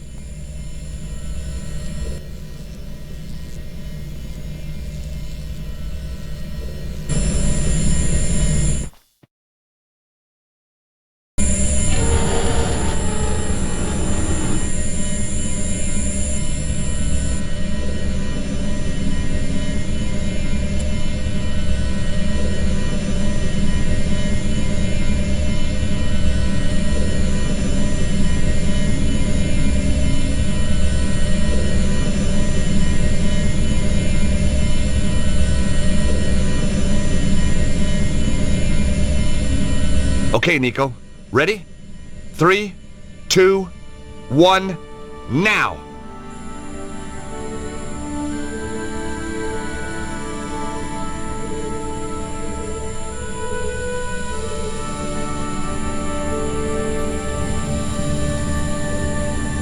You know, on our day, we're pretty damn good, Nico.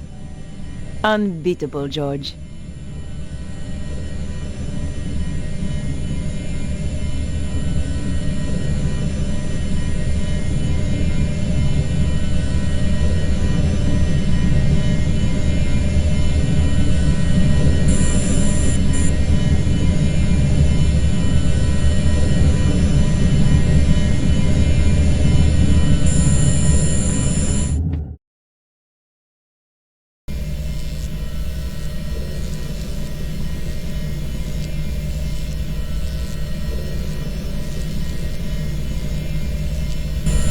Operating the device reversed the direction of the energy flow.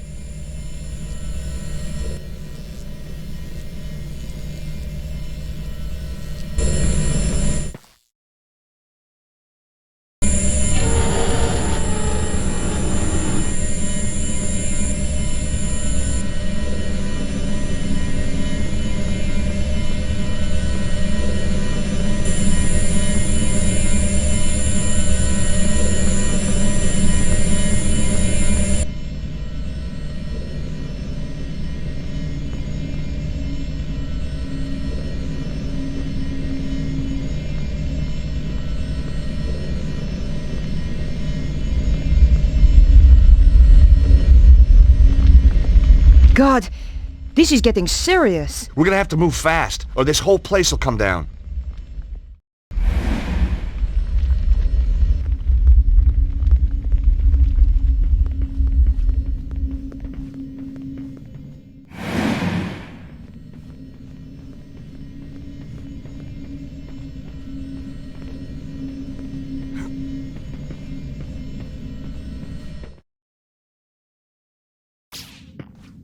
I can feel the power, George. We must be close now. Through there, you think? Yep. Nico, I want you to know, if anything happens to me... Yes? You can have my Tintin collection. Thanks, George. I'm so touched.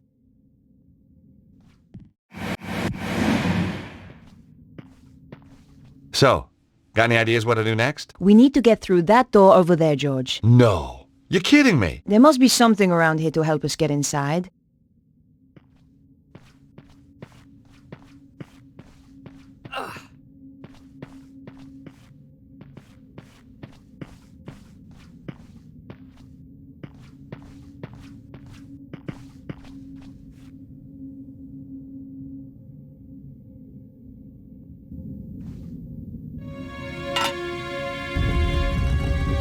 I think it worked.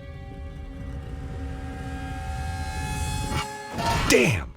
The plate seems to fit, but then it just pops out. Touching it doesn't work. Sure feels good, though.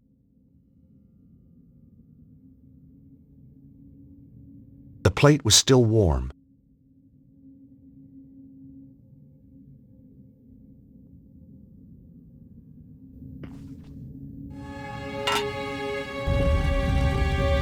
I think it worked. Ouch! That's hot! Without anything to protect my hand, it was too hot to hold in place for more than a few seconds. The plate was still warm.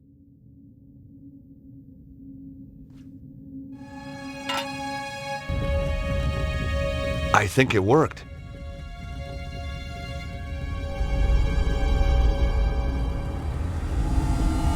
Well, I can't hold the plate and get through the door at the same time. Nico? Yes, George?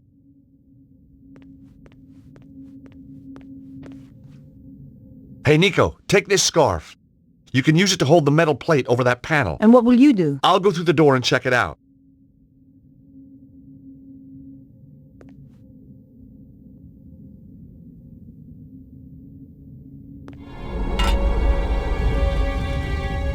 There you go, George. Hurry!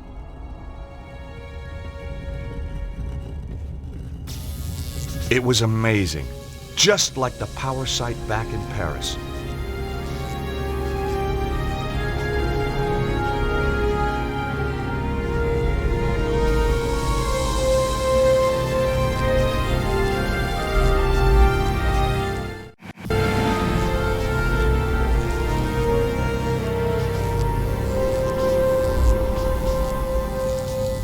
There was a column of energy, and there, again, a stone held in its beam.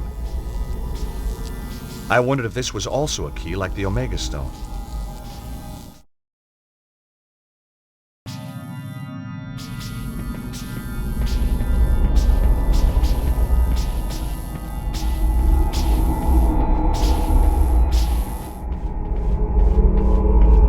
What happened? It was like Paris, but without the bloodshed. Yeah? I got another stone. Guess what? It's got a symbol.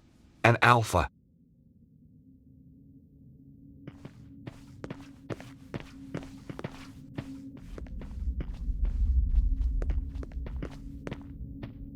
Stop right there, Stobart.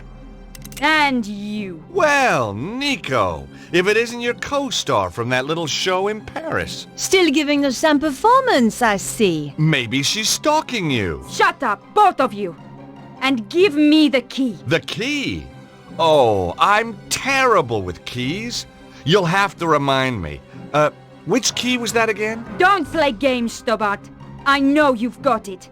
You stole it from the safe. Oh, the Key of Solomon. Why didn't you say? Give it to me. We'd love to. But... we don't actually have the key here with us. We left it back home. So, you haven't got it? No. That is a shame. A big shame. Yep.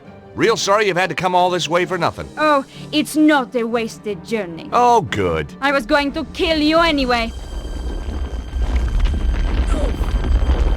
Come on, George! Let's get out of here!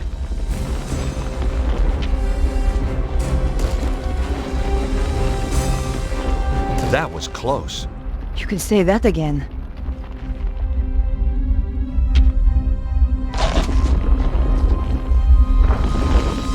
Come on, George. We have to move fast.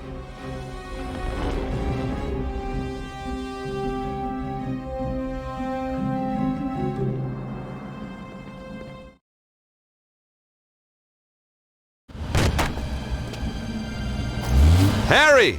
Let's go! Where to? Grand Central. Where the hell do you think? Just get us out of here!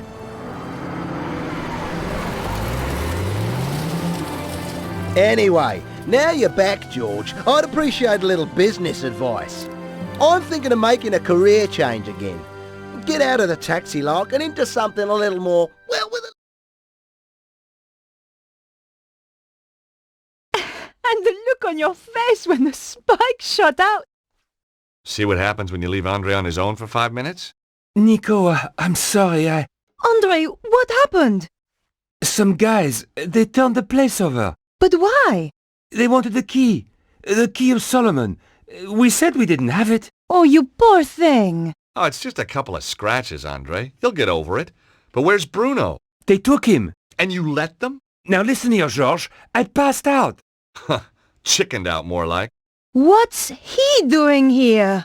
When I came round, he was just here. He's been on the phone ever since. Who is he, anyway? He's a pig, that's who he is. A cretin. An idiot. A smooth-faced, wooden-headed... Ah, the cop who locked you up. I have to hand it to him. He must have guts. And just what does that mean? So, tell us about the fellas who beat you up, Andre. One of them was a real gorilla. Flap, I think they called him. Flap? Cesaro's men. You've got a nerve. That is one of the requirements of the job, mademoiselle. I should kick you out. If you wish. 2 days you kept me in the cells. So I'm told. You mean you didn't know? I was reassigned to another case. So why are you here now? Mademoiselle Collard's file was stolen from my desk. I thought she might be in danger. So, whoever did this has a contact in the police? More than one. You remember the red sports car, mademoiselle? All information regarding it has suddenly become classified. Cesaro has powerful friends, then. Cesaro? He's, a powerful man. A recluse. A cult leader. I wrote an article about him once. He seems to have it in for me. He certainly has influential contacts. A man answering the description of your Monsieur Ostwald was slipped through customs at the airport just hours ago. Even though he was clearly drugged, officials were told to turn a blind eye. Where were they headed? They boarded a flight to Prague. What on earth would Cesaro be doing in Eastern Europe? It is clear there is some kind of conspiracy. Not just in my department, but across the whole force. Perhaps the whole country. If mademoiselle will permit, I would like to offer my assistance. That is very kind of you, Inspector. No, it is not kindness. It is my duty. Maybe you can check out your databases for Cesaro. Location, history, stuff like that? Very well. I shall get onto it right away.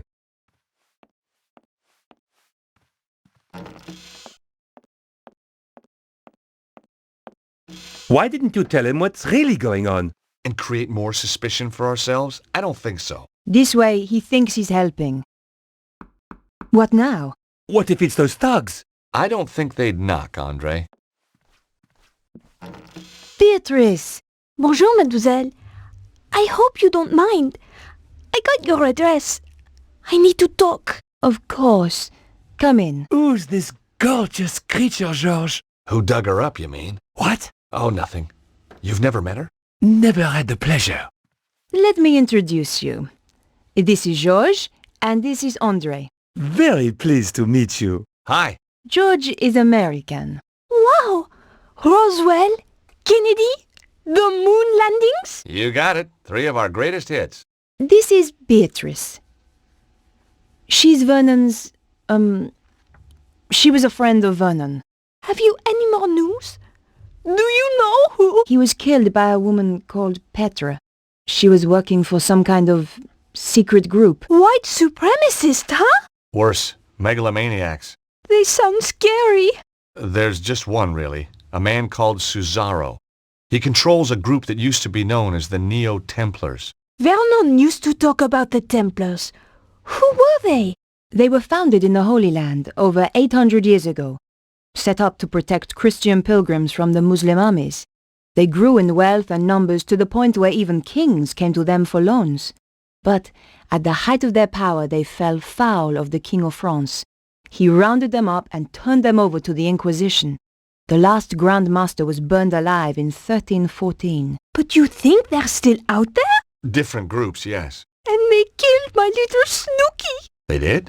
We don't know it was the Templars who did this. They might try and kill us all. They attacked me. Look, you can see. You poor man. But you fought them off. You are alive. You must be so brave. Foolhardy, perhaps. How about just plain fool? You're right, Beatrice. We're no longer safe here. I've moved into Vernon's old flat.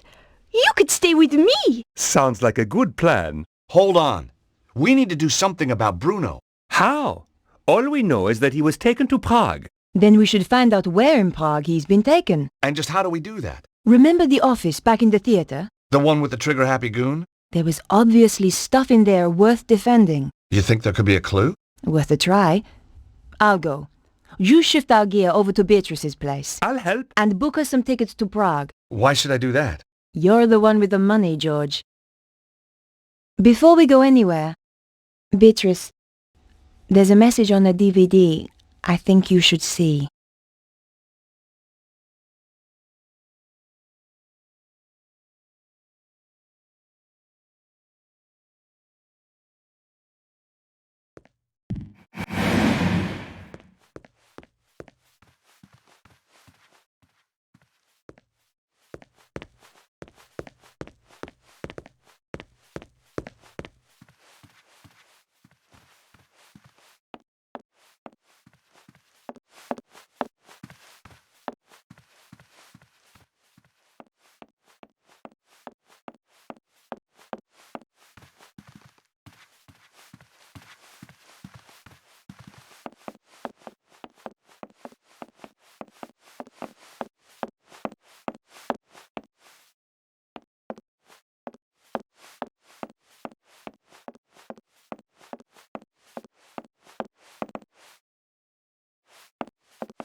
It was a bust, probably to hold jewelry for the actors.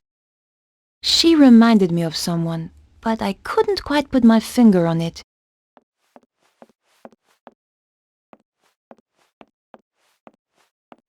The drawers had all been pulled out and emptied. Sanded down, that could be worth a bit of money. It was a script for a vaudeville production.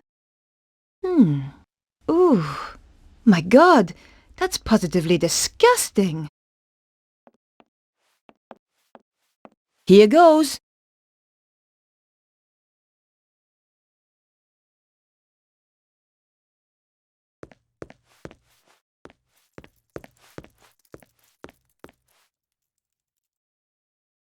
I couldn't open the door.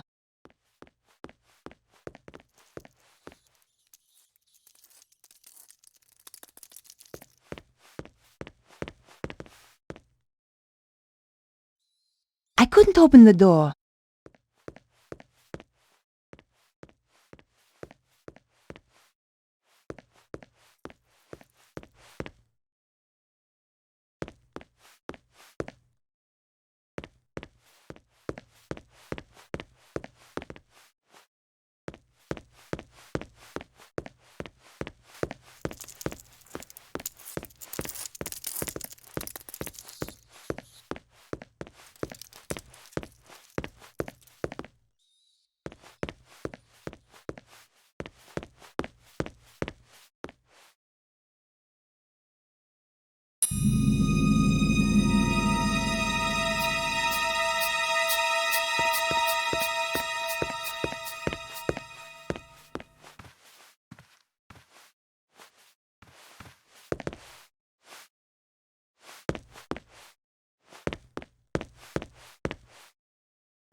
The briefcase was full of papers.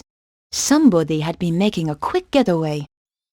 What could be so terrifying it had made them just run away? And who was the figure in the cloak? I rifled through the briefcase, but there were just papers to do with the theatre. Nothing pointed to Cesaro's dealings in Prague.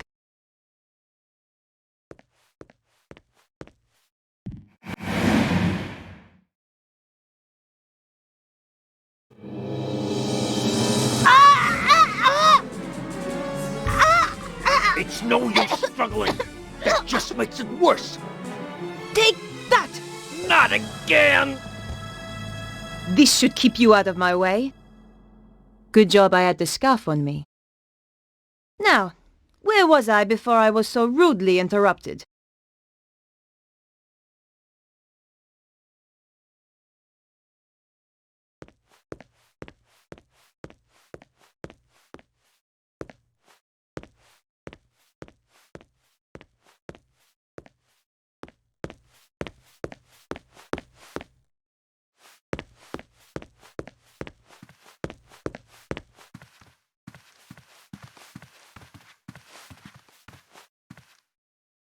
It was some kind of security report for a private residence. Unfortunately, the report didn't include the address. Prague was certainly mentioned, but the actual location could have been anywhere. Tucked into the last pages was a photograph of a large castle. There was a dragon symbol on the back. There couldn't be too many castles like this in Prague. I had found enough to track down Cesaro.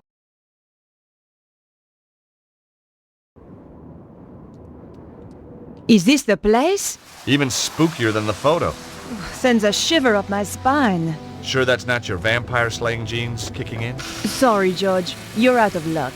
I hope Bruno's still in there. Now I'm really pissed. Look on the bright side. We don't have to worry about car chases anymore.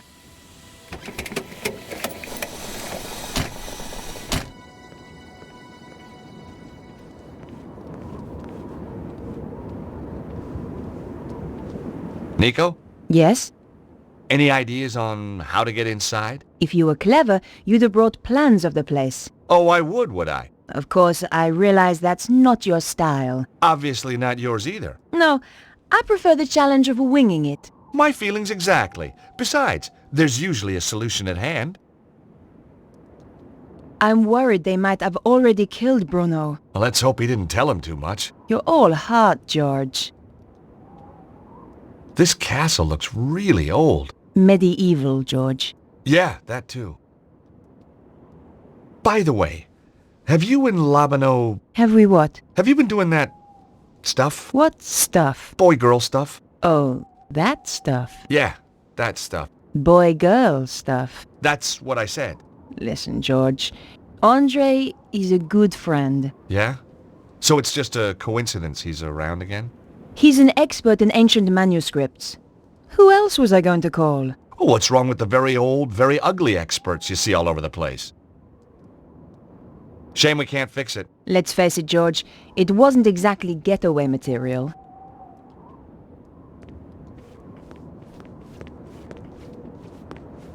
There was a small button to press. I was looking forward to meeting the butler.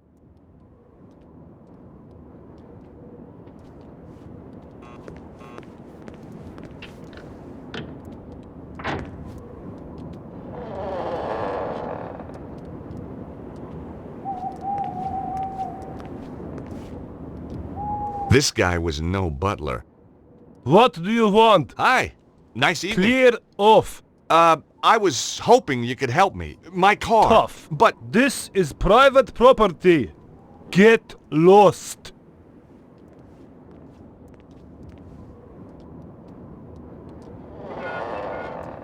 Well, his interpersonal skill set needs a little work. George, did you seriously expect him to open the gate for you? Well, I certainly expected better manners.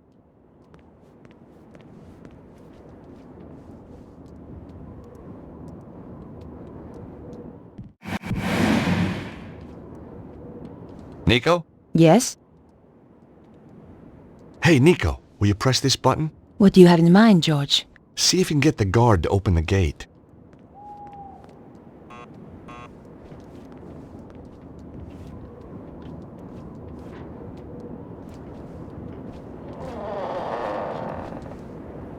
Hey, you! Where are you going? Clear off!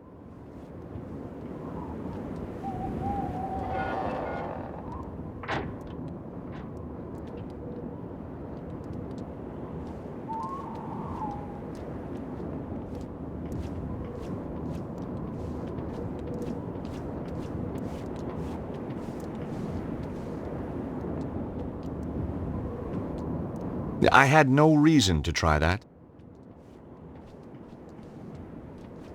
Nico? Yes? Can you try to distract them again?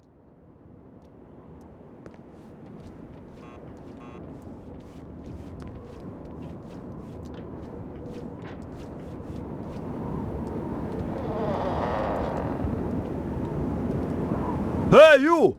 Where are you going? Clear off!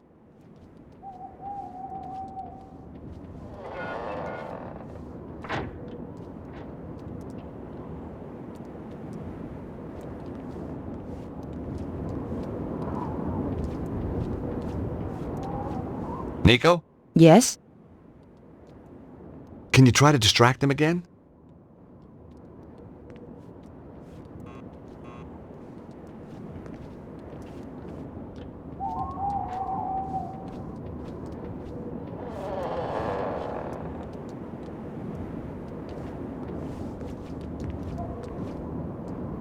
What do you want? Oh. Bonjour, chérie.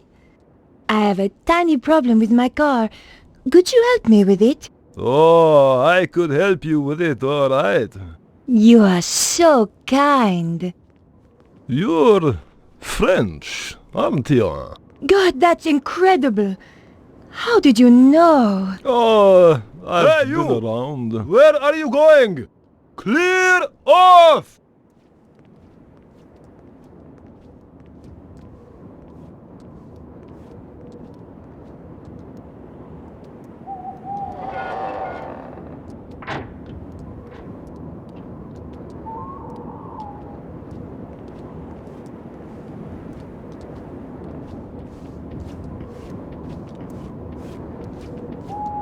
Nico? Yes? Can you try to distract them again?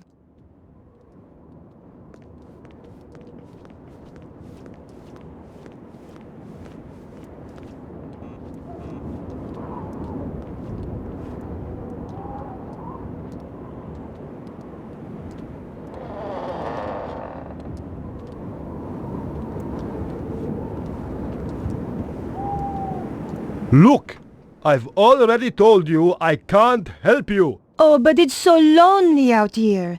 Just talk to me for a little while. All right, but only for a minute or two.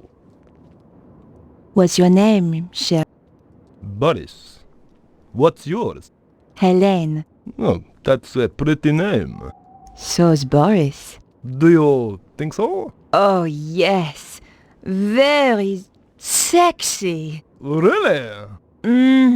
Boris. Boris. Je t'adore, Boris. Oh. I was hoping that George had the sense to take advantage of my performance. You must be very important guarding a place like this. Yeah, well, big castle needs a big guy to guard it. Oh, and you are a big guy, Boris. Of course, I don't ask what goes on inside. Just a job, That's right. Best not to know. Look, I gotta go and check in. Okay. Bye-bye, big boy. Come back and see me.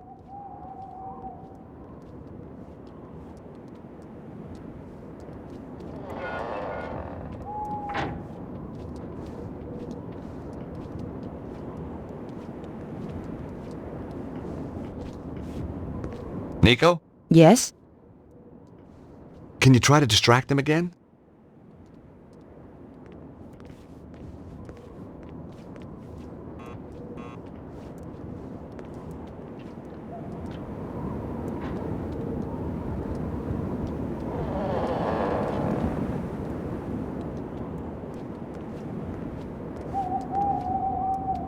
Look, Hélène, I can't keep coming out to talk to you. Just talk a little longer, please, Boris. Okay. Do you live in Prague? When I'm not on duty. Oh, let's go there. Together. You and I. We could see the sights, have dinner, go dancing, walk hand in hand in the shimmering moonlight.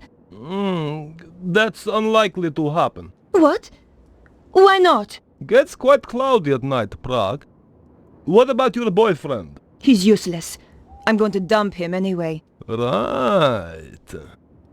Trouble is, I don't think my wife would be too happy me taking a woman to Prague. Does she need to know? Ha! Everybody talks about you French women and your progressive ways. Funny. Nobody ever talked about our progressive music. That's because it was crap. Everyone knows that.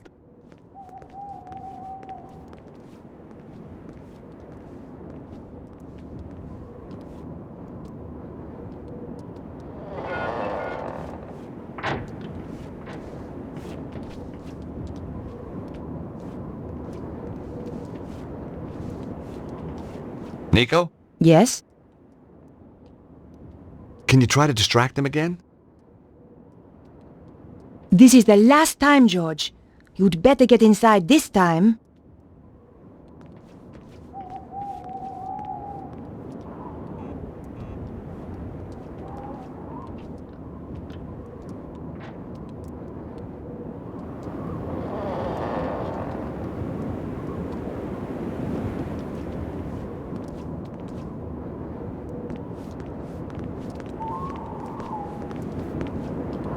Look, miss, this is...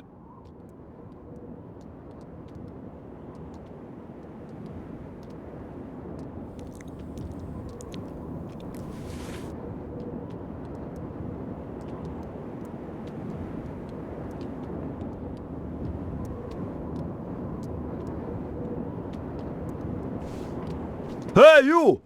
Where are you going? Clear off!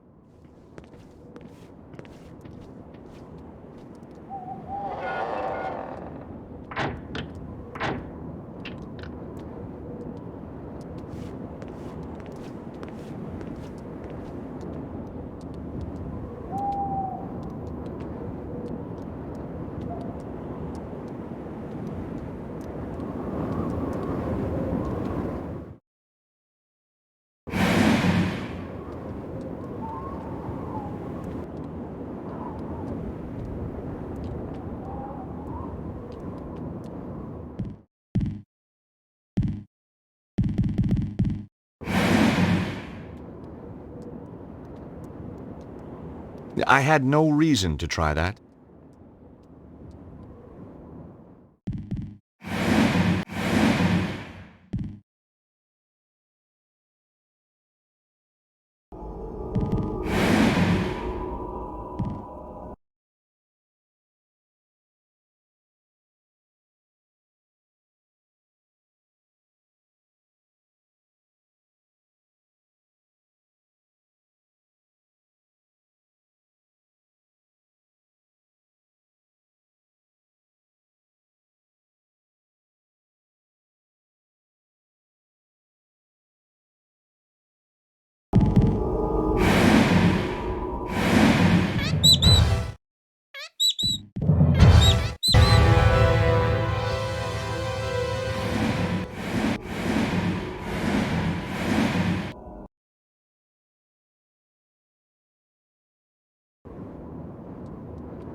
Nico? Yes? Hey, Nico, will you press this button? What do you have in mind, George? See if you can get the guard to open the gate.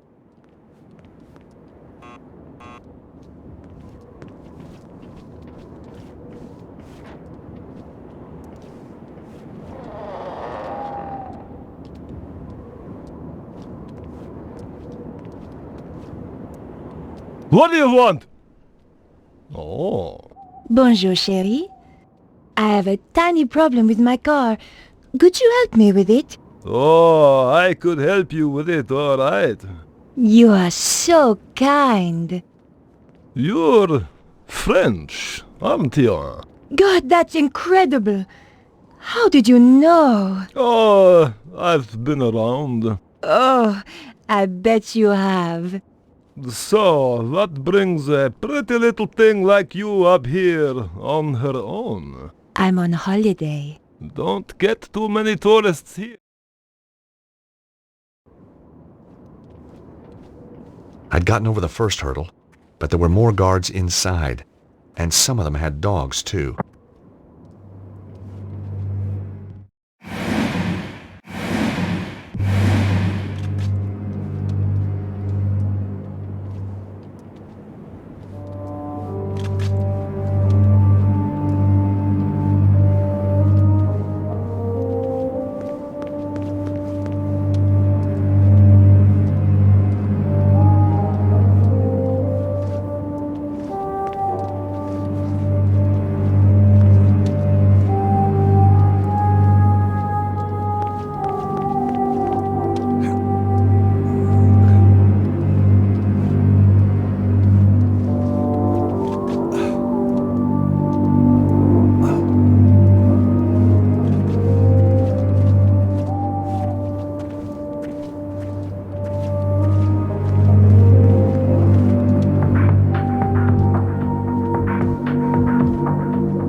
This trash can was empty.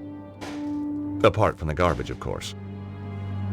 Rooting around in trash cans, one of my little foibles. Sometimes you get lucky and find a real treasure. Hey! String!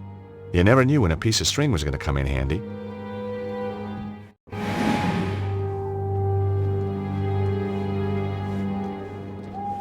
This trash can looked promising. America's best export, a burger. I put the half-eaten burger in my pocket. Must have been some kind of urban survival instinct at work. I was pretty sure I'd seen James Bond do something clever with foil once. Trouble was, I couldn't remember what.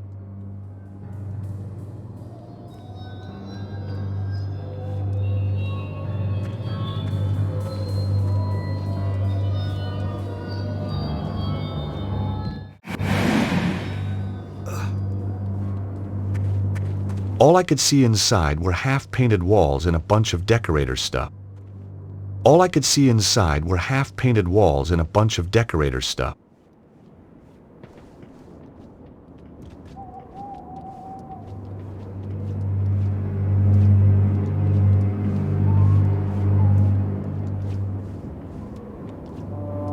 The doors were heavy and solid-looking.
I tried the doors, but they were locked.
I could see more guards in the foyer. The building looked pretty classy inside.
Be quiet!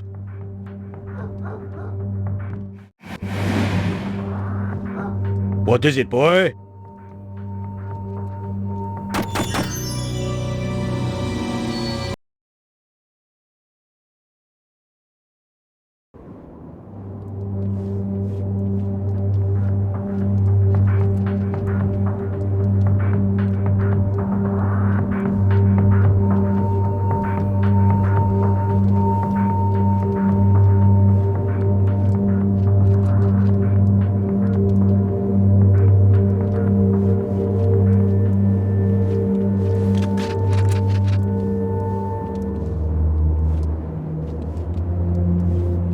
The fence looked pretty strong. Amazingly, the dog was even uglier than the guard. I sure was glad we had a fence between us. What are you doing near my dog?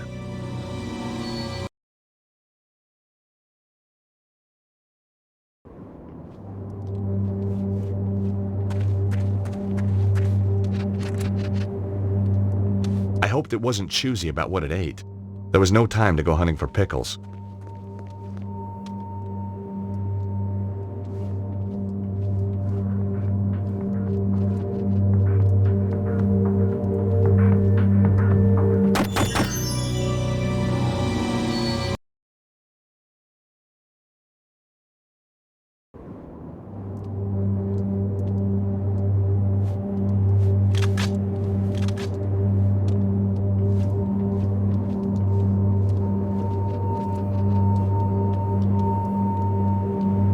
I hoped it wasn't choosy about what it ate. There was no time to go hunting for pickles.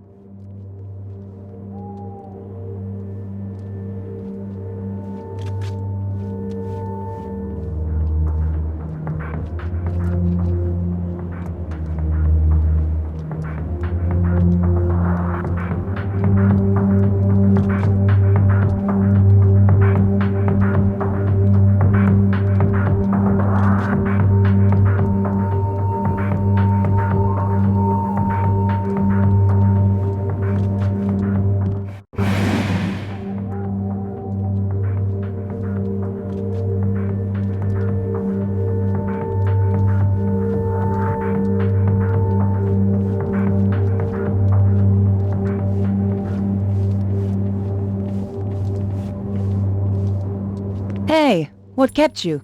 Oh, just chatting to Boris about old girlfriends. See the helicopter? Yep, Cesaro's favorite airline. George, you need to find a remote. That's how the gates work, I think. Hey, Nico, see any more guards you fancy? You owe me big time for that one, George. I still haven't found a way to open these gates. Come on, George, kick ass! I heard the guard reporting in. That Petra woman is going to be here any minute. Look, there's some sort of sensor up there. Okay, I'm on it.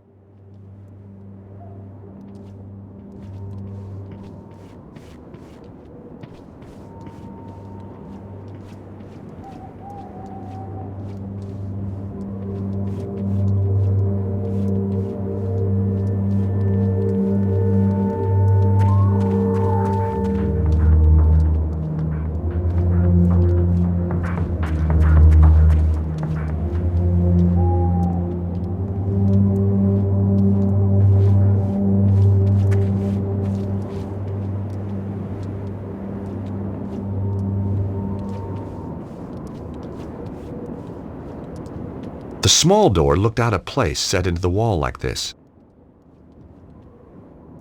This wasn't the way in. There was a small button to press.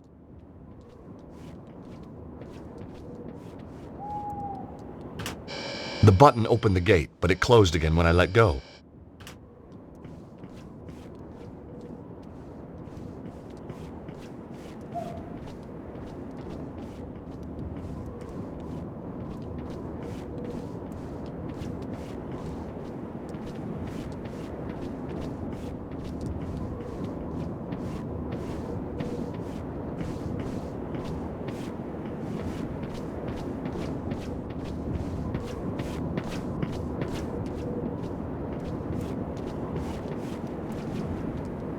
It was a remote with a single button on it. It was a small device with a button, maybe just the thing I was looking for. Looks like somebody had started to repair the Jeep and got bored. There was nothing in the glove compartment.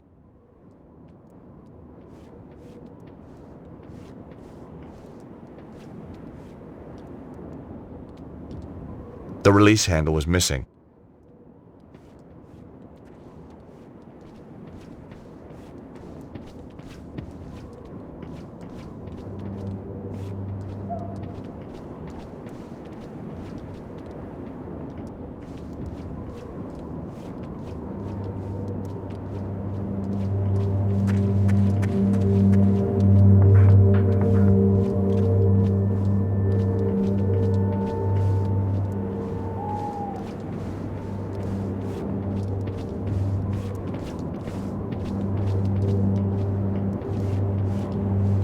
The gates wouldn't open from the inside.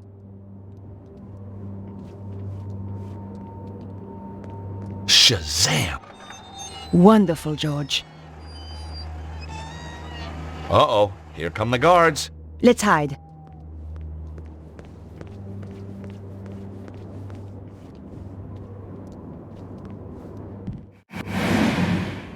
Hey, Nico, see any more guards you fancy? You owe me big time for that one, George.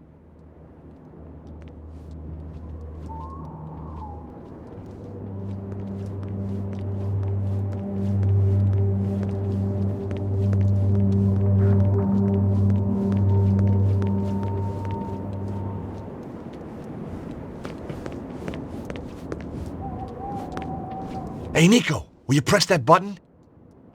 What is it with you and buttons, George? Just keep your finger on it until I get out again, okay?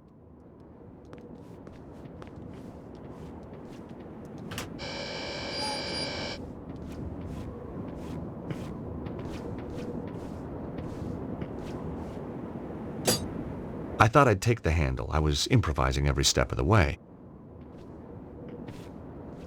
I needed all the luck I could get.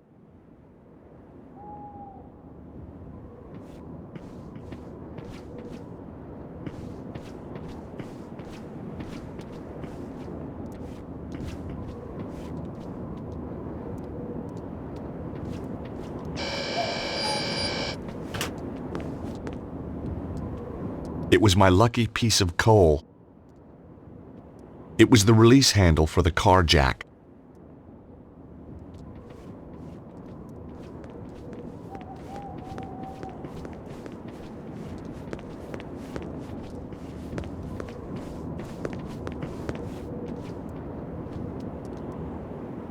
The release handle was missing.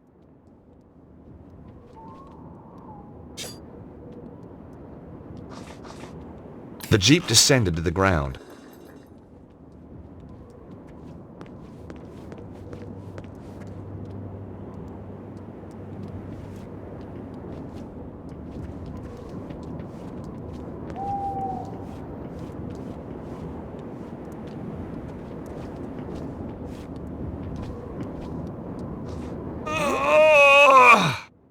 The Jeep still wouldn't budge.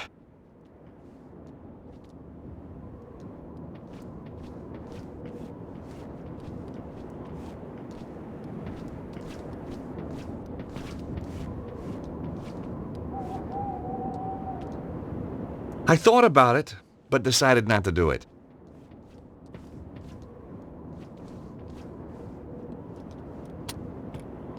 I let the handbrake off.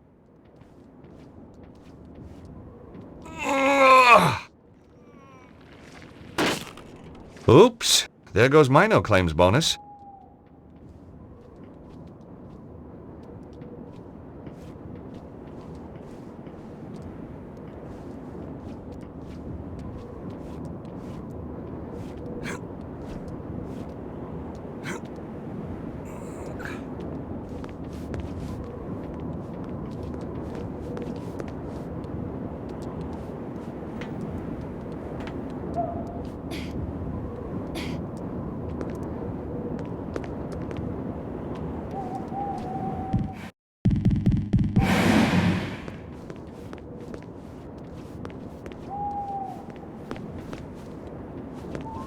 The drain pipe looked like the way onto the roofs.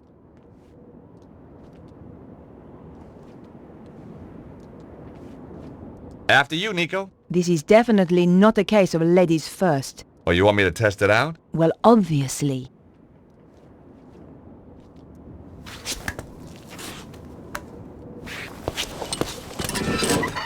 George? Whoa! Nico! Watch out below!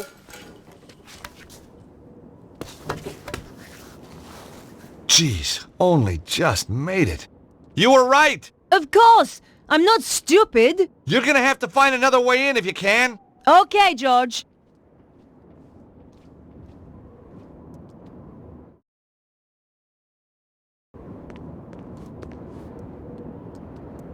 I thought the bracket might come in handy.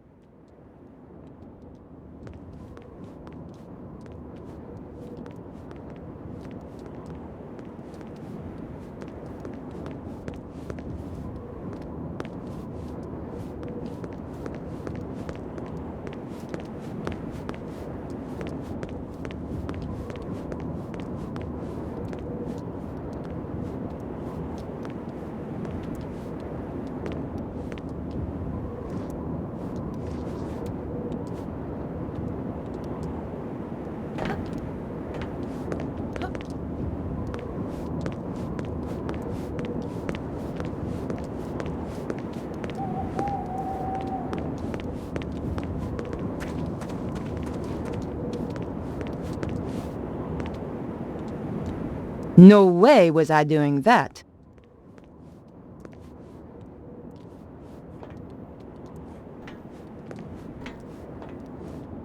Through the glass, I could just make out a small storeroom. The small window was slightly open. There was a small gap in the window, but it wouldn't open.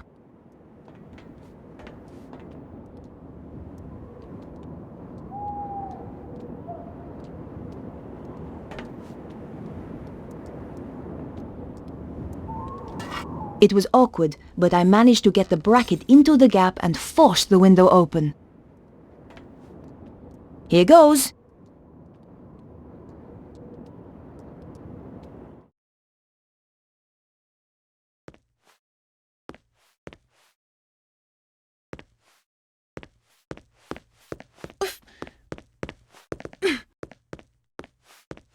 It was just an old barrel. I wasn't going to drink anything out of there.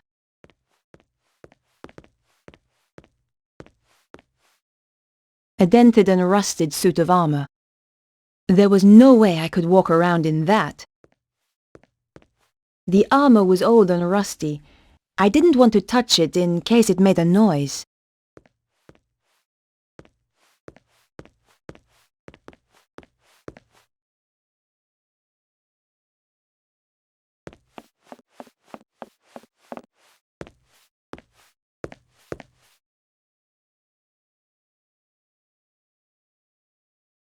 The door may have been too thick, but I couldn't hear anything.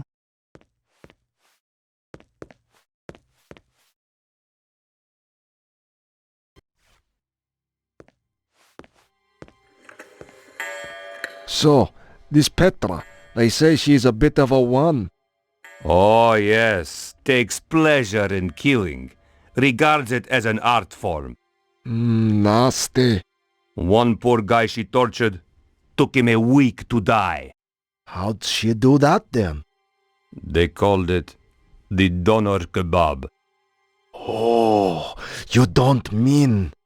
That's right. Everything just the same. Apart from the salad, of course. And the pita bread? Obviously. What's she look like then? Short blonde hair, that's all I know. I never got closer. Don't blame you, she might get ideas. Too right. Chicken nuggets, for example. Hot dog and beans. Ouch! If they saw me, I was done for. I had to find a way to walk around without attracting attention. But for now, I had to play the quiet mouse.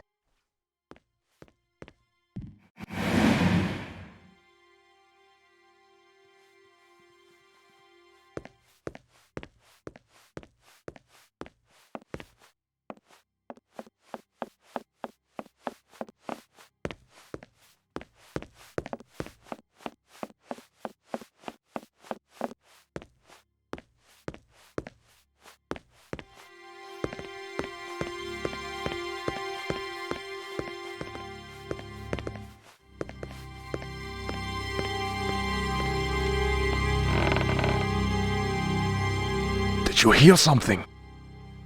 Not sure. Was it from upstairs? Sounded like it. You take the side stairs and I'll go up here. If there's anyone there, we'll have them trapped. I had to hide or get caught.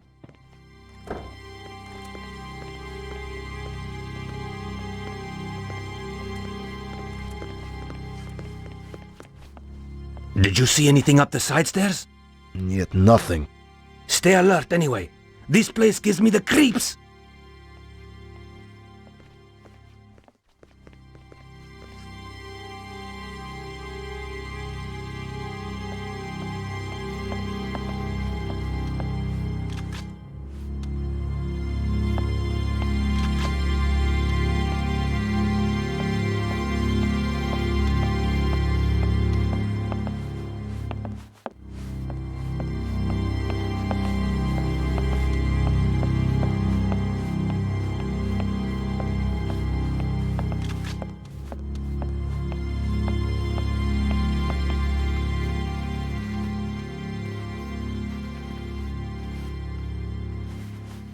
I couldn't open the door.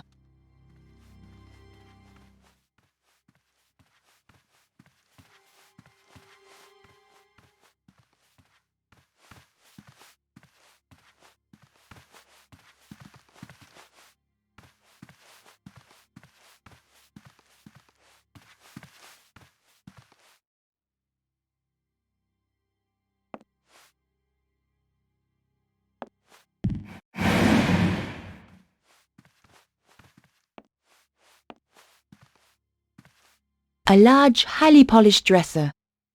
Someone had interesting taste in furniture. The dresser was locked. Even for an antique, the lock was sturdy.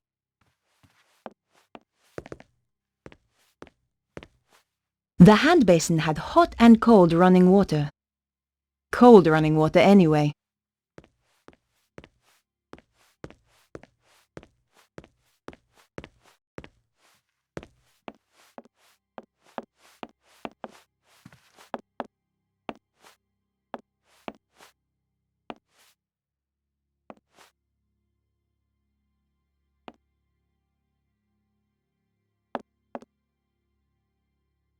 I picked up the hairdryer.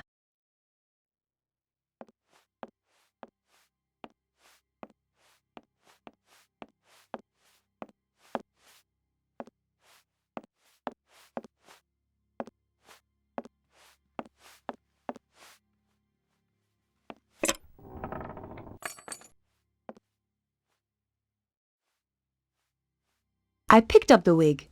At the very least, it would stop her from using it again to impersonate me.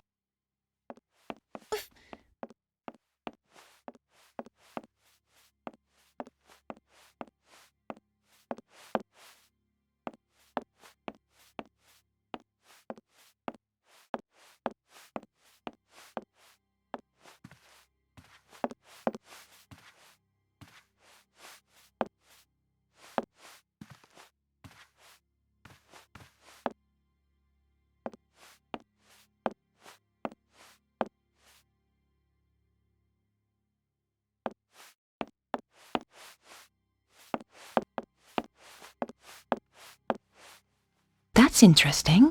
The case looked a lot smaller on the inside. The base sounded hollow. I guess there was a hidden compartment inside. All I had to do was find a way of opening it.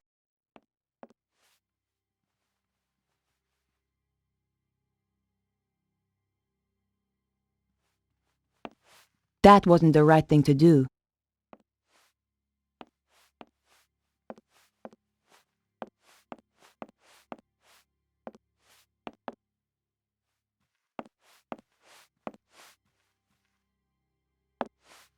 No way was I doing that. The bottom of the case was false.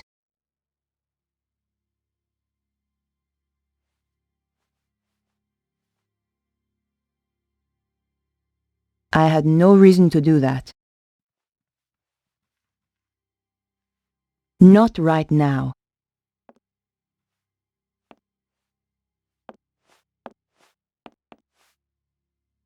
It was the pencil I'd borrowed from the lobby of Vernon's building. Petra's brown wig. She was certainly into disguises.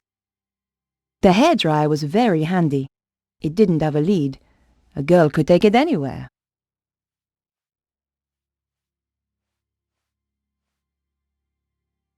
The building in the photo looked like an old castle.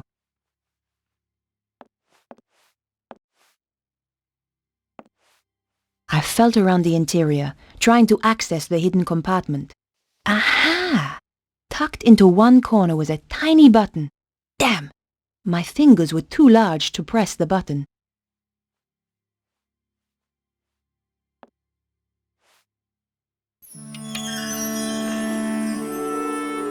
Oh my God! I doubted she used the knives to open letters. I picked up the sharpening stone.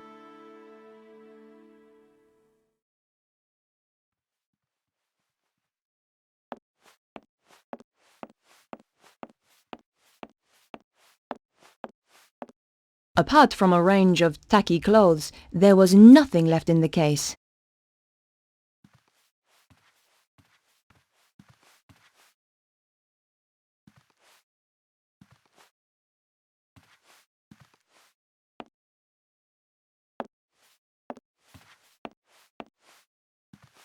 A large, highly polished dresser.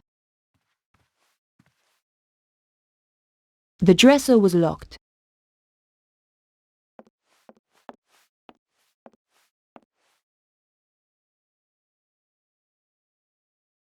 The stone was well used.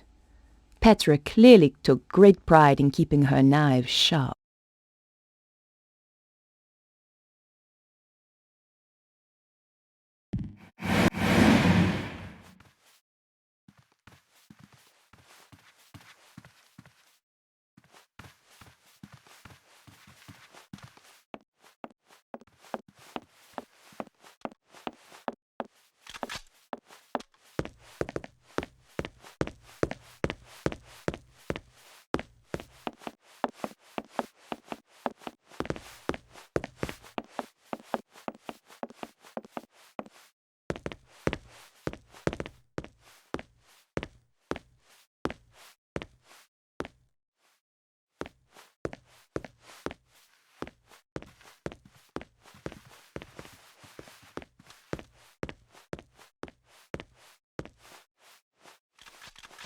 The door was shut fast and wouldn't open.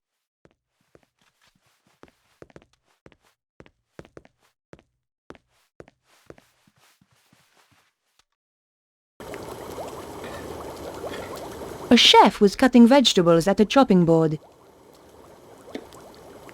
He was struggling and didn't look too happy.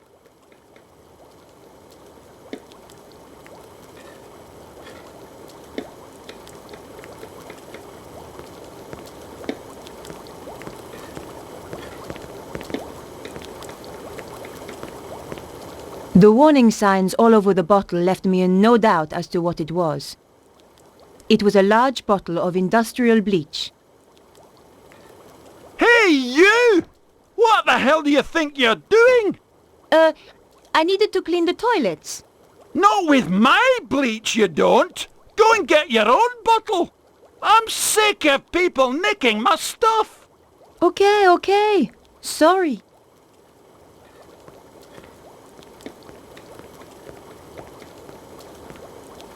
It was a large, glass-fronted freezer.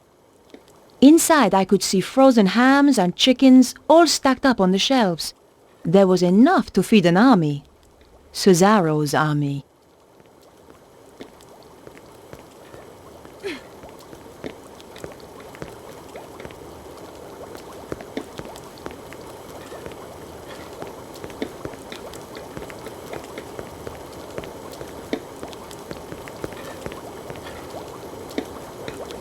The chef was giving those vegetables hell. Hi there. Do you have a moment? A moment? Well now, let me think. I've 50 dinners to cook for 50 fat guzzling guards, with pudding, I might add, plus one vegan speciality de la maison for Madame Petra, plus one macrobiotic for senior sensitive skin Susaro. I've got no assistants, I've got a kitchen out of the Stone Age, and she asks, do I have a moment? No, woman, I do not have a flaming moment! Just get out of my kitchen! The answer's no, then. Yes, the answer's no! Who the hell are you, anyway? Susan. Susan? What kind of a pathetic, girly name is that? It's a name for a girl. Well, change it. I don't like it. Could I take your bleach? Oh, now this is getting beyond a joke. There's a million varieties of crap I can put up with, but I'll not have people stealing from my kitchen. I only wanted to borrow it. Only? Only? It's a slippery slope, do you not see? There'll be another time, and then a time after that, until one day I shall have no bleach whatsoever. It's bad enough they give me a kitchen your Stone Age man would turn his nose up at. But when wee strips of girls drop in wanting to take my bleach without so much as a by your leave, I tell you, I contemplate murder. Oops. Sorry I asked. Excuse me, but could you make use of this? A grindstone! Finally, somebody in this god-forsaken kitchen is using a bit of initiative. Don't suppose you fancy a job as kitchen assistant? The money's crap, the hours stink, conditions are worse, but it'll make a man out of you. No thanks. Young people today don't know which side their bread's buttered. Just one more question. How did you end up here? Give 70 people food poisoning just once, and you pay for it for the rest of your life. I must remember not to eat anything while I'm here.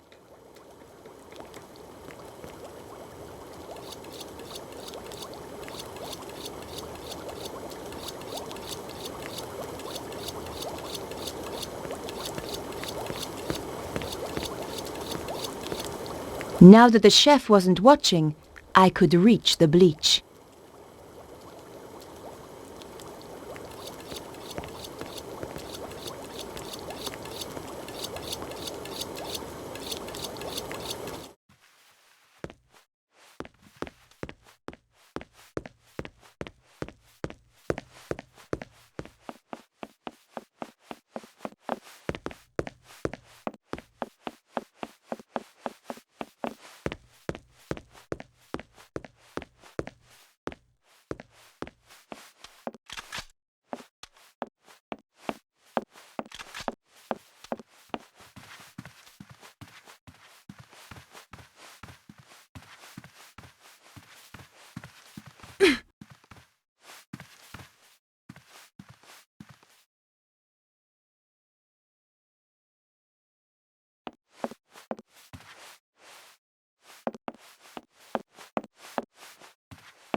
I hoped it would bleach the wig blonde.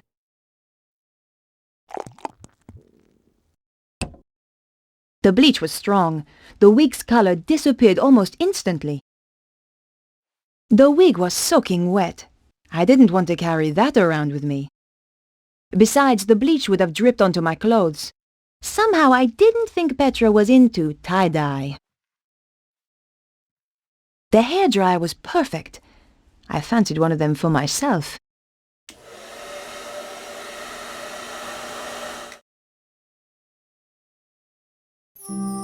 Voila!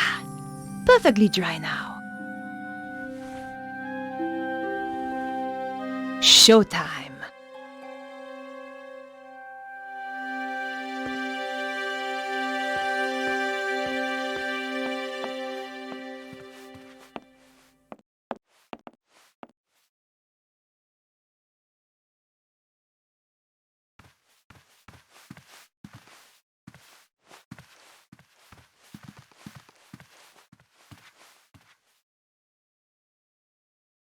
The door was shut fast and wouldn't open.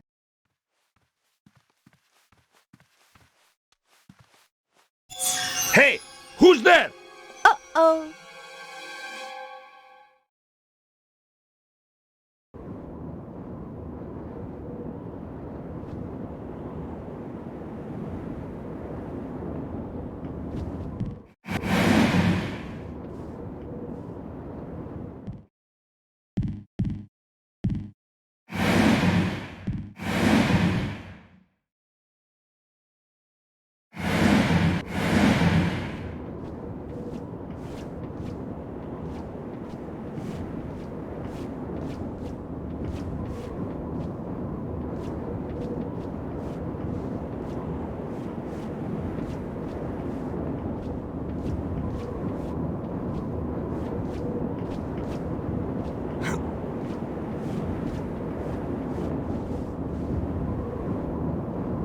Locked. Maybe from the other side?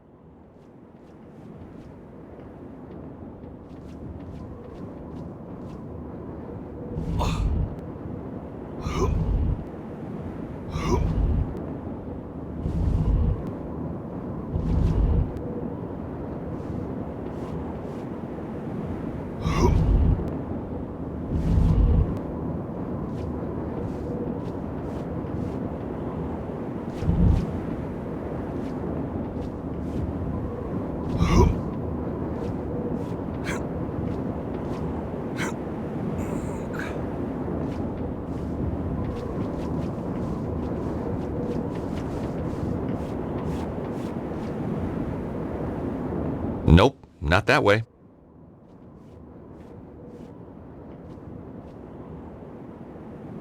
That door wasn't going to open.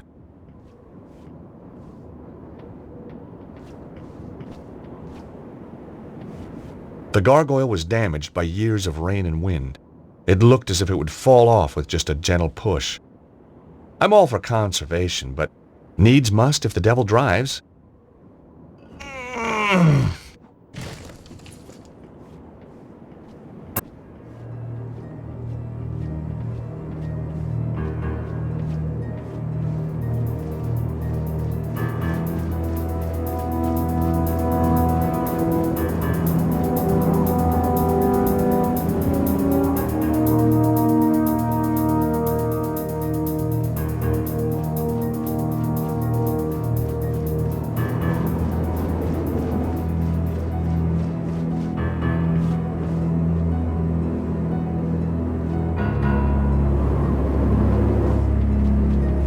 There's only so much you can do with a gargoyle, so I decided to leave it alone.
Locked.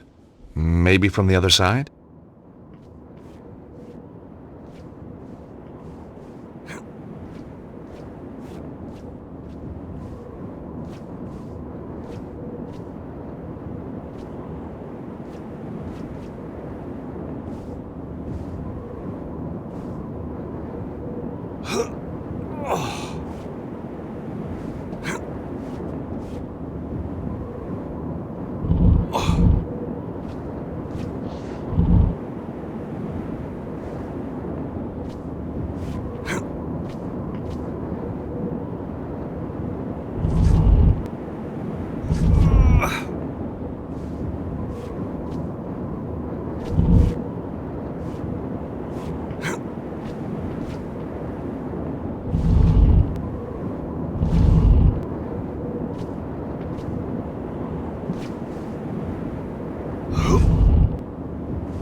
That door wasn't going to open.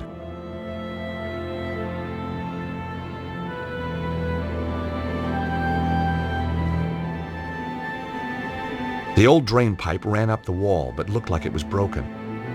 Just as well, the pipe was wet and slimy.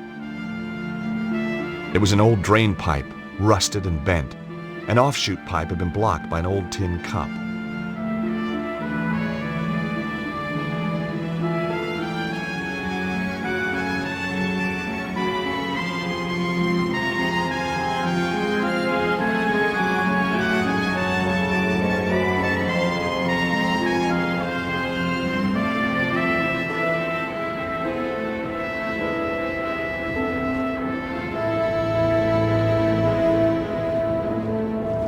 There was an old iron grate set into the floor.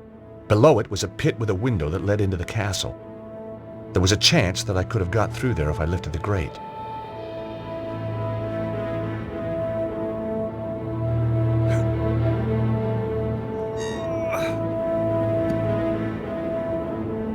The grate only opened a little way. The hinges were badly rusted. There had to be a way to free those hinges.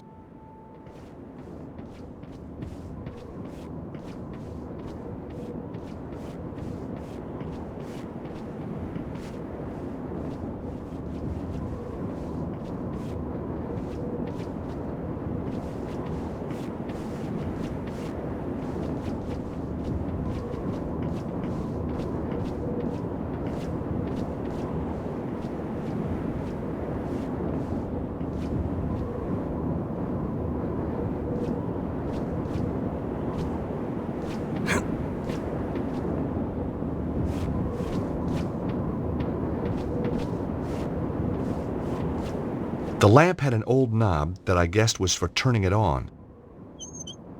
Ugh! Yuck! At least the knob worked. I collected a small amount of oil in the old cup. The oil dripping onto the floor was a fire hazard.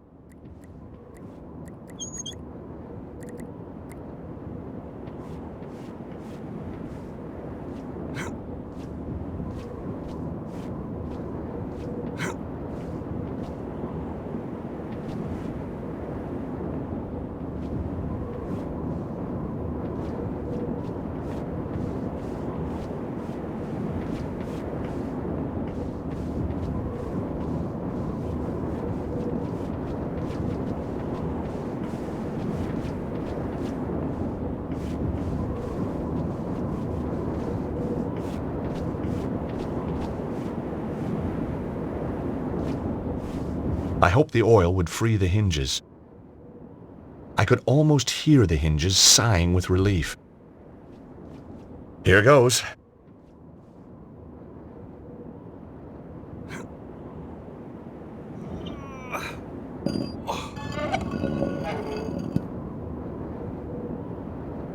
A book title sprang to mind. 1,001 Uses for Lamp Oil.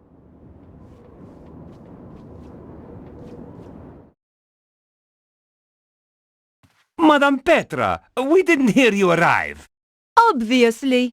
And did you have a pleasant journey? No. Now get back to your jobs. Both of you. Our apologies, ma'am. Security is too lax around here. Yes, ma'am. Your belongings have been taken up to your apartment. Good. Miserable bitch.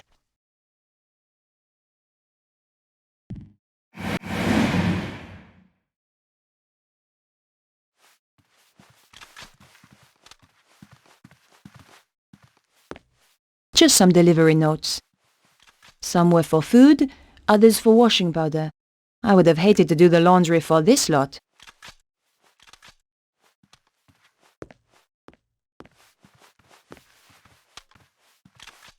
Any news? It's been pretty quiet. What about an attack from inside? Everything is battened down tight. Good. Now, would you care to explain why you are reading on duty? Just trying to improve myself, ma'am. Do it again, and the next book you buy will be in Braille. Yes, ma'am. Sorry, ma'am. Where was the prisoner taken? To Senor Suzaro's office in the lower levels. Is he on his own? 2 guards went with him, ma'am. He cannot escape. For your sake, he'd better not.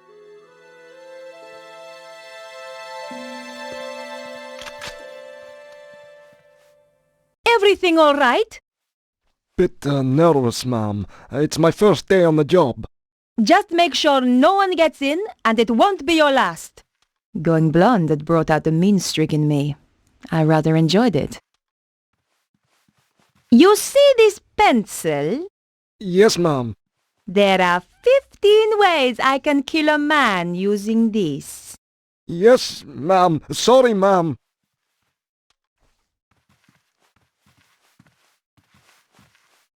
What's your job here?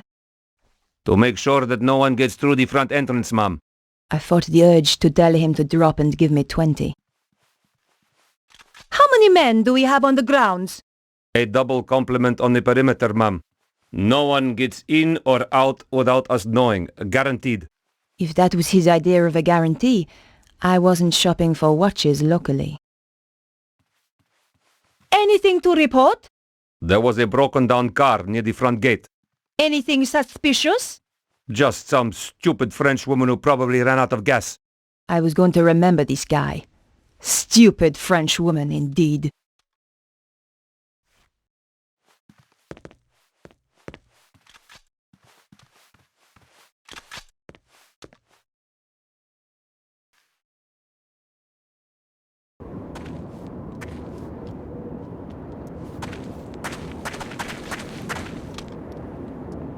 I thought about stroking the dog's head, but remembered how fond I was of my fingers.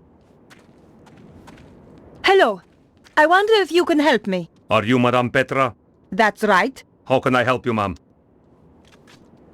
That's a very fierce-looking dog. Trained to kill as soon as he's released, ma'am. Good. Just don't release him near me.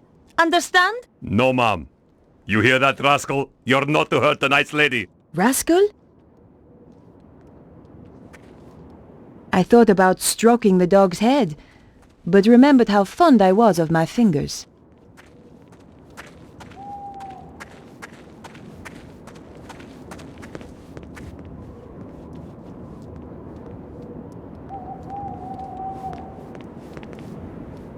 Hello, Boris. I wonder if you could help me. How did you know my name?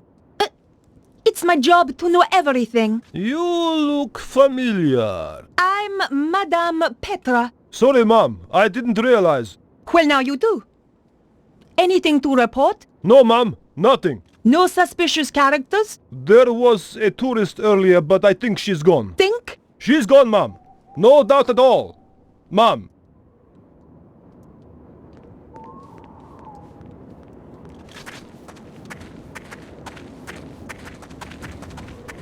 You! I need some help. You're Madame Petra, isn't that right? No, I'm Madonna. Whoa! Idiot! Of course I'm Madame Petra. What a disgusting dog. Thank you, ma'am. What's his name? Raptor. How appropriate. More appropriate than a rascal.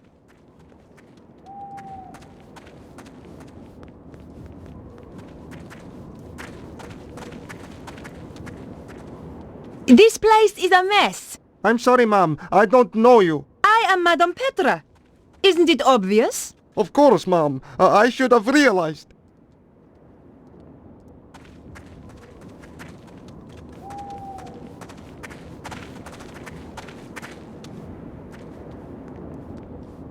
Who are you? Come on. I haven't got all day. Sergeant of Security, ma'am.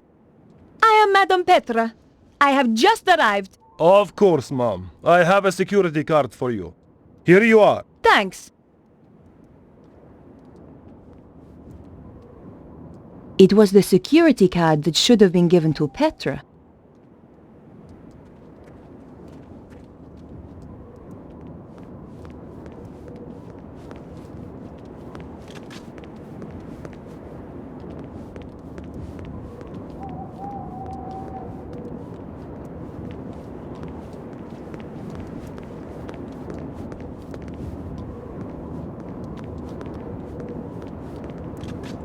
I am Madame Petra. Yes, ma'am. Pleased to meet you, ma'am. Why is your dog behind that fence? We need to keep him from the other dogs. Why? Do they fight? No, he's got worms. I'm not surprised, given the food here.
Get on with it. Yes, ma'am.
The door looked pretty secure.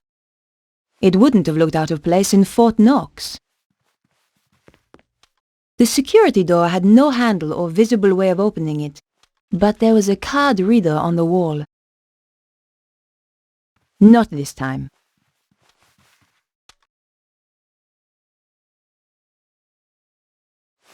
Damn! The card didn't work. Pardon me, Madame Petra, but you need to get the card validated. Yes, yes, of course. Just checking security is watertight.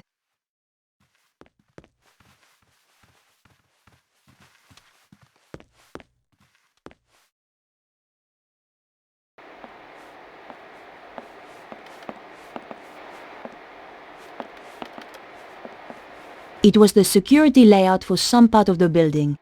I had no idea where. I didn't really want to go messing with things I didn't know about. There was a large group of computers all whirring loudly. I wasn't about to go switching off the computers. The computer was processing something, but what? I was risking my life here dressed as Petra. The last thing I wanted to do was break something and draw attention to myself.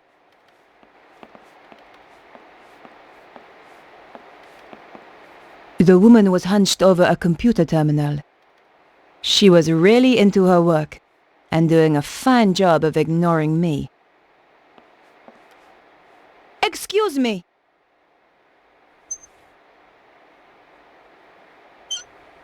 Please, ma'am, do not interrupt me. I cannot afford mistakes. I need you to answer a few questions. What exactly is it that you are doing? I'm sorry, ma'am. I have strict instructions to report only to Senor Susaro until we have finished our preparations for the armillery. Yes, of course. This card required validating. Could you do that for me? Of course, ma'am.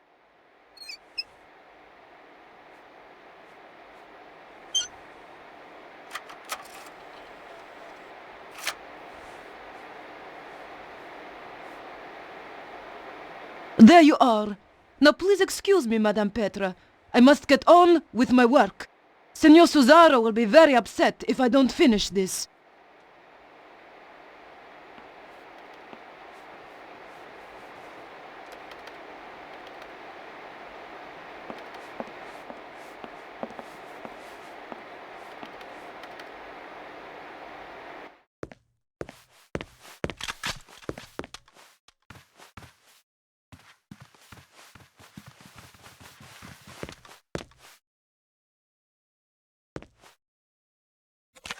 After what I'd been through to get the card, I was desperate to see what lurked down below.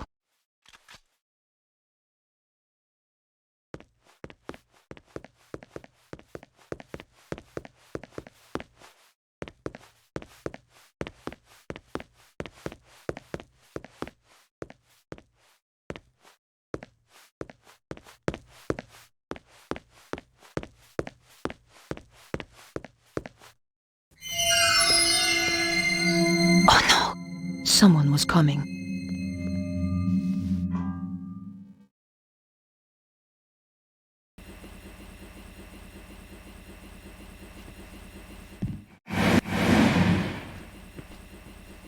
It was the laundry that I had landed in. The aromatic effect of over 400 cheesy feet was mind-blowing. I knew that stealing putrid socks wouldn't solve anything.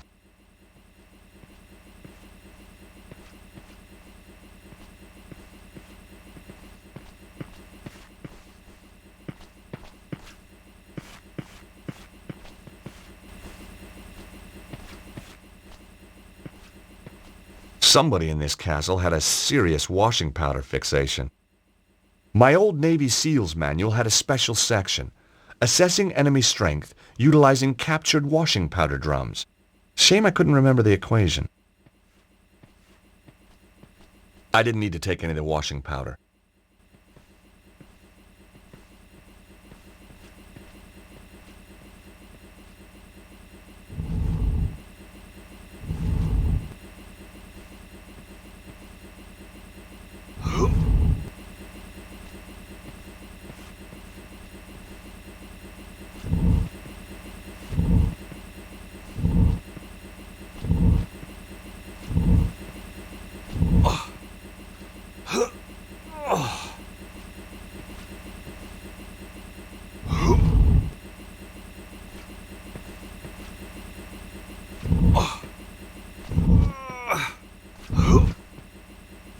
The washing machine slid sweetly onto the trolley.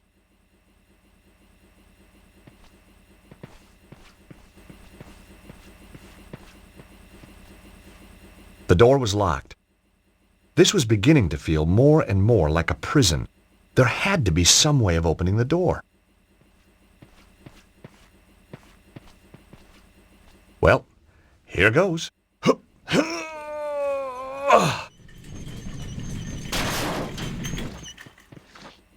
Yes!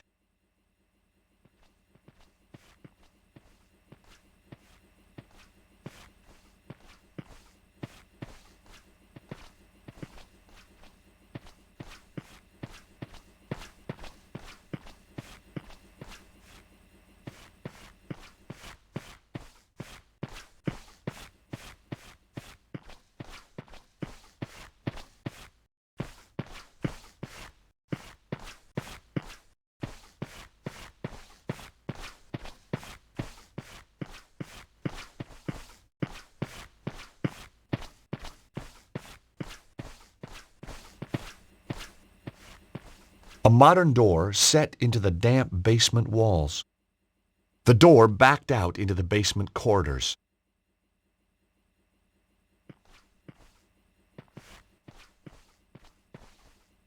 Take that, you! Oh! Why, you... George? Who? It's me, Nico. Jeez, I thought you were Petra. Often sneak up on girls like that, do you? Only blondes. So it's true. They do have more fun. Hang on to the wig and find out. Trailer trash chic. Not really my style. Ouch. So how come you're down here? Did you notice the extra security? I'm guessing that Bruno must be close. So what are we waiting for?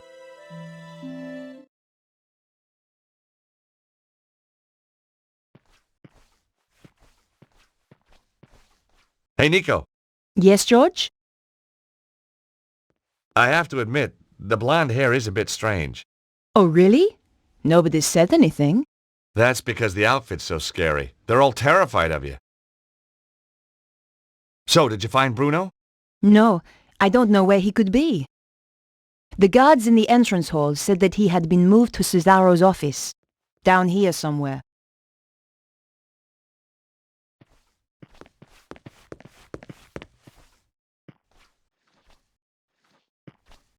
Hey, Nico, can you do something with this lock? I don't have anything to open it. Where would you be without me, George?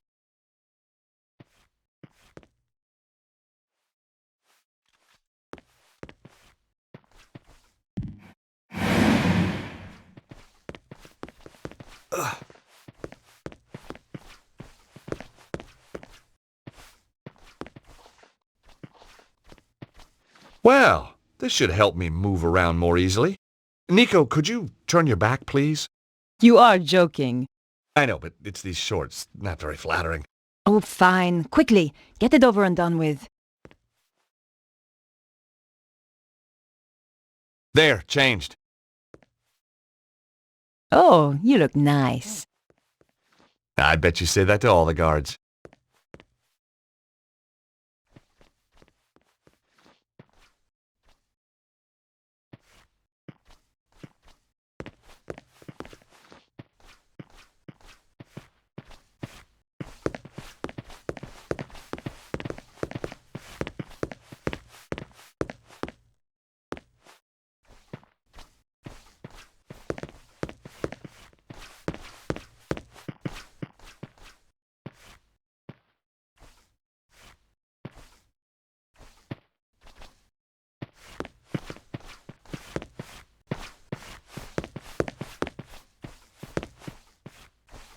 Right. Here goes.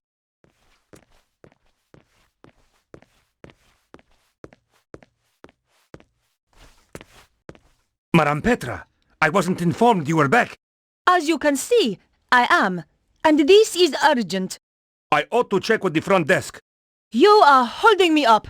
Now, unless you want your appendages rearranging, I suggest you open the door. Of course, ma'am. My apologies.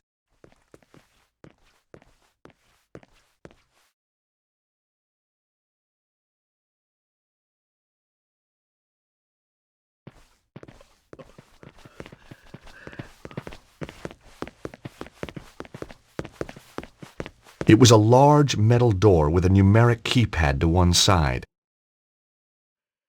I couldn't hear anything behind the door, probably because it was about 5 inches thick and made of toughened steel.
Nico, keep quiet and come and look at this.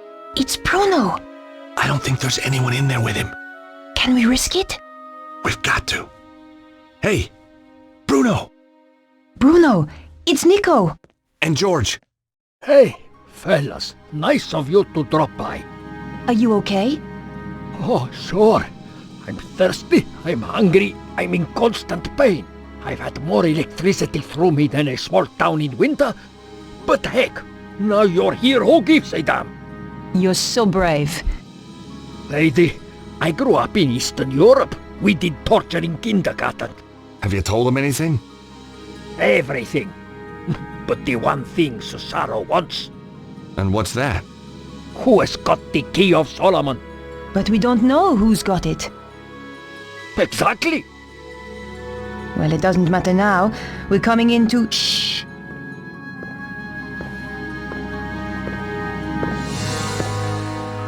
That was the gatehouse. Petra has arrived at last. I am so pleased for you. Thank you. I find torture such a soulless task without an audience. Oh, I know. And she is so imaginative. Such a source of new ideas. I appreciate that. Yes, Bruno, I truly believe you will. And look on the bright side. When you tell us who has the key, even then we will not kill you. We need you too much. My dear girl. Has he talked yet? No, but I'm sure you will persuade him. I'm going to enjoy it. Now, Stobart and the girl. I hope you bring me good news. I found them, but I'm afraid they got away. I'm sorry. They have too much luck. There is worse, Master. Let him in. All right, boss. Not this idiot. Forgive me, sir, but there is something you must hear. Flap, tell Senor Cesaro what you told me in Paris. What? About that nightclub and those girls? No. About the safe. Oh, yeah. Well, it wasn't, was it? Wasn't what? Wasn't safe? Get on with it, Flap. That Stobart girl, she came back to the theater, took some documents. What documents? A picture of a castle in Prague. This castle. Very good. Give the man a cigar. Flap. Sorry, sir.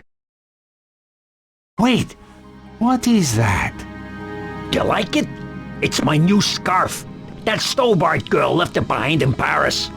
What is it? You can go, Flap. Get out. Thank you, sir. Well, Bruno, it's your lucky day. Now I know who has the key. We do not need to put Petra to work on you. You know? How? The emblem on the scarf. It is the crest of the St. Stephen chapter of the Knights Templar. I thought they had disappeared centuries ago. Clearly not. And I know exactly where to find them. That fool Flap had the answer all along, wrapped round his thick neck. Collard must be working for them. So, now we must change our plans. I shall go to Paris to retrieve the key. You take Ostwald to the armillery to prepare. Give the order that all personnel are to prepare to move out. It's time, isn't it? Yes, my dear. It is time.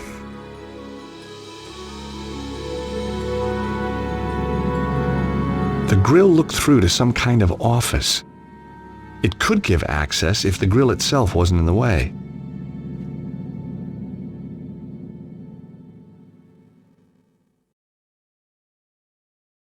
The edge of the coin was just the right size to unfasten the screws.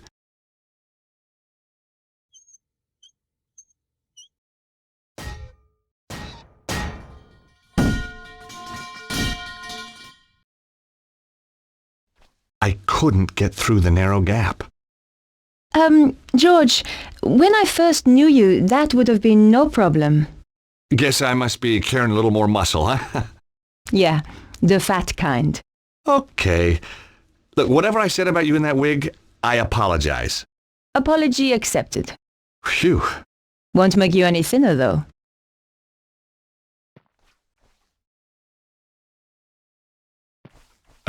Nico? Yes? I don't like to ask, but... Would I climb through the grill and open the door from the inside? Amazing. You read my mind. You're just so predictable, George.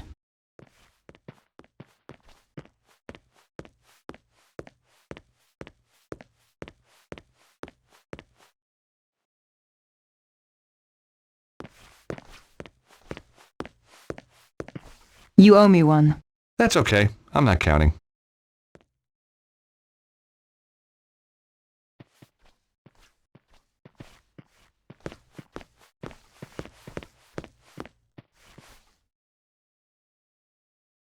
Nico, look!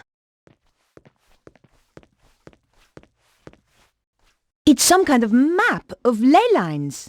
See the area in the middle? It matches the diagram in Vernon's video.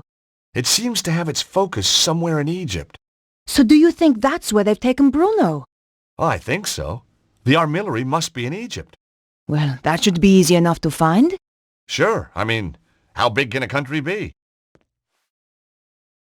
It was an electronic map of the world. Ley lines were represented in red. They all merged at one point over Egypt. Cesaro and Petra had left through some kind of passage behind that panel. There had to be a release somewhere.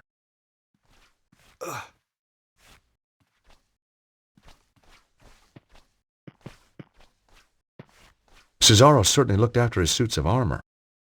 I suppose even bad guys have hobbies. I would never be able to fit into that armor. In any case, what good would it do me if I could?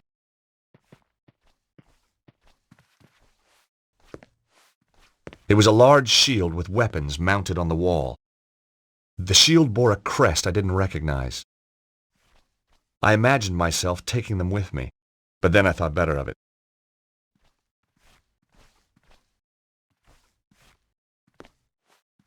Hey, Nico. Yes, George? Where do you think that secret passage leads to? I have no idea. Could be a quick route for Cesaro to get out. Well, it's our only exit now. Going back out through the castle would be madness. Books on Egypt and Egyptian culture. It would take months to trawl through this and decipher it all.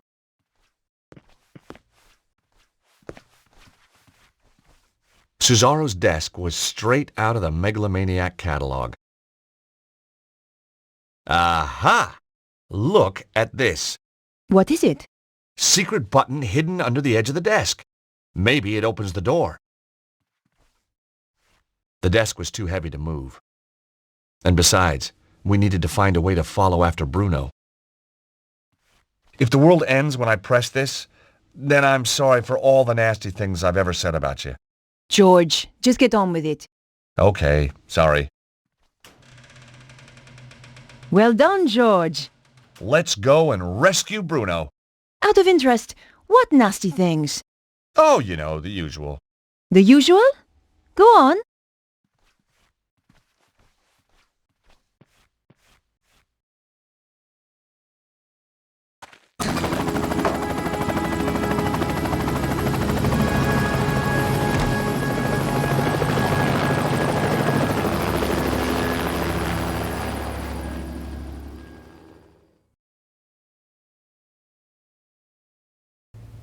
Andre, what are you doing here? I thought I'd keep Beatrice company. Andre took me to the cinema. What did you see, Nosferatu? George. Andre, we need your help. Of course. What do you want him to do? That symbol on the scarf? Yes? Cesaro recognized it instantly. It's the coat of arms of the St. Stephen chapter of the Templars.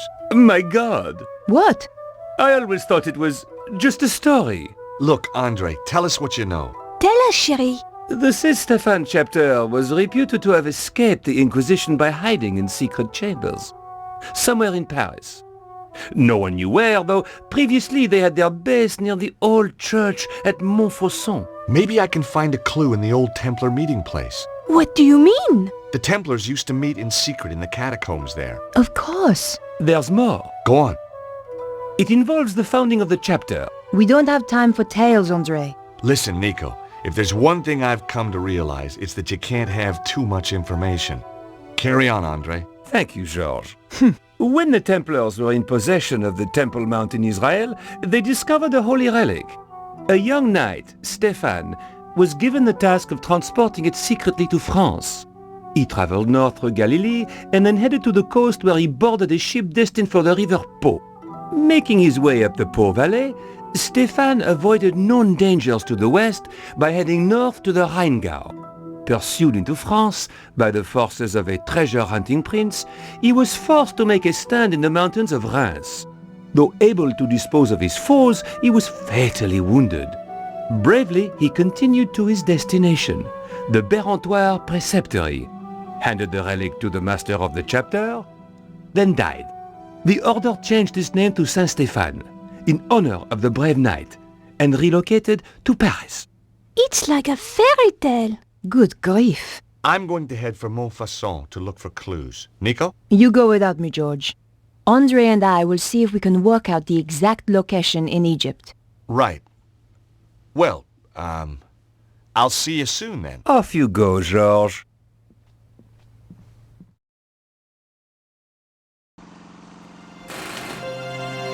I was back in Montfaucon Square after all these years. Beneath the cobbles lay a hidden world of ancient waterways and catacombs, some of it built by the Knights Templar as a meeting place and sanctuary. Once again, I was going to have to go down there to discover the truth.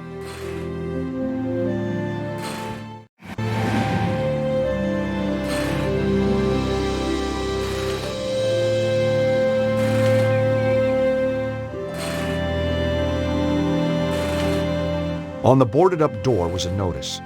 Due to local seismic events and out of concern for the safety of our patrons, we will be closed for the foreseeable future. I didn't want the notice, and I didn't want to break into the cafe.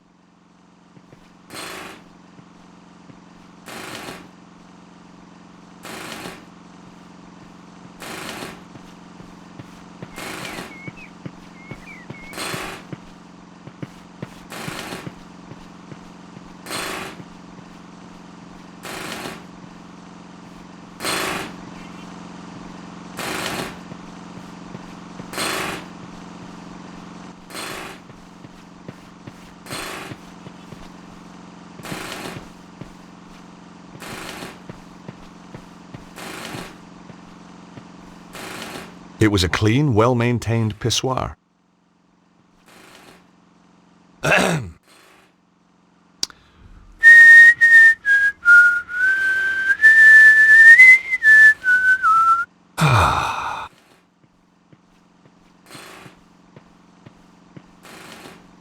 Now wash your hands!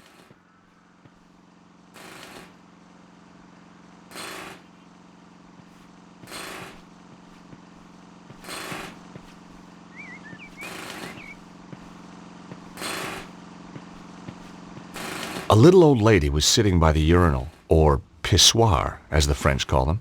I guessed she was some kind of concierge.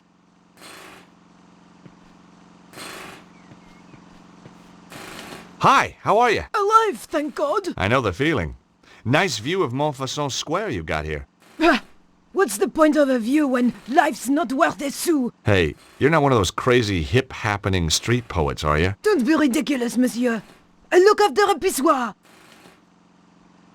So what do you do? I'm a brain surgeon. What do you think? I think you look after this pissoir. Zut alors! No flies on you, monsieur. Long as I don't go in there. And just what is that supposed to mean, huh? Whoa, my mistake. I backed off. It's a well-known fact that toilet attendants account for the majority of homicides in France. Must be the bleach blocks. You take pride in your work? This pissoir is the cleanest and most hygienic in all France. That must take a lot of dedication. Yes, sir. In this job, the harder you work, the more other people just pass water upon your efforts. I know the feeling. It's all very well having urinals here if I want to... But if a guy wants to, you know... You shall have to use facilities elsewhere, monsieur. As you can see, the toilets were damaged in the earth tremor.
What?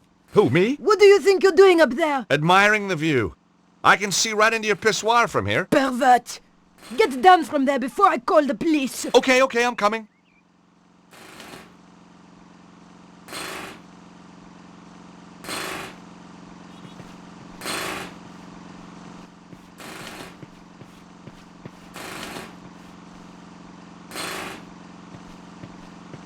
Hi again. Any good gutters around here? Quoi? A gutter?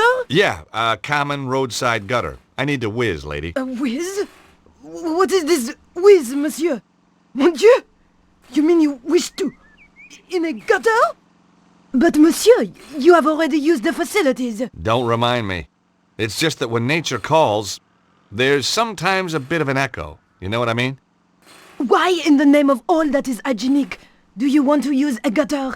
when there is a perfectly clean pissoir here? That might pass for clean in the old world, lady. But I'd rather whiz in a gutter any day. This is an outrage. I shall investigate. You do that.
Hi again.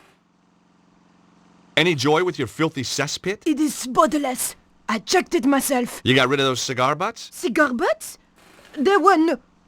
Were there? You didn't see him? Gee, I'd better not mention the dead rat then. Out of my way!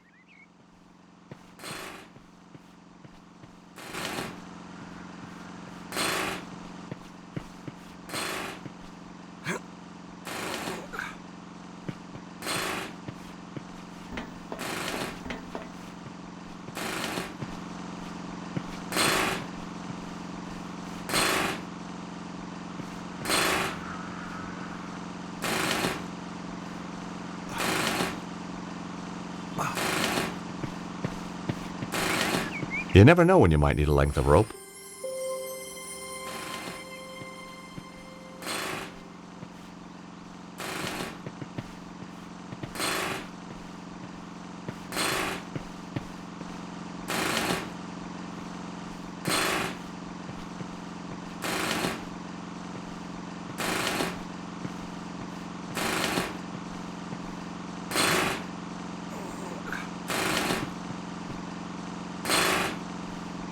Hey! You up there! Oh, hi there! I will not have some peeping Toms spying on my customers while they do their business! Hey, I'm not spying on anybody. Want to explain that to the police? No, not really. Coming down.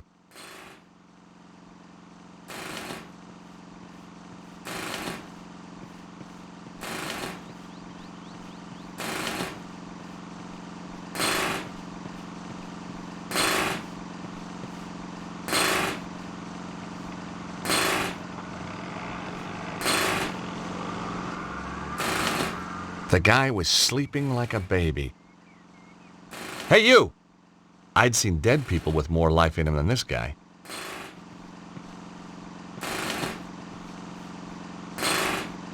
It was the compressor that powered the pneumatic drill.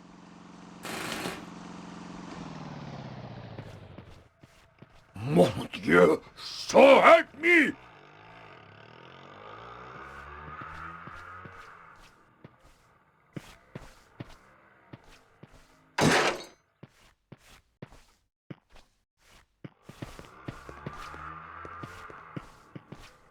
Hey!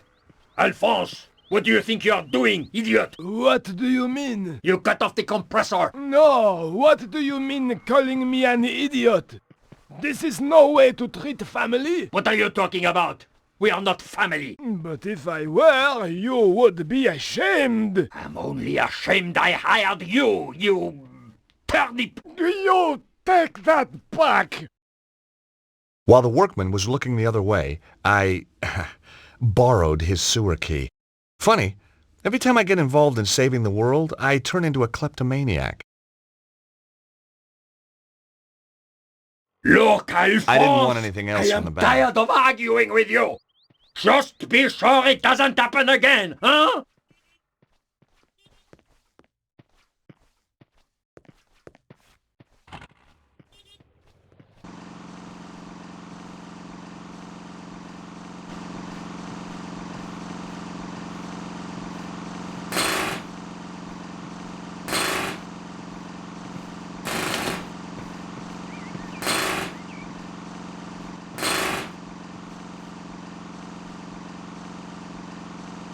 Hi, how you doing?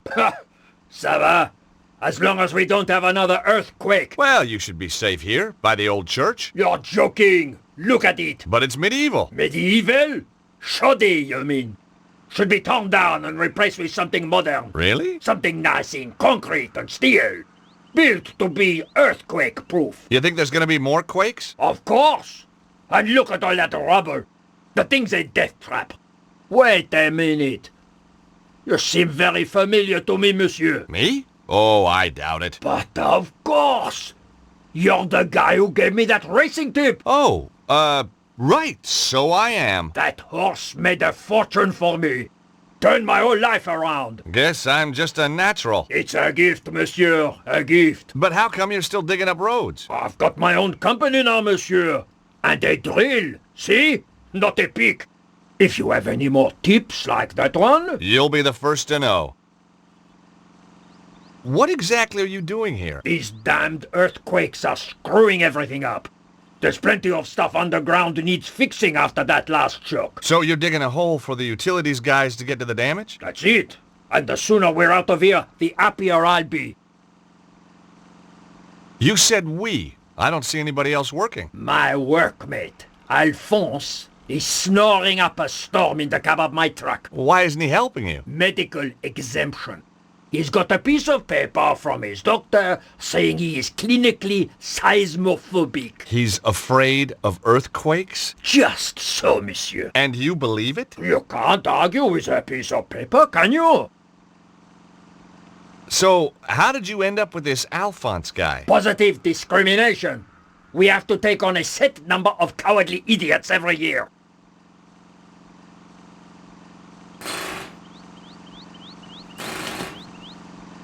Ah, the Montfaucon manhole. Happy memories. I couldn't lift a big iron cover like that with my bare hands.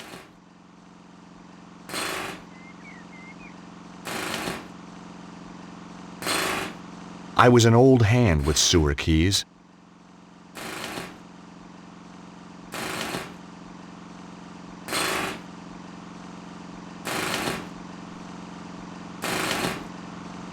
I didn't have the horsepower to lift that cover, but I knew something that did. Hey! What are you doing? Just setting something up. You'll love this. You've anchored the van. Let me ask you a hypothetical question. Your driver, Alphonse, damn his cowardly liver, is scared of earthquakes, right? What would he do if there was an earthquake right now? He'd slam the truck into gear and get out of here like... Oh. That's right. With a manhole following him home. He would never live it down. Is that a bad thing? No. That's what sells your crazy scheme to me.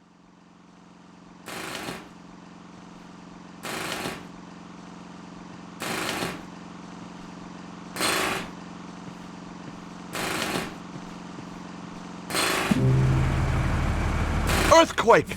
Earthquake! What?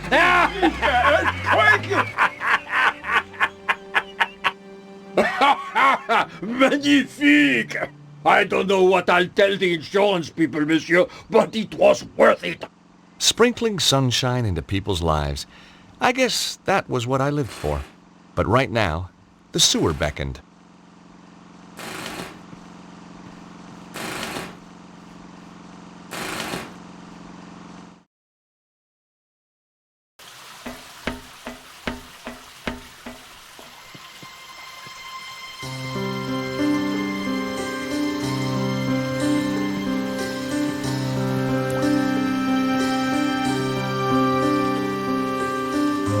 This archway had been bricked up, and not that long ago either. No mystery there. I was the one who wrecked the original in the first place. The wall was well built and very, very solid. There was a faint inscription, but the decaying plaster made it almost impossible to read. I could make out some medieval French and some Latin, but not enough to squeeze out any meaning. I left the ancient archway alone. The inscriptions in the arches probably once told the truth about the extermination of the Templars. Like a lot of truths, time had blurred it. There was nothing I could do with the ancient archway that wouldn't have upset archaeologists.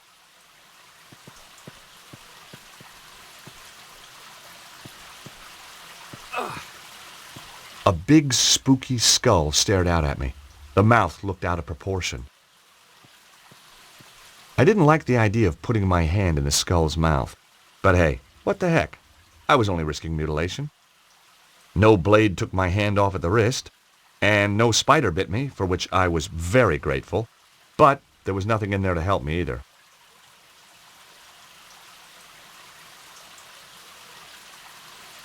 It was a scrap of foil. My grandmother always kept a drawer full of foil that she'd cleaned up so that it could be used again. Ah, happy days. The skull's mouth had the same shape as the stone cylinder. Aha!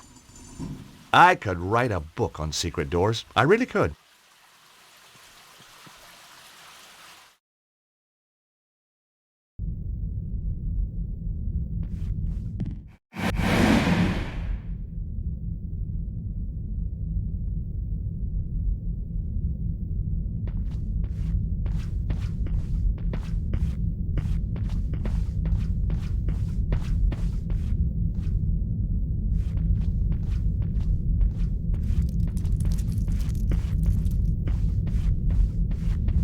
Oh my God!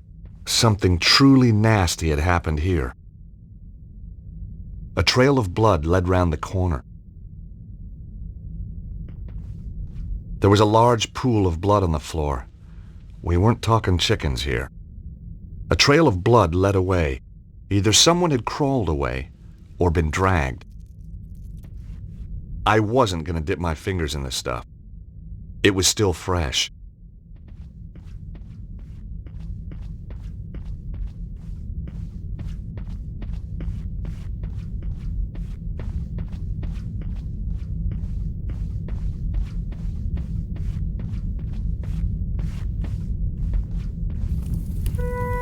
I'd arrived too late.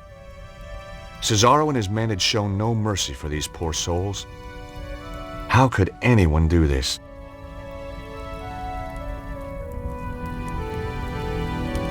Cesaro's men had shown no mercy. I didn't want to, but I had to search the body. The only thing on him was an old rusty key.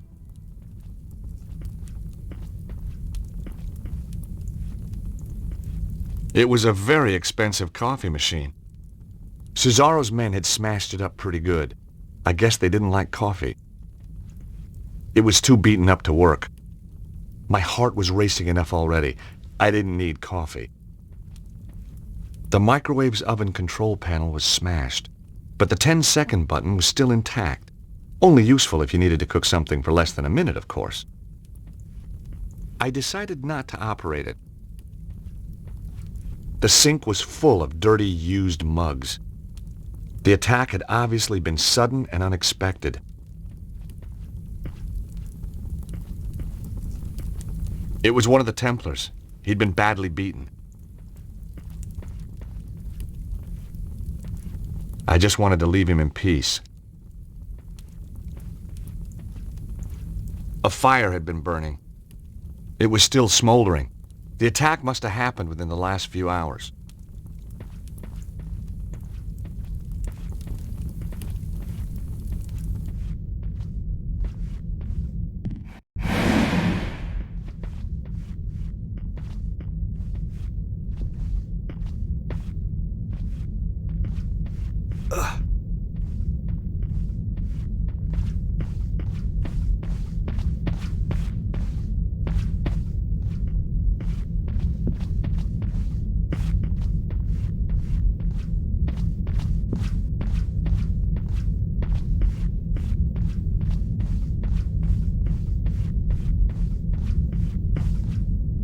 Just as I'd feared, Cesaro had arrived first. One of Cesaro's men was guarding the kitchen. I couldn't get through while he was there. I was going to have to find a way to distract him.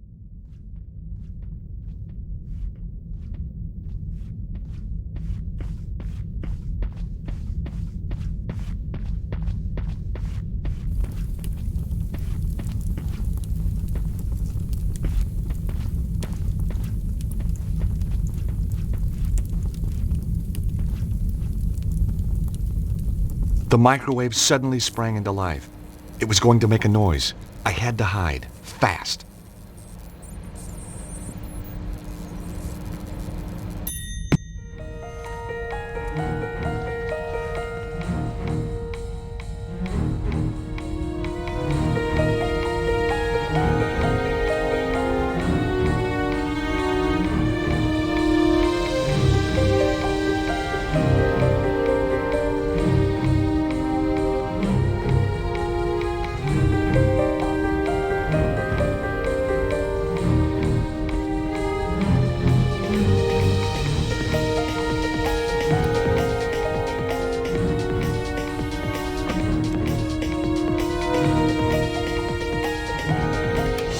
Mission accomplished.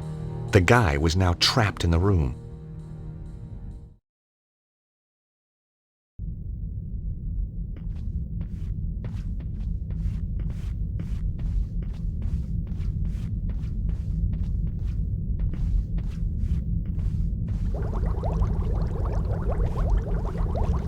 The guard had sat down to a hearty meal. Beans, egg, some chicken. How could anyone sit down to eat a meal surrounded by this carnage?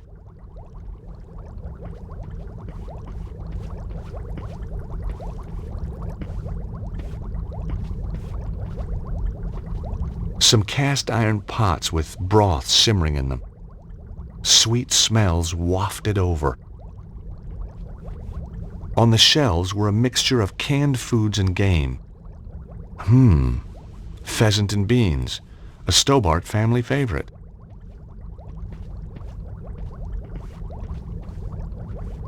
It looked like an old map of Europe.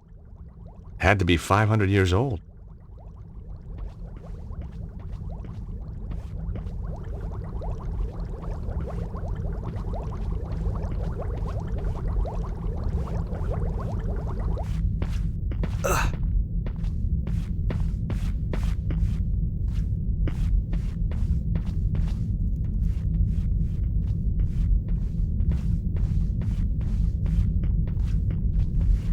Barrels full of hops and beer. It looks like the Templars even brewed their own beer.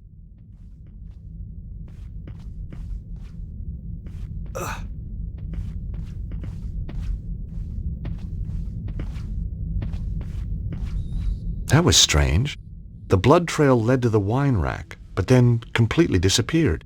No pool of blood, no body, no nothing.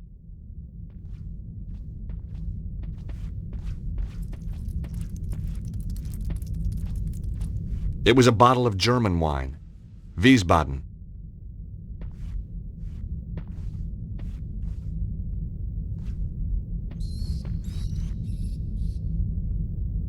It was a bottle of French wine, Chateau Barentois.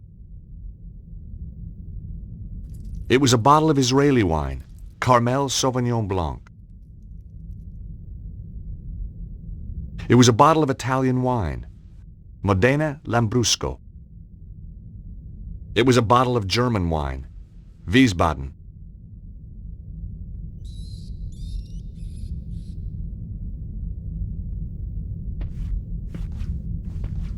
It was a bottle of French champagne, Montagne de Reims.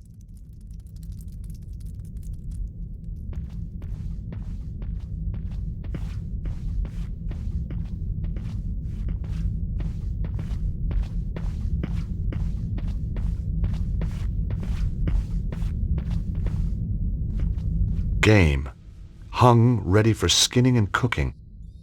The Templars lived well. Rabbit, pheasant.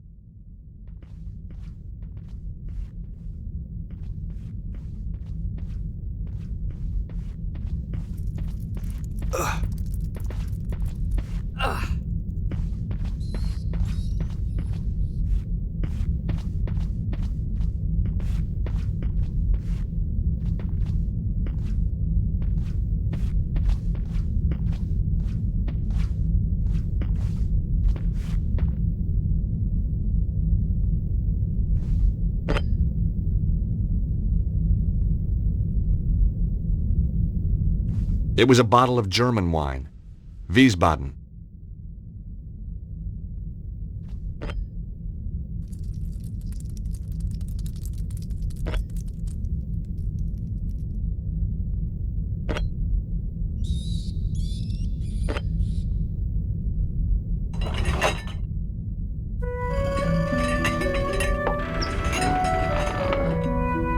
Hey, presto!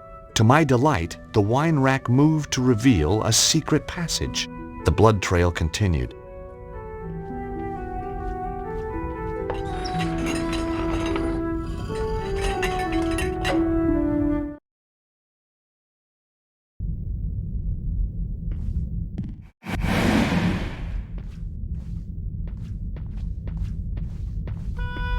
Ah, Stobart. We knew you would come. Hey, you're the guy who mugged me outside the theater. We had to have the Key of Solomon. Now listen to me. Cesaro is more powerful than we thought. There isn't much time. You must find the others. Protect the key. Where is it? Look for the statue. It hides the... Hides what? I wasn't going to get any more from the guy.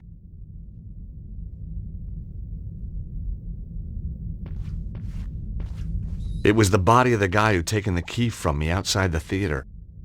He'd tried to tell me something about a statue. I couldn't find any clues. Whatever he was trying to protect, it was clearly worth laying his life down for.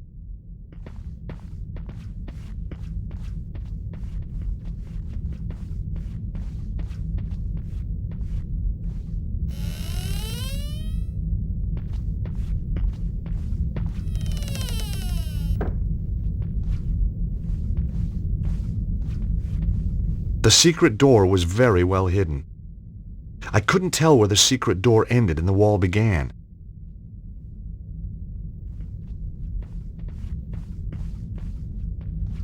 The broken clock had stopped at 3:42.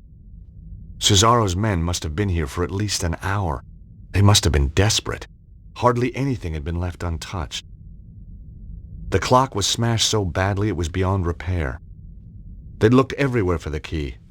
I hope they found it.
It was a statue of a Templar knight.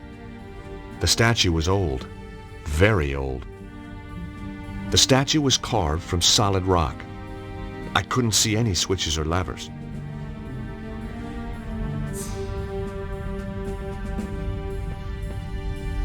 The clock was large, beautiful, and useless. It didn't work. The key to adjust the time had been left in the clock face. The key to adjust the time had been left in the clock face.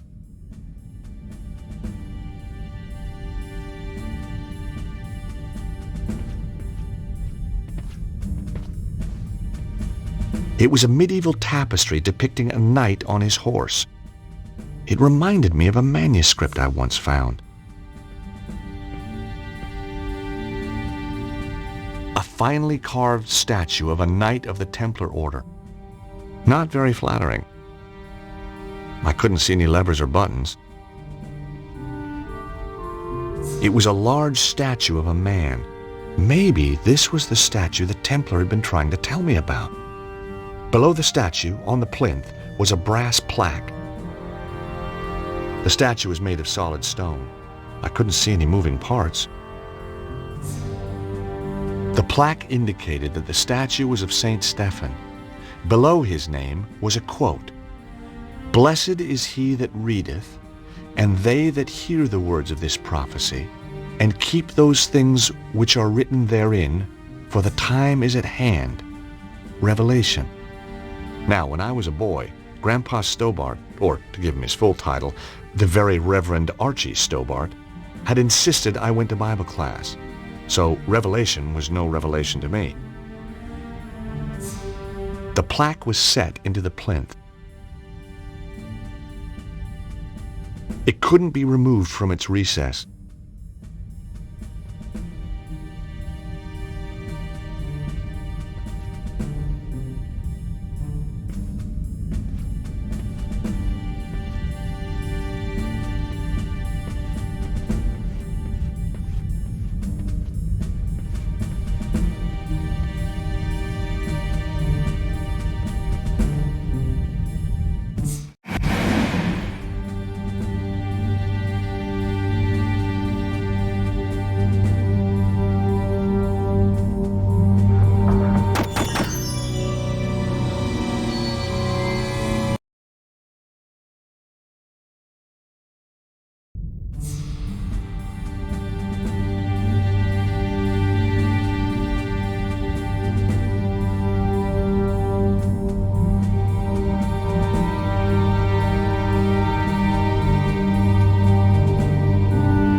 I flicked through the good book looking for the right chapter. Aha! Revelations. Now, where is it? Got it. Blessed is he that readeth, and they that hear the words of this prophecy, and keep those things which are written therein, for the time is at hand. Chapter 1, verse 3. 103.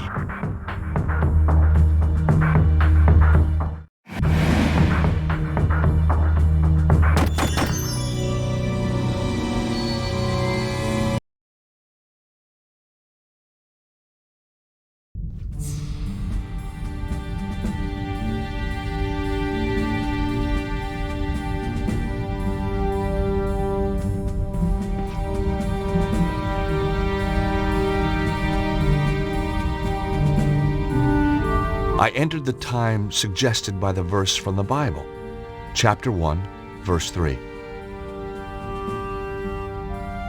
Nothing. I was running out of ideas. Then a sound caught my attention.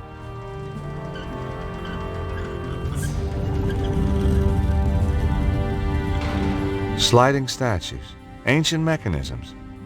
You didn't get this kind of thing back in Idaho. Behind the statue, a flight of stairs was going up. Well, here goes.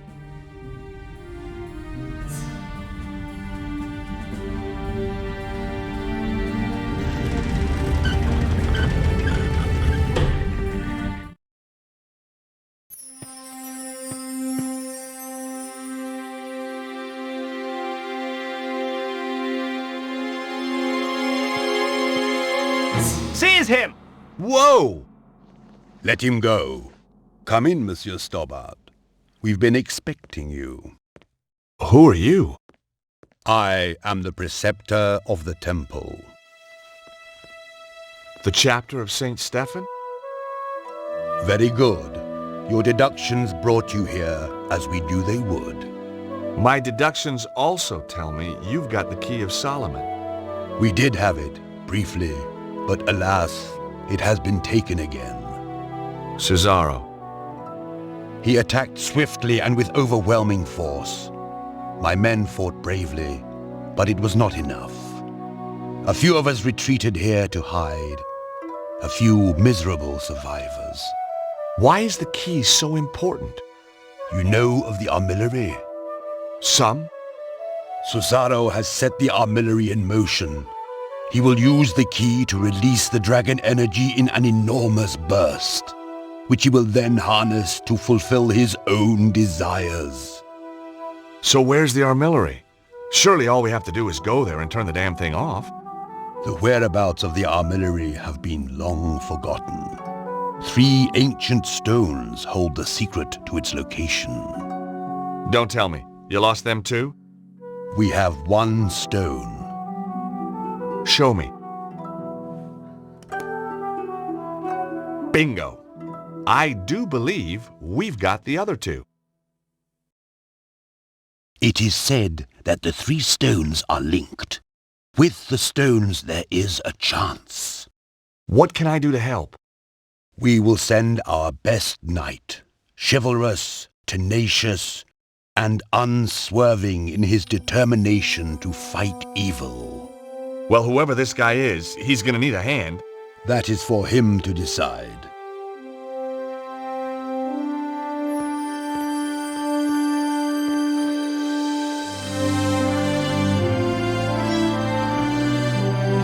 Kneel.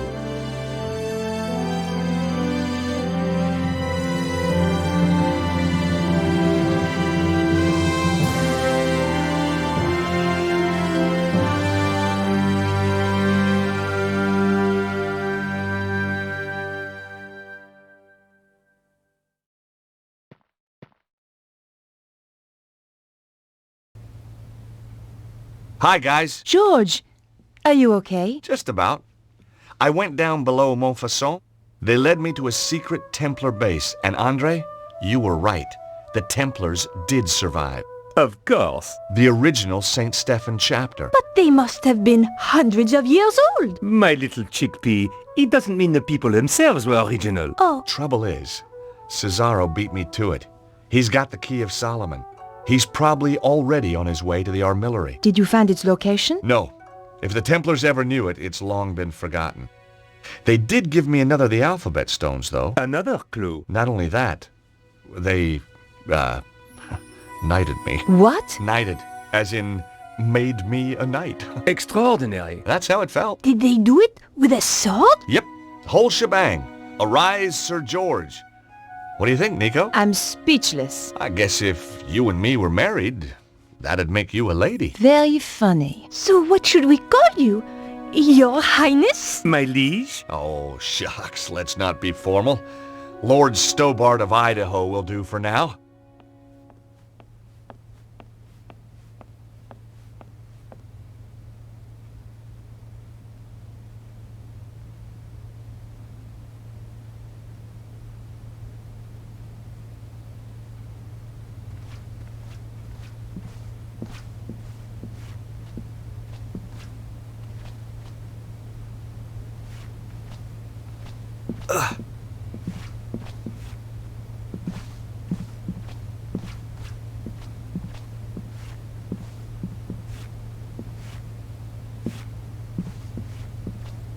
I'd forgotten just how beautiful Nico was. Do you have any fresh ideas? I'm as stumped as you are, George.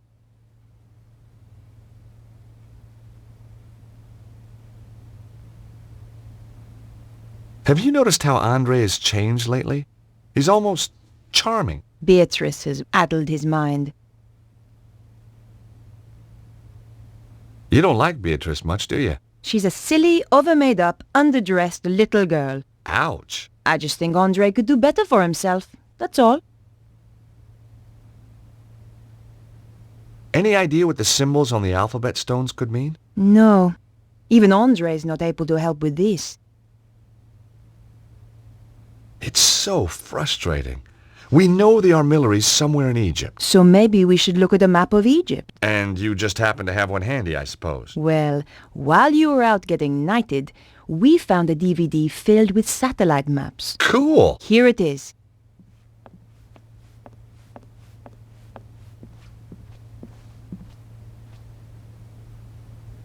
So let's take a look at Egypt.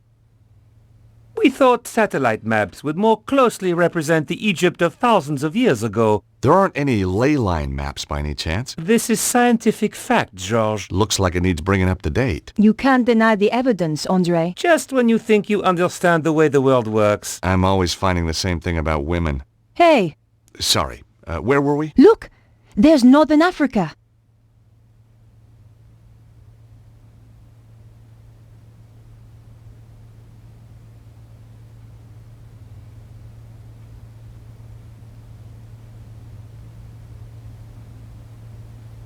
Nico, look there. The psi symbol looks like the Nile Delta. You're right, George. Let's have a closer look at that section.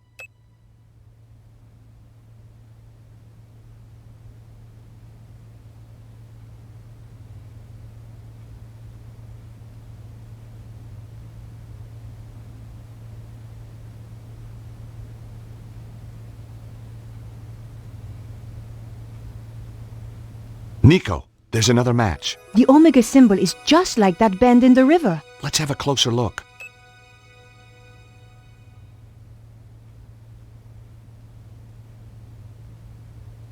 I'm a bit stumped this time, George. Could be a dead end. No. Look at the arrangement of those ruins. They seem to be arranged in a cross, but not quite. They're like the points on the Alpha Stone. I wondered what they meant. That can't be right. One of them is missing. Exactly. The missing point is the location we're looking for. So, we just read the map reference. And we have the location of the armillery. Well done, George. Thanks, Andre. Come on, Nico. We have to stop Cesaro. One of us should be patrolling, you know. Yeah, you're right. Off you go then. Oh, thanks. No, I mean, I'd love to help, but, well, strong sunlight makes me blotchy. Well, use your sunblock then. Well, that makes me blotchy too. You're pathetic. How did you ever get to be a henchman? This is the place, all right. So, what's the plan? I thought it was your turn to think of one. I'm sure it was yours. I guess we'll just have to do what we always do. Wing it? I prefer the word improvise. That doesn't look like a proper entrance. Cesaro has tunneled his way into the temple. Guarded, too. Direct approach is out. Again. We should scout out the rest of the area. Great idea! Did you bring the Cloak of Invisibility? Damn! I left it in a bag of forgetfulness. Nico!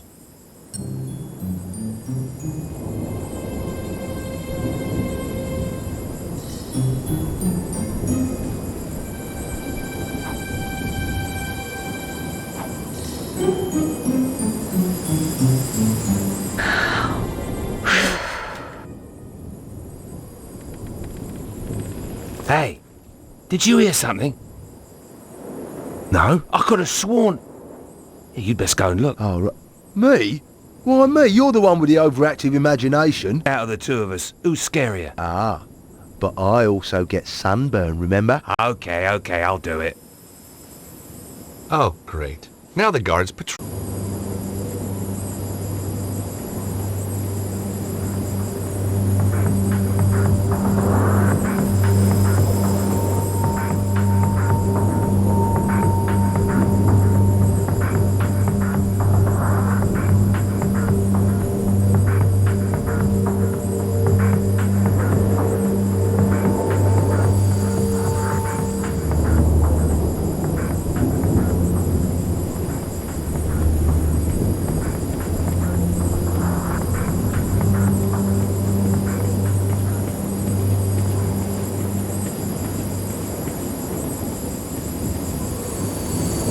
That was fun. Wasn't it? By the way, the guards asked me to thank you for waking him up. Oh, that? It was nothing. Hey, Nico. If Cesaro gets all that power, what do you think he'll be able to do? I don't know. I don't want him to get the chance to find out either. I wonder if we'll run into Petra, too. There's an expression on your face when you say that which I really don't like. Well, she is kind of... Think very carefully before you finish that sentence. A psychotic, scheming killer. Good. Just remember that.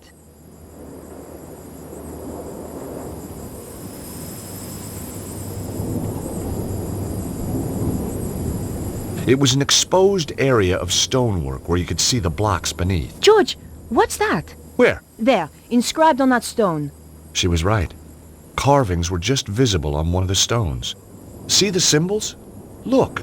The Nile Delta, the Alpha, and the Omega. We're on the right trail.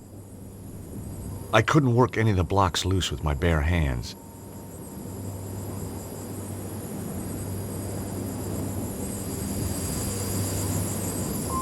I was sort of expecting to excavate my way in.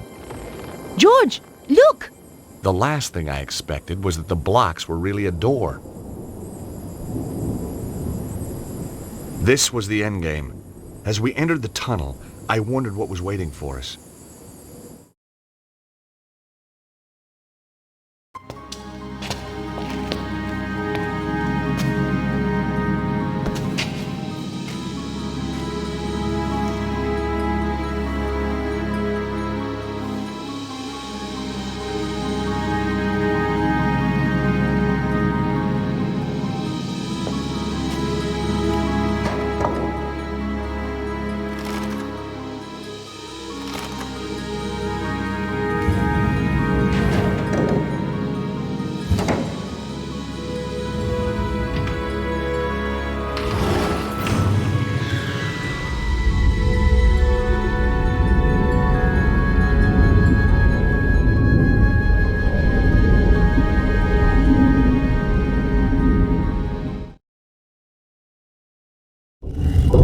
Tell me that wasn't the entrance ceiling behind us. But Nico, it was. Just tell me. Hey, lucky that wasn't the entrance ceiling behind us, or we could be entombed here for eternity. Thanks, George. By the way, have you got the torch? The flashlight? No, I thought you had it. No, we swapped on the plane. But then we swapped again in the truck. Ah, but we swapped again on the walk. Nico? You're right. Let's just feel our way around. Hey, what's this? Feels nice. George. Right, sorry.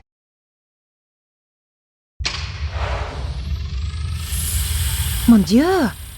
Look at all these guys! Must have been some party. Seems to be an easy place to die in. I wouldn't worry. Well, not yet, anyway. Give it another 5 minutes. How are we going to get out? We'll be okay. Hey, did I ever tell you about that one time in Syria? At length. Sometimes with diagrams. Yow! Where did he come from? I am Anubis, guardian of the temple.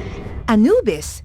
But he was the god who guarded the underworld. Look at the decor. Says underworld to me. If you come to this place, then you seek power. Some kind of ancient hologram. But power may be bestowed only on those with the authority to use it, and the wisdom to bear its burden. You must pass 2 tests to prove that you are ready. In this chamber, you shall prove your authority to go onwards. And if we can't? It's a recording, George. Yeah, I know. Just trying to get a dialogue going here. I think you scared him off. Strange how he spoke in English. English? He spoke in perfect French. Hey, Nico. Another day, another ancient temple complex. Hey, Nico? Please don't start with your tales of daring do around the world, George. I am really not in the mood. What twists somebody up into a psycho like Petra? Who cares? You think maybe with psychiatric help, maybe... She's a fully functional killer and she loves it. You didn't see her luggage. She carries tools to dismantle people. Well, that doesn't mean she's a bad person. Yes, it does. Now shut up about her.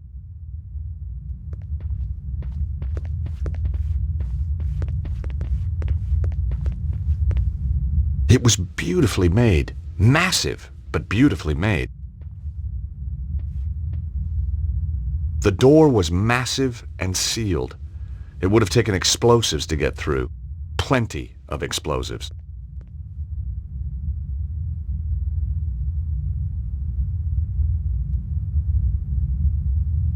I inserted the fishy alpha stone. It went home with a satisfying click. I inserted the stone with the Omega marking. Yep, that's where it belongs, all right. I inserted the stone with the Nile Delta marking. Yep, that goes there, sure enough. Hey, Nico, we're on a roll. Just as well we had the symbols of authority. The temple priests must have carried them back when the early pharaohs used this place. No wonder people thought they were gods. That test had been almost too easy. I hated to think what might follow.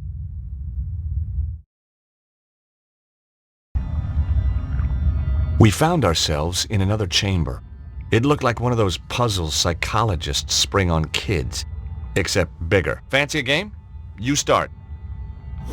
Ow! I wish he wouldn't do that. You have shown that you have the authority to reach this point. Now you must show that you have the wisdom to progress further. We're screwed then. Shh. Listen. Attend to my tale of Horus, the Lawkeeper. Once, Horus walked in the land of men. By the banks of the Nile, he discovered a guardian of the watch with a murderer in his custody.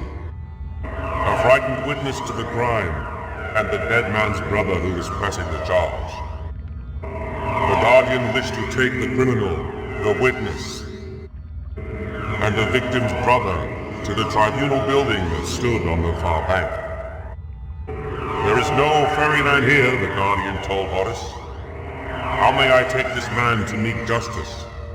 Horus replied, I shall carry you across. Yet there are 3 of them, mighty Horus, said the guardian. The dead man's brother is full of wrath, and will surely strike down the accused if they are left together. And if the malefactor is even once left alone with the witness, he will surely put fear into the witness, and a trial will founder. Thus, putting his faith in the wisdom of Horus, the guardian took his leave. So Horus considered for a time. Then he carried his 3 charges across the river, back and forth, and in 7 degrees carried them all across, so that the murderer and the witness were never once left together out of the presence of Horus. Nor yet were the brother and the murderer left together out of the presence of Horus. And the witness gave his evidence without fear or corruption, and justice was served. Thus mark the wisdom of Horus. Your trial is to echo that wisdom. My tale is laid out, ready to be retold, degree by degree. Fail, and you will progress no further. But mark me, deceit, improbity, or malfeasance are prohibited. What did he say? The guy's clearly a lawyer. It means no cheating. They will be punishable by death. Or a judge. And his associates shall be ejected from this place, never again to be granted entrance.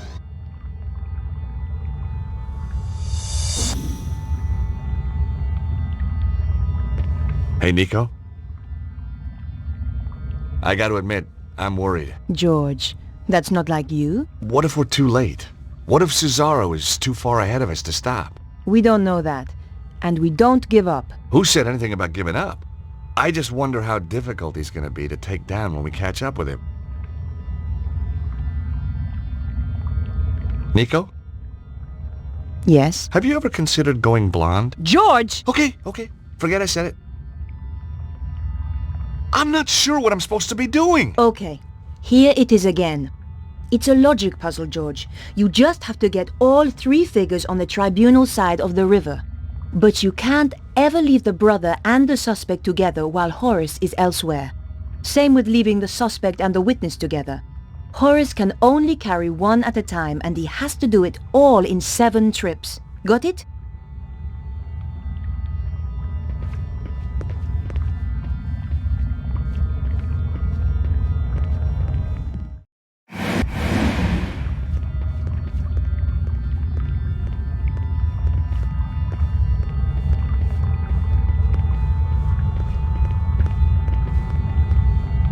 The bank with the tribunal building was where the cop wanted to take the perp and the witnesses. There wasn't much I could do with the model over here. All the action was over on the other bank.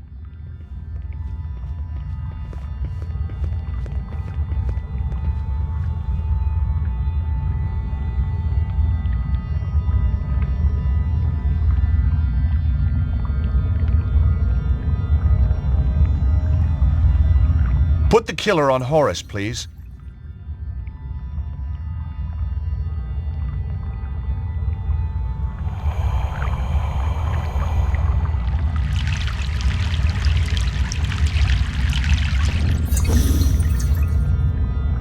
The first crossing of the river.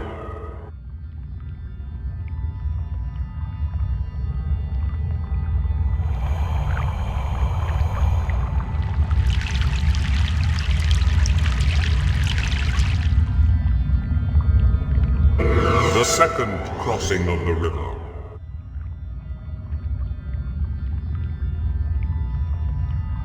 Horace, please take the witness.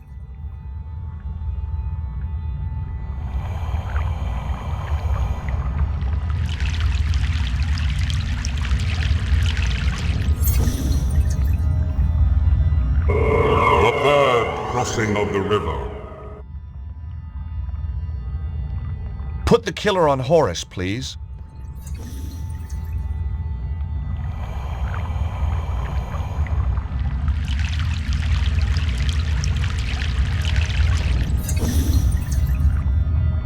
The fourth crossing of the river. Put the brother on Horace, please.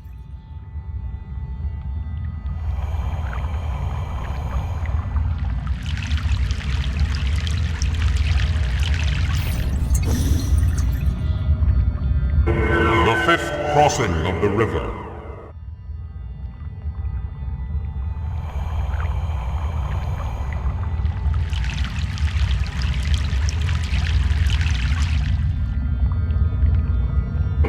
The sixth crossing of the river.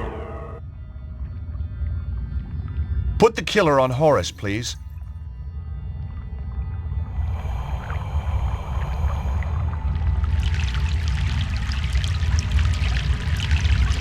You've done it, George. Well, obviously.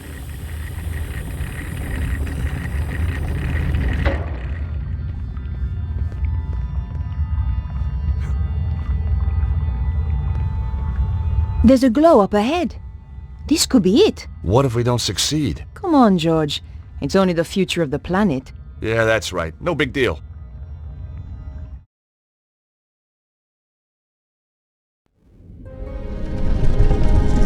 This is taking too long, Oswald. You want it quick or you want it right? Both. There. Just one final turn. What are you waiting for? I am scared. That is why I am waiting. Turn it. There can be no going back. Turn it, Ostwald.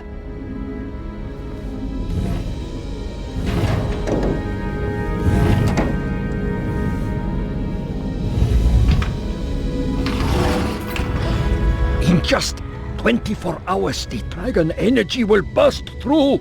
And I shall have it. Do it now.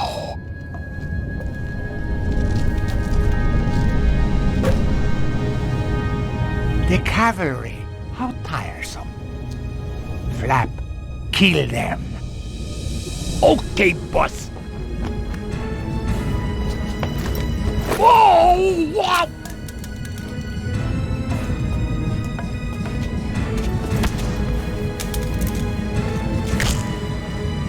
Ow! Ouch, that hurt.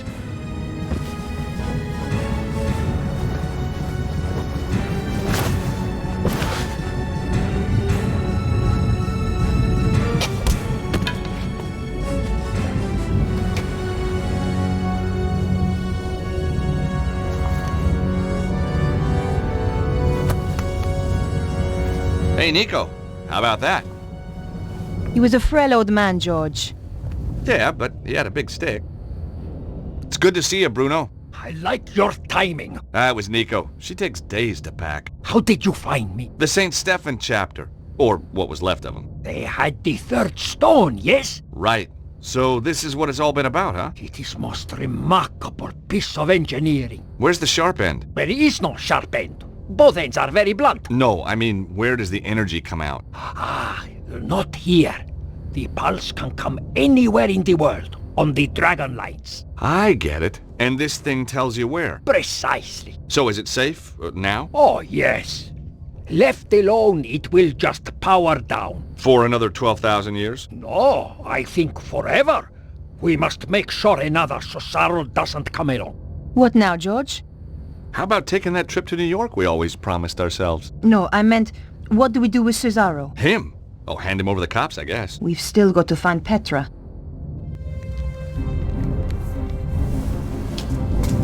Get away from there. Problem solved, I believe. Hey, George, it's your favorite blonde. Shut up. My dear, what kept you? I had some loose ends to tie up. Never mind. You are here. Ostwald started... What should I do now? What do you mean? Kill them, of course. I wasn't talking to you. What? She was talking to me, Susaro. No. Cannot be. The Grand Master. Hey, didn't we drop a church on you? So many familiar faces. I'm quite touched. Petra, explain. I thought you were loyal. Not to you. Never trust a woman in a wig, Cesaro. It was Petra who found me trapped in the rubble. Petra who nursed me back from the edge of death. So, you were a spy all along. With friends like that, who needs enemies? Your plan shows an ingenuity that impresses even me. And now you will steal my work just as it reaches fruition? You stole my organization. It seems only fair. I will not return obediently to your side. I did not expect you to. You were never one of the sheep, Susaro. You were always the wolf. I'm flattered. Don't be. It means I cannot use you.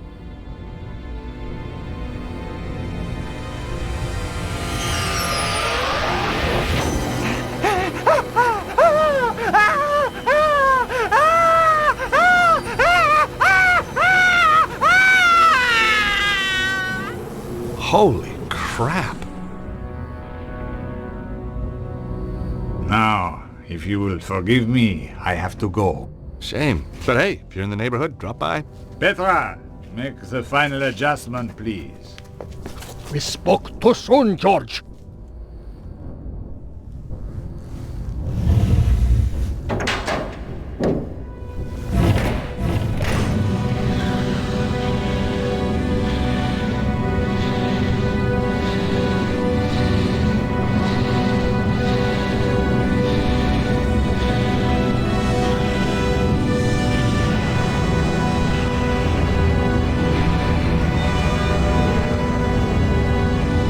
At last, we are near the end. The day of days. Well, what's to stop us just turning the thing off again? Be my guest. It has done its work. The pulse will come, and nothing can stop it now. What will you do with us? Oh, I'm a reasonable man. I'll give you all the same chance George and Nico gave me when we last met. If anybody tries to follow us, I'll kill them in a heartbeat. What did he mean? The same chance we gave him. We didn't give him any chance at all. Exactly.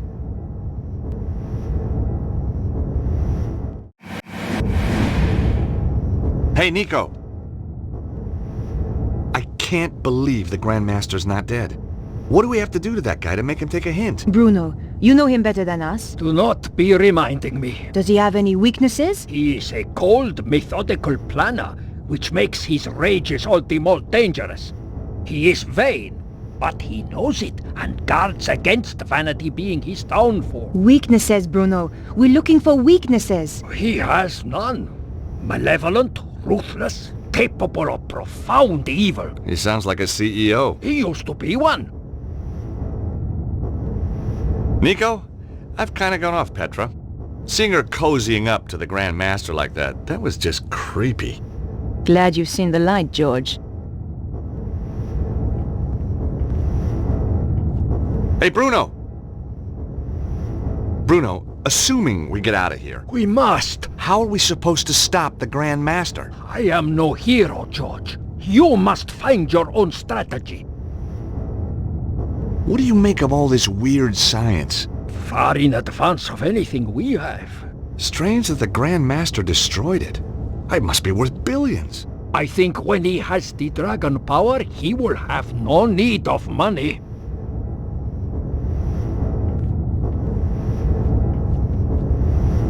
Cesaro? He's dead.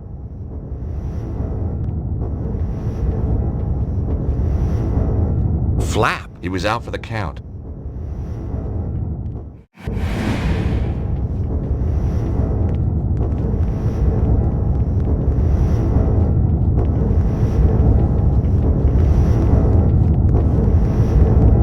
I wasn't leaving the Key of Solomon for anyone else to use.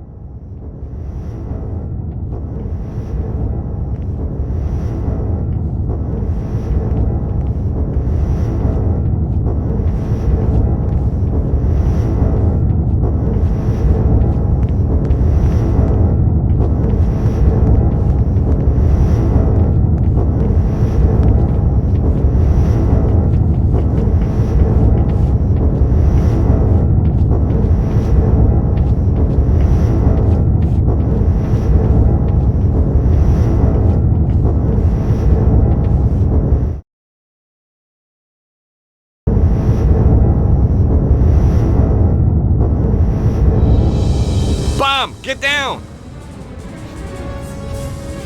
Take cover!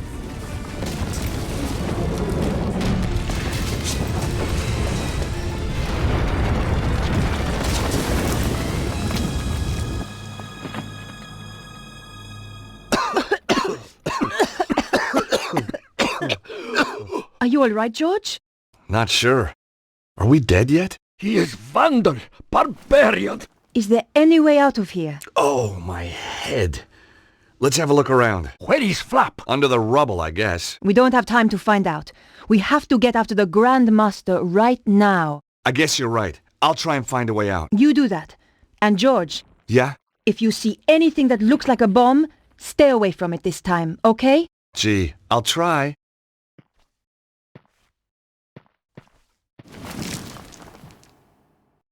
The oddly shaped artifact was encrusted with blue crystals.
The bomb's broken through into the river puzzle room. We can get out this way. Nico, come on, we gotta hurry. Just a minute, George. Look at the sphere. The lines converge in the south of England. Where could that be? Glastonbury! Of course! The Tor must be the epicenter. We knew where we were heading next. All we had to do was get out of the temple.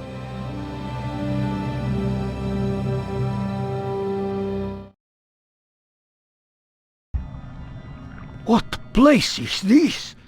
That Anubis figure. Amazing.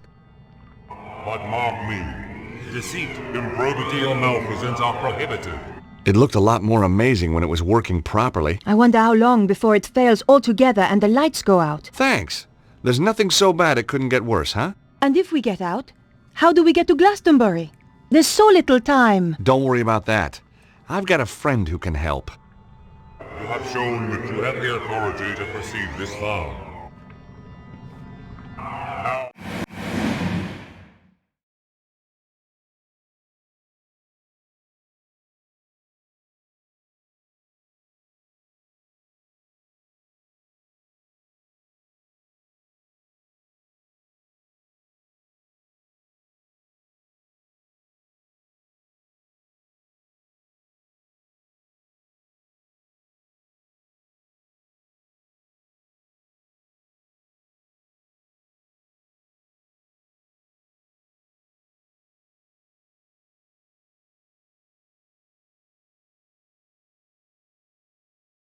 You must show that you have the wisdom to progress further,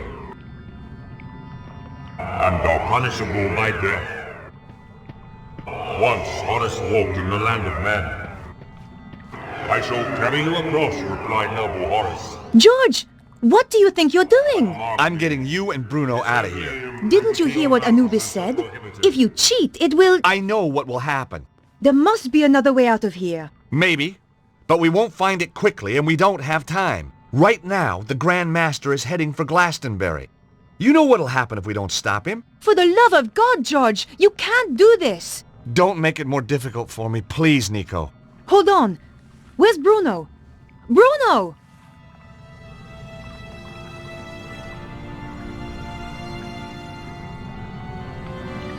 Bruno, what are you doing?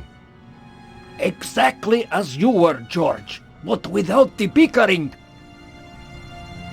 Nobody needs to sacrifice themselves. Much responsibility for what has happened lies with me.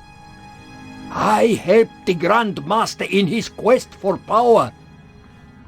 I am not really ready for death, but perhaps I am ready for redemption. No! We won't let you!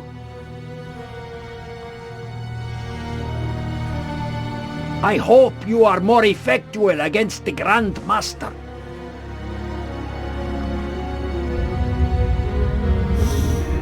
You have defiled this temple. Yes, I have.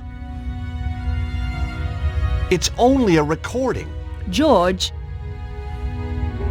You will suffer the wrath of Anubis for your insolence. Let my friends go. They had no part of it.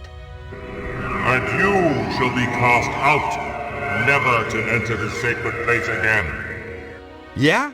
We're not going without him. If you do not go, George, it will kill all of us. You must leave. Leave or die.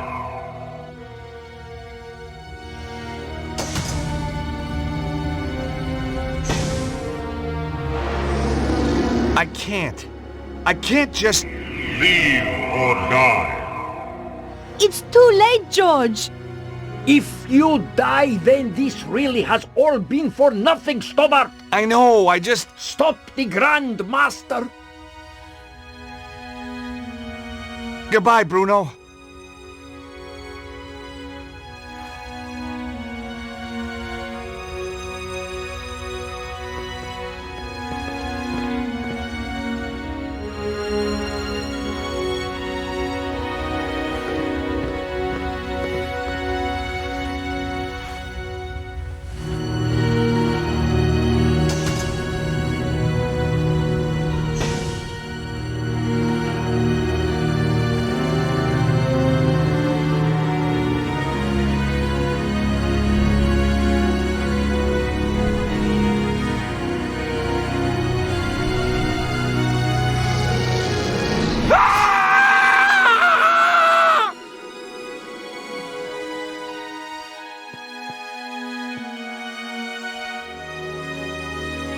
I know.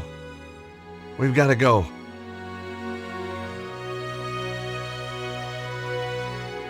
Just give me a minute, okay?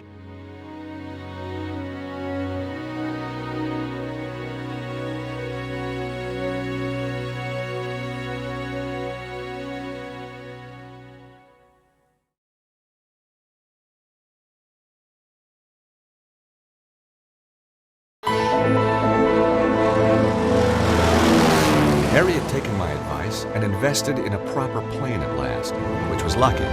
Nothing had prepared us for the conditions back in England.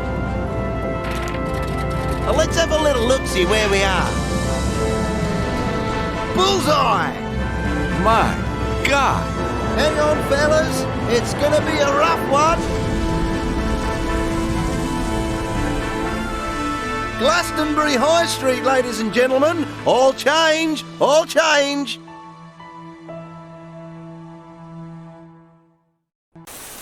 I don't remember ordering a taxi. Nice landing, Harry. Thanks, George. And you know what?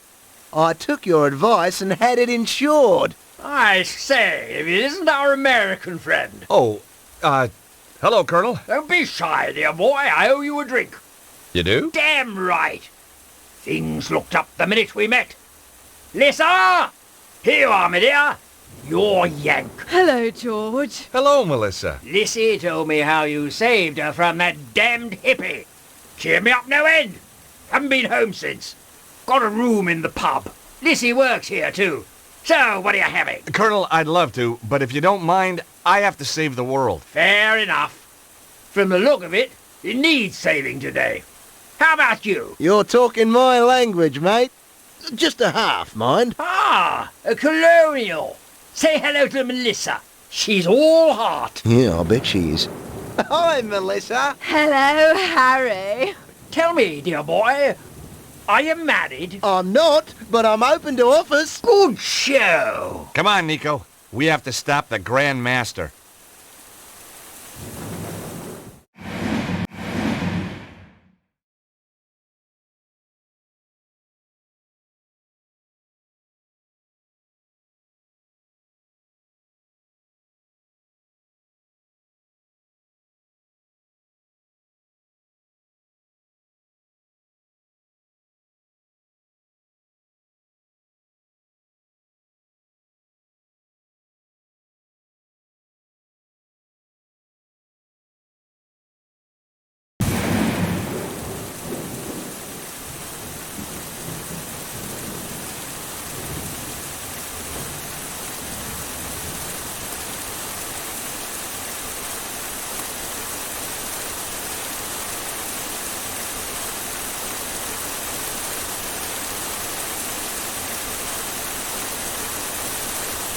Hey, Nico? I'll say one thing about Gilligan Airlines. They get better every time you fly with them. Second time in England, and I still haven't been into a pub. If we don't hurry up, there won't be any more pubs, George. Harry's got the right idea. Let's get this over with, and then I'll buy you a beer.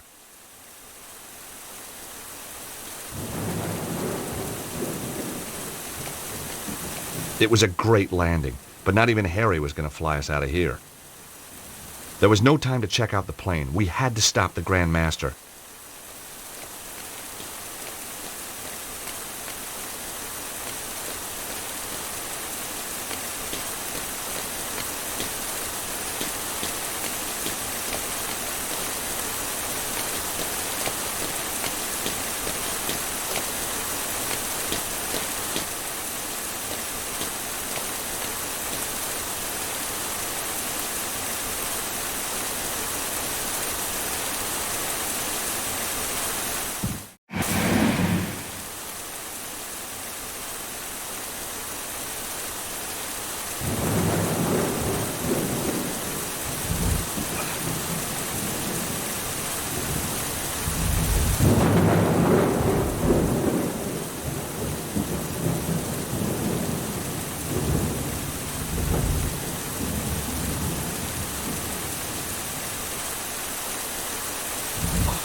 Come on, Nico. It's a bit of a drop, but we can get over this way.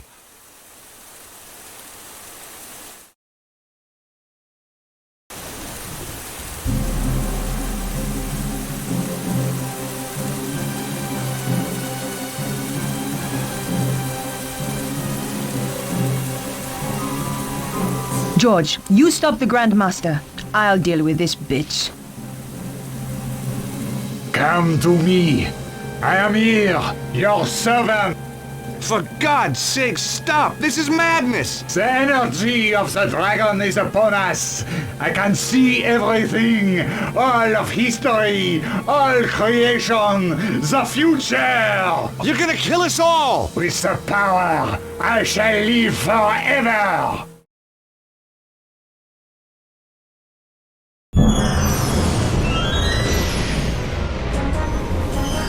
Yes! Yes! Oh, shit. What's happening? No!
Perhaps being a knight wasn't such a good career move after all.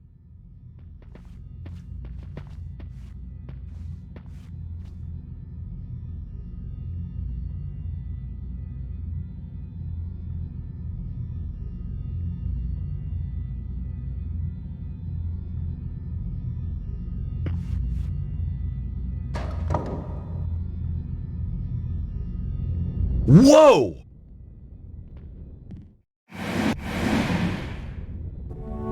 Arise, Sir George.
You know, after a show like that, you are going to be one major pain in the ass.